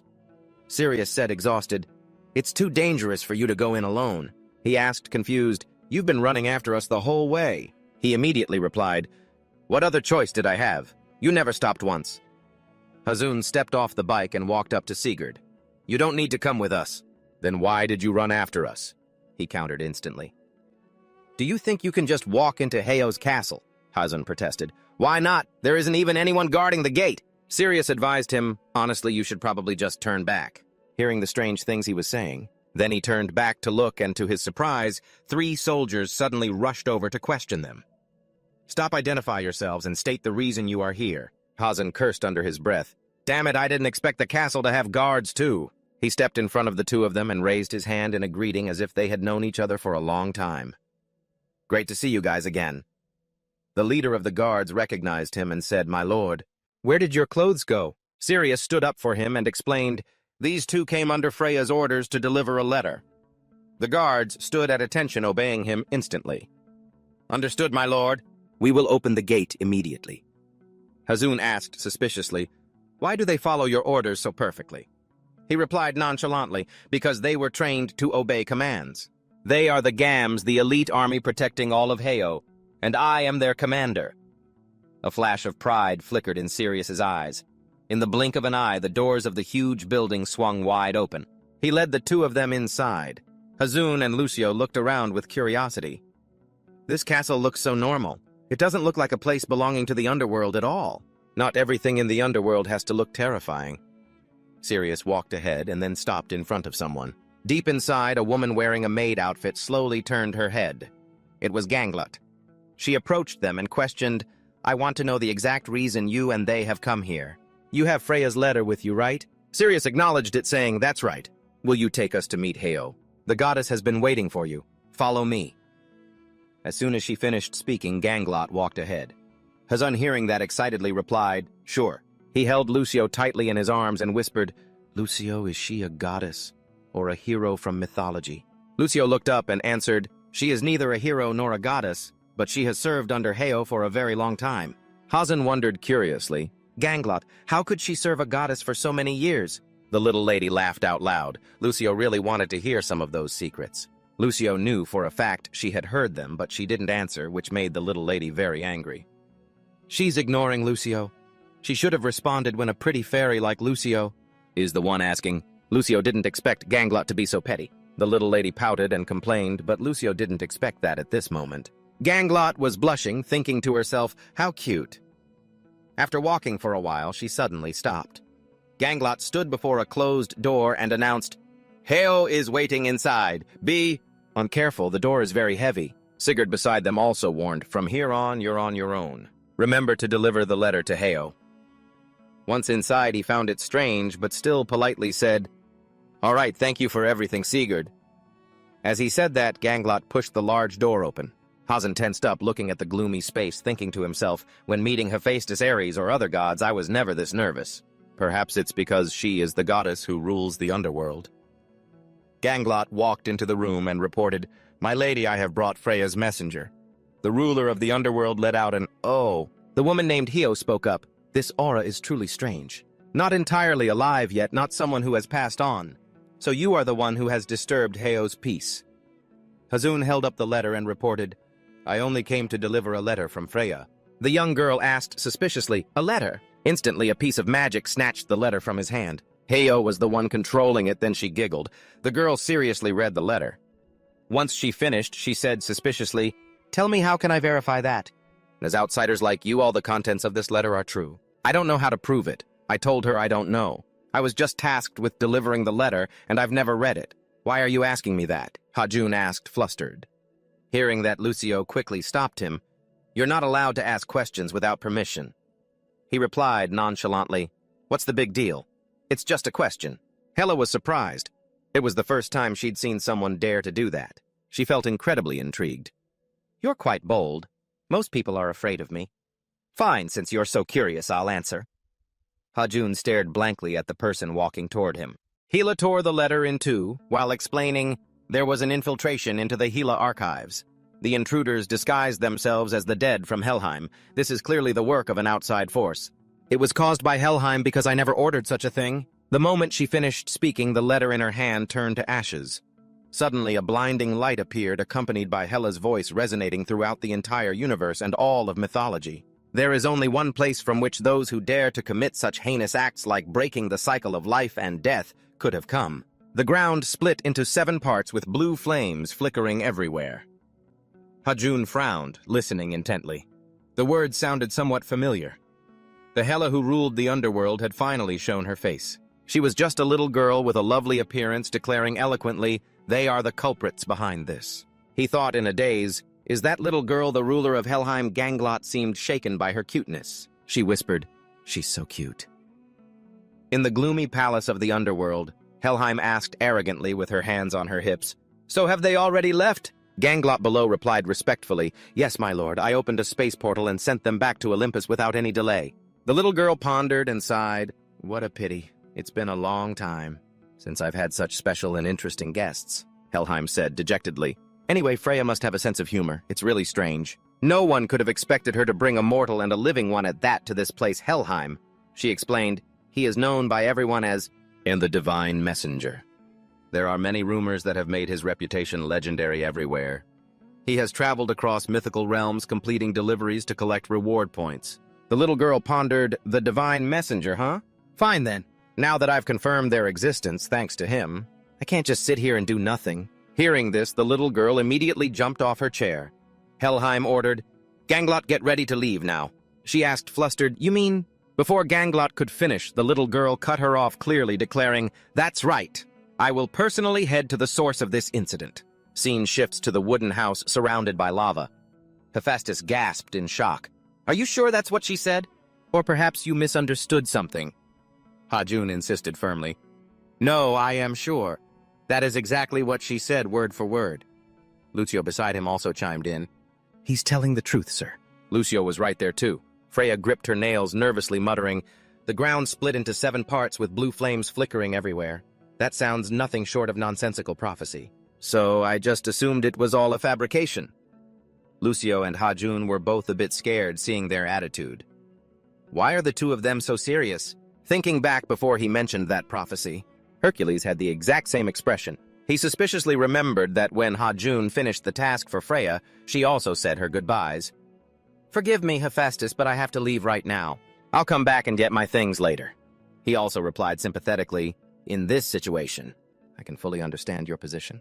Her face was tense, mixed with a little fear. "If only I hadn't heard this. But now that I know the truth, I have a duty to report this. Why did this happen, and why did no one else notice it? Could it be that someone is deliberately turning a blind eye? That's impossible. Just like Ragnarok, no one benefits from this." Freya's mind was chaotic. It seemed she was struggling with her own thoughts. Suddenly, Hajun grabbed her shoulder and said, Wait, you seem to have forgotten something." He scratched his head with a goofy, friendly smile. Hephaestus saw his rude action and warned him, "What do you think you're doing, boy?" Hajun asked blankly, "What? She was about to leave without paying me?" Freya lowered her voice and scolded, "How incredibly rude. A lowly mortal like you dares to touch me without permission." Her face twisted with visible anger, and she let out a deathly aura. Even Hajun was terrified by her attitude, feeling the atmosphere suddenly grow incredibly heavy. "But after all the hardships I had to go through just to deliver that letter to her, there's no way I'm leaving empty-handed. Not without getting my reward." As he slowly took his hand off Freya's shoulder, Hajun immediately struck a cha-ching pose, looking absolutely thrilled at the thought of getting paid. Money or mayhem? Money or mayhem? Hajun's special skill was custom designed for dealing with clients who try to stiff him. Lucio right beside him followed along with the same cha-ching pose. Studies show that doing this pose can increase your chances of getting paid by 95%. If you know someone is trying to dodge a payment, just try this pose. "No free services here. You need to pay for the order before you leave," Hajun reminded her. Freya's face darkened as she replied, "Right, I forgot." In the blink of an eye, a notification from the delivery system chimed, "Delivery successful. You have earned 500,000 points. You have been awarded an additional 250,000 points by Freya." He grinned from ear to ear, chattering away in gratitude for the bonus points. His current total 1,372,700 points. Ha-jun was moved to tears, overcome with joy. "Finally, I've got over 1 million points. That means if I convert it all, I'll have 10 billion won." Suddenly, she kicked him straight in the back and scolded him, causing Ha-jun to cry out in pain. "You really are a greedy brat." Obsessed with money and work to the point of insanity, Ha-jun didn't give in, retorting, "I still need it, you know. Do you understand? Are you trying to break my back or what?" Freya watched the scene and sighed, lamenting, "Those two are just so noisy. But I have to go now. I'm sorry for losing my temper earlier, Hephaestus," she said, then slowly walked toward the door. He hurriedly spoke up, No need to apologize. I'll let you know the moment I finish your request." Hephaestus turned to size him up. "You truly surprise me, kid.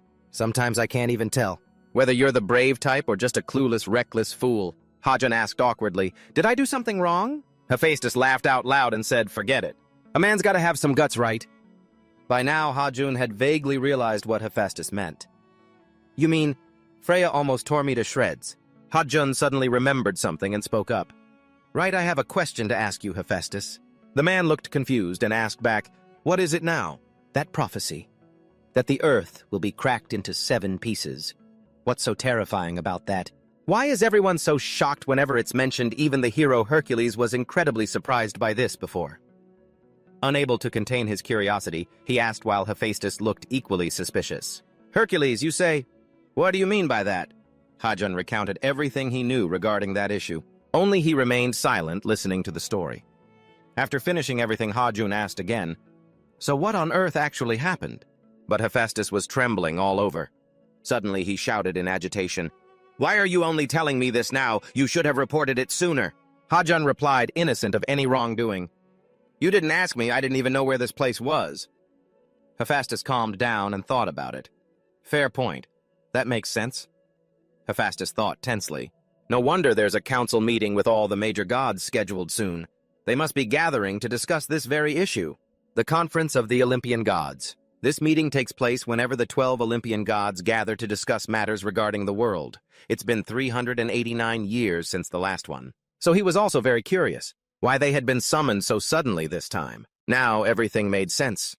Hephaestus's curiosity had been satisfied. Ha-jun scratched his head in confusion. "So what is it exactly?" Hephaestus cut off his question and demanded, "Forget everything you already know." He asked in shock what Hephaestus advised, "It's best if you don't know anything. In truth, just knowing about this and is already very troublesome." Ha-jun felt awkward. "I don't understand." Hephaestus continued, "And there's no need to feel left out. This is meant to be a matter for the gods. When the time comes, you'll naturally understand everything that's happening. After all, you are a traveler between the mythological realms, so whether you want to or not, you will have to face this problem again." Ha-jun and Lucio both looked bewildered at his words. Hephaestus fell into deep thought. Of course, what was best for himself was that the kid shouldn't know any more about this. Everything just drifted by, and his questions remained unanswered. The scene shifted back to reality at Lucio's apartment complex. In front of a door, an excited and hurried Ha-jun called out, "Lucio, hurry up and open the door." Ha-jun calmed the little one down and waited a moment. He typed the password 889, slowly pressing the digits on the door panel. After entering the correct code, Ha-jun successfully unlocked the door. Lucio was overwhelmed by the scene inside, his small voice full of awe. "Look at this huge space.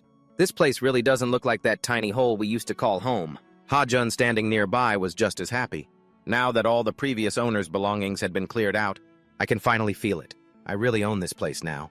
Maybe I should head to a furniture store or somewhere else after I finish the hunter exam later." The little one cheered happily. "Ha-jun, Lucio wants this room." Ha-jun didn't like the little one's attitude and reminded him, "Hey, don't you have any manners? This is the master bedroom, so of course it belongs to me." Lucio naturally wasn't about to listen, pouting. "Oh really, who gave you the right to choose? Let's settle this with a fair and square game of rock, paper, scissors," Ha-jun threatened. "Or maybe I should just chop those fingers off, huh?" He picked up the squirming little one, deciding not to say much more. "The master bedroom will be mine. Now time to go buy some necessary furniture." Despite Lucio's wailing, "You're so unfair," the doorbell suddenly rang. Ha-jun froze, wondering who it could be. Since they had only moved in today, he didn't expect any visitors, even as the little one cried and demanded the room back.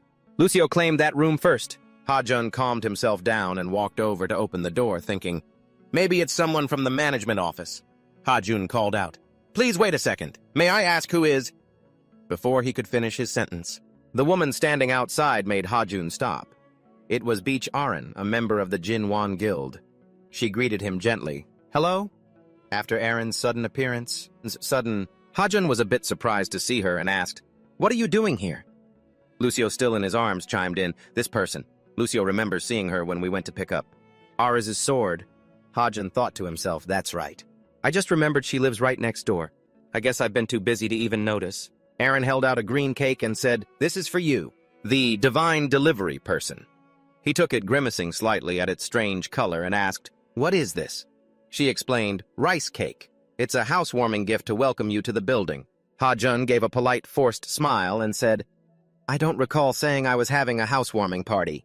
Besides, who throws a party on the very first day they move in? Arin looked a little disappointed. So there's no party, Ha-jun replied firmly. Of course not. Staring at the strangely colored food in his hand, he was extremely puzzled. Why is this rice cake such a weird color? Like this. The little one next to him had a completely different reaction. His eyes lit up, pointing at the cake greedily. Rice cake. Does that mean I get to eat it? Lucio didn't even bother wiping the drool from his mouth before snatching the cake and running off. He cheered, Ha-jun, it's Lucio's cake now. Ha-jun watched helplessly, unable to stop him. Hey, did you really have to snatch it like that? The little one set the plate down in a corner and gobbled it up. While stuffing his face, he grumbled, Ha-jun didn't make breakfast or lunch for Lucio. We were too busy moving today. Lucio had been hungry all day, but before he could swallow the piece, he suddenly froze. This taste! He immediately gagged and spat it out. Seeing this, Ha-jun rushed over, worried, Hey, what the heck? Don't spit that on the floor. What's wrong with you? The little one teared up, looking at the green cake in horror as if he couldn't believe it. He gasped, What kind of terrible flavor is this? It's like eating chocolate and then drinking mouthwash right after brushing your teeth. Ha-jun stood by with his arms crossed, his tone slightly chiding. Well, serves you right for taking something that isn't yours. He didn't notice Arin's sad expression. Lucio continued to grumble, Do humans really like this flavor? Why is it so awful? She reached out, took a piece of the cake and brought it to her mouth. Arin said, I've always thought mint chocolate flavor was delicious. Ha-jun, standing next to her, turned pale. He thought to himself, Wait, that rice cake is mint chocolate flavor. Seeing her eat it, he suddenly remembered his question and asked, So are you going to tell me why you're here? Arin replied honestly, My guild needs you to investigate something. Mr. Jinwan sent me to talk to you. Ha-jun was stunned. You guys need me to investigate something. She stood up slowly and continued, Ask the guildmaster for the details. He said he's ready to pay a large sum for this job. Ha-jun thought to himself, I really don't want to deal with that weirdo Jinwan ever again. He crossed his arms, sighed, and asked seriously, Exactly how much? Did he tell you? I'm not sure if you've heard yet, but my services don't come cheap, Arin. She didn't say a word, just held up 2 fingers. Seeing her gesture, he frowned and said, 2 billion won. The thing is, I've raised my rates a bit. Since the last time I worked for your guild? Immediately, she held up 2 more fingers and said, How about double that? Ha-jun was stunned. Double for real. His annoyance vanished. His eyes now lit up by the allure of the money, and he replied warmly, Now where can I find your guild leader? Inside, he thought to himself, No way am I passing up this lucrative opportunity with double the pay. Internal monologue. I'm definitely not missing out on a payday like this. The scene shifts to a large building. A car pulls up and stops in the parking lot. Arin sits in the driver's seat, unbuckling her seatbelt as she speaks. We're here. Ha-jun, sitting in the back, replied politely, Thanks for the ride. As he opened the door to get out, Lucio turned to ask him, Ha-jun, I thought we were going to pick out furniture today. Ha-jun coaxed her, Come on now, little one. We can do that on the way back. It's not like we have other plans tonight, right? Hearing this, Lucio got angry, threw both hands up, and protested, What do you mean we don't have any plans? You said we were going to look at furniture all day and then grab something delicious to eat. Ha-jun rested his hand on his chin and explained, We can get food whenever we want, but the chance to earn 4 billion won doesn't come around every day, so I have to at least hear what they have to say. But Lucio wouldn't listen.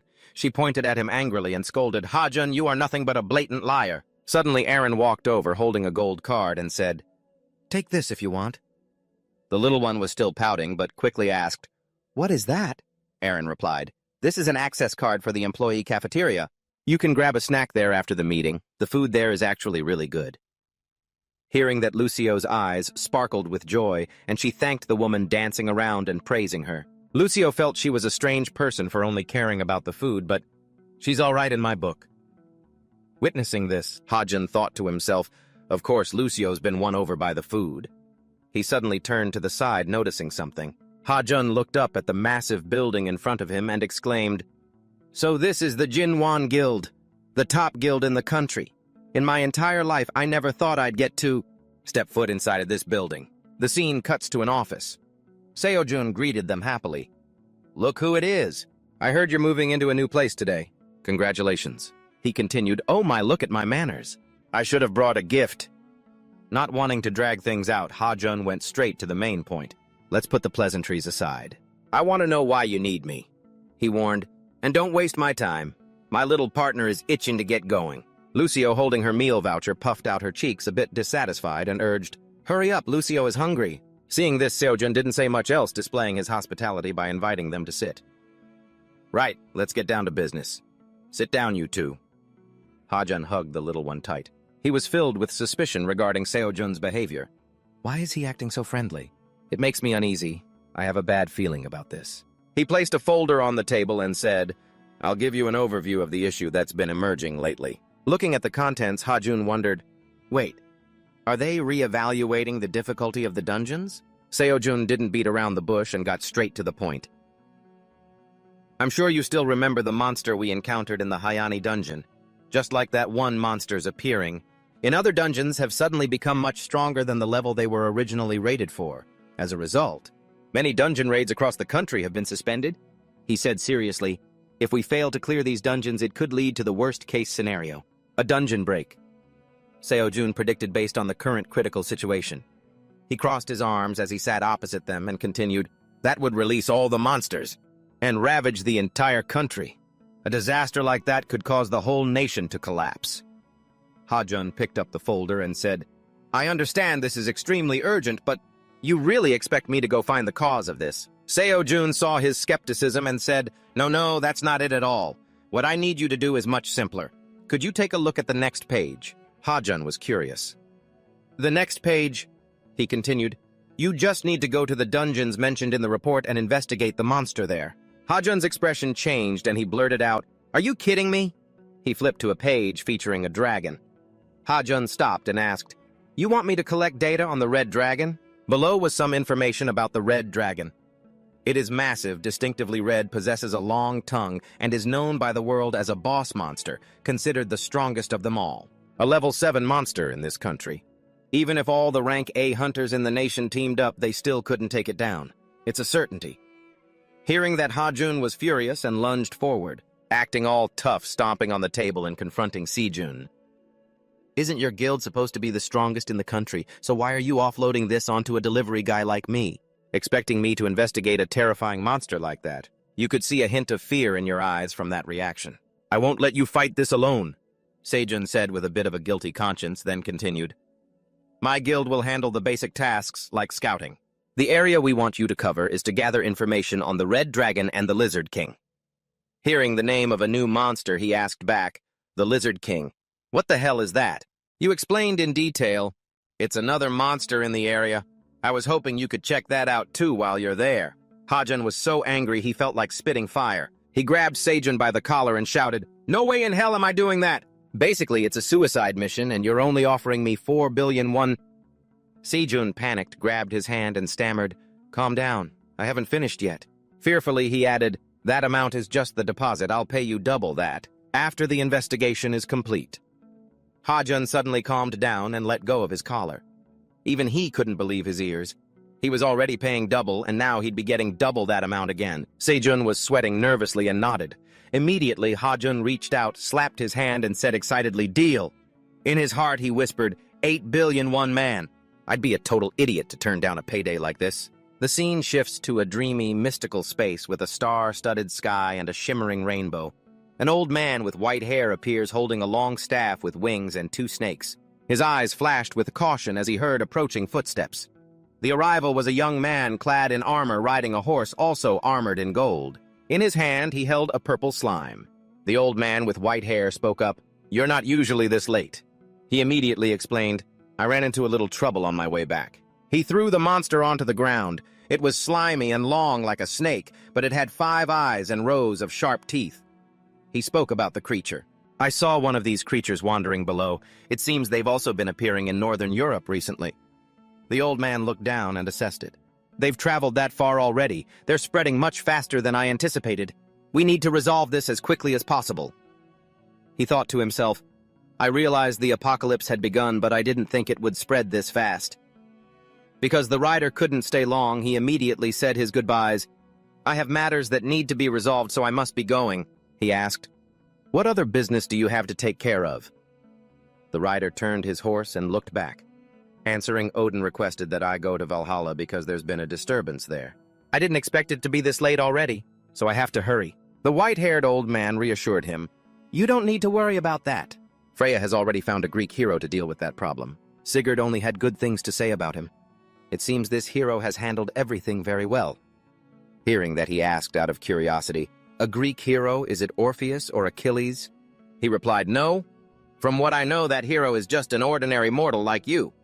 Hearing that, he was surprised, like me. He thought to himself, "If that's true, then this person must be on a mission on behalf of all the gods."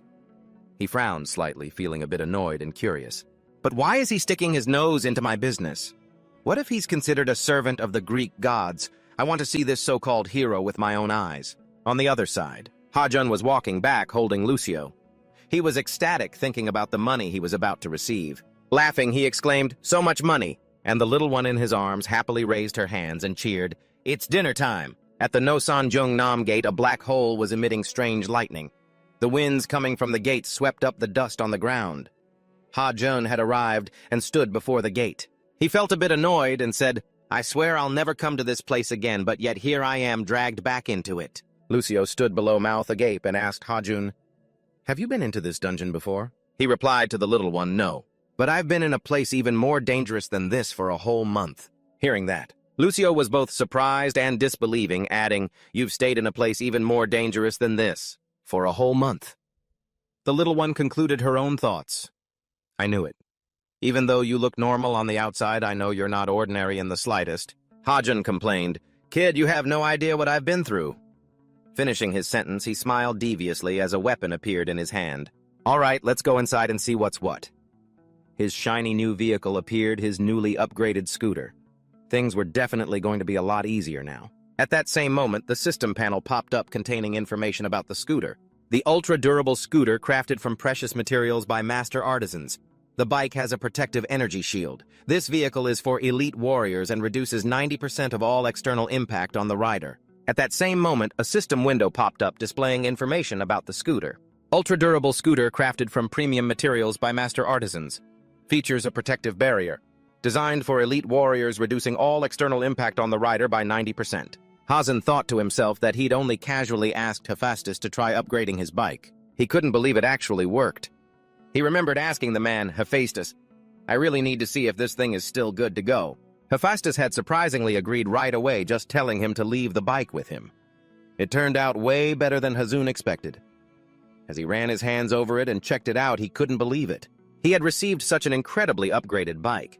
Hazun recalled the previous incident with the bike. It was already good to begin with, but he couldn't afford to be affected like that again, just like when that creature used her bizarre moves on him. Before he knew it, he and Lucio were on the bike. Hazun let out a smug laugh as he zipped through the gate. "Now I've got nothing to fear. I'm ready to take on that lizard, or that red fire dragon for that matter." The little lady sitting behind him spoke up with determination. "We can do this." The scene shifted inside the gate. A lush green forest appeared. The scooter's tires rolled over the swamp, splashing water everywhere. Hazun exclaimed in delight. "Looks like the parts on my bike were seriously upgraded.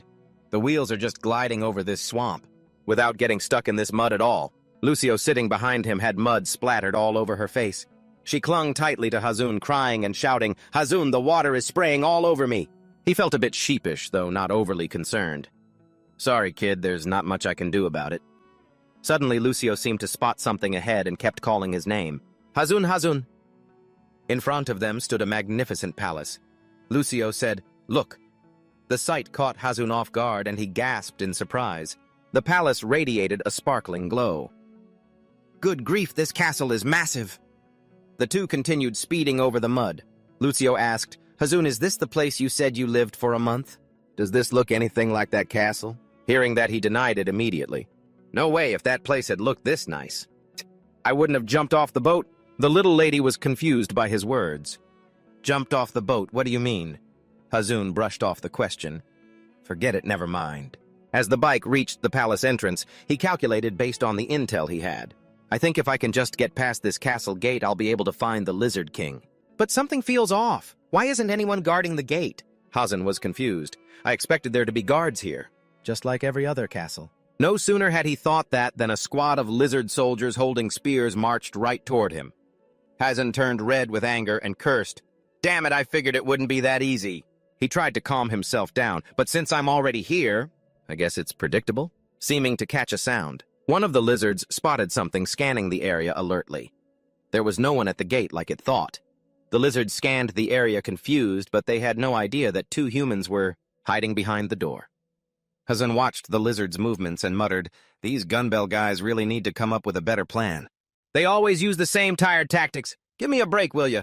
Lucio smirked. "Well, the readers would probably love it if you suffered a bit." Sitting on top of Hazun's helmet, she pointed at the gunbell crowd and asked anxiously, "Besides, aren't they all just a bunch of lizard people?"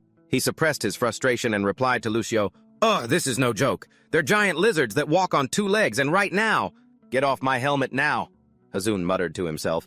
What is up with her character design anyway? Wasn't she supposed to be smaller? The little lady buzzed anxiously in front of Hazun.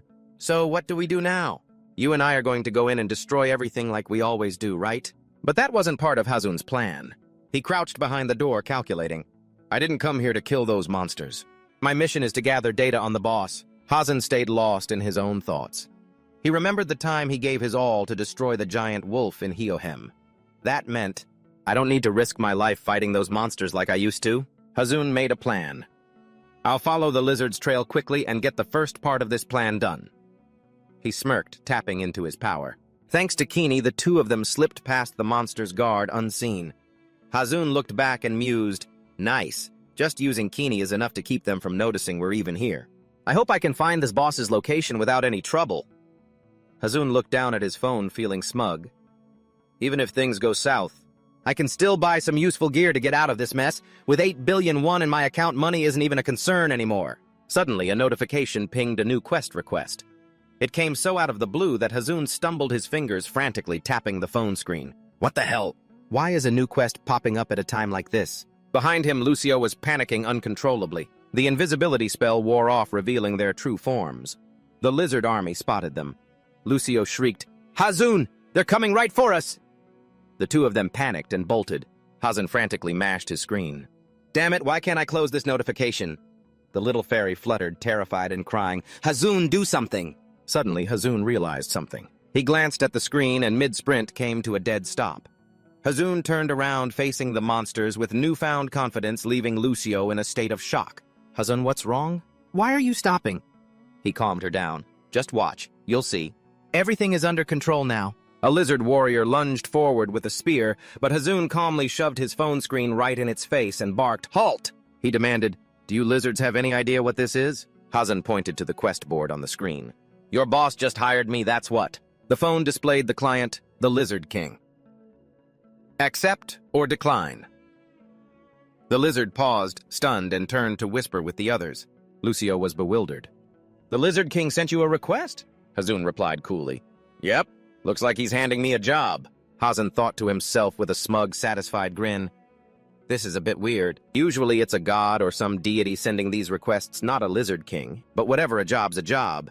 Plus, I'm about to kill 2 birds with 1 stone. Hazun put his hands on his hips and ordered the lizard squad, oblivious to the one sneaking up behind him. "Listen, I'm busy, so take me to your boss, got it?" The lizards were confused, pointing their fingers incessantly as if trying to warn him. Hazun got annoyed and snapped, "What did nobody teach you? It's rude to point at people." "Who taught you that pointing is rude?" He was genuinely confused as to why they kept repeating the gesture. The two turned around. Wait, are you the Lizard King? Standing before them was an elderly, trembling lizard leaning on a cane.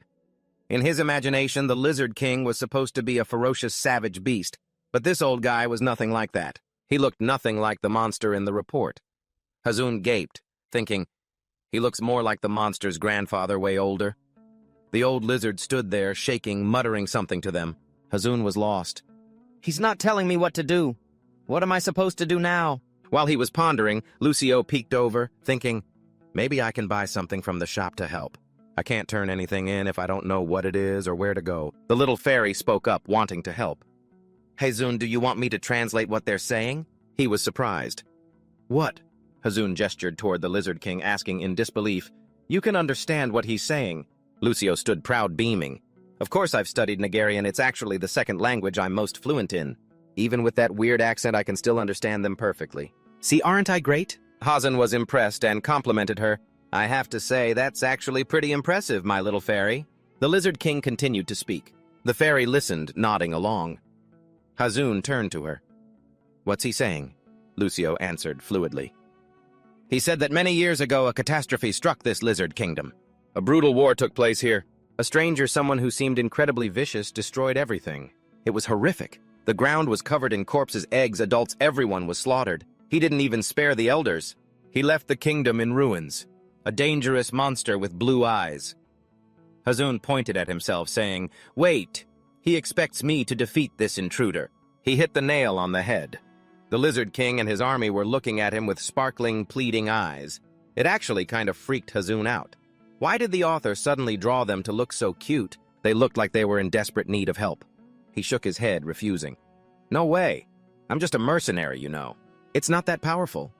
Lucio stood nearby and interpreted, saying that if you help everyone here, he will reward you with a precious treasure of this kingdom.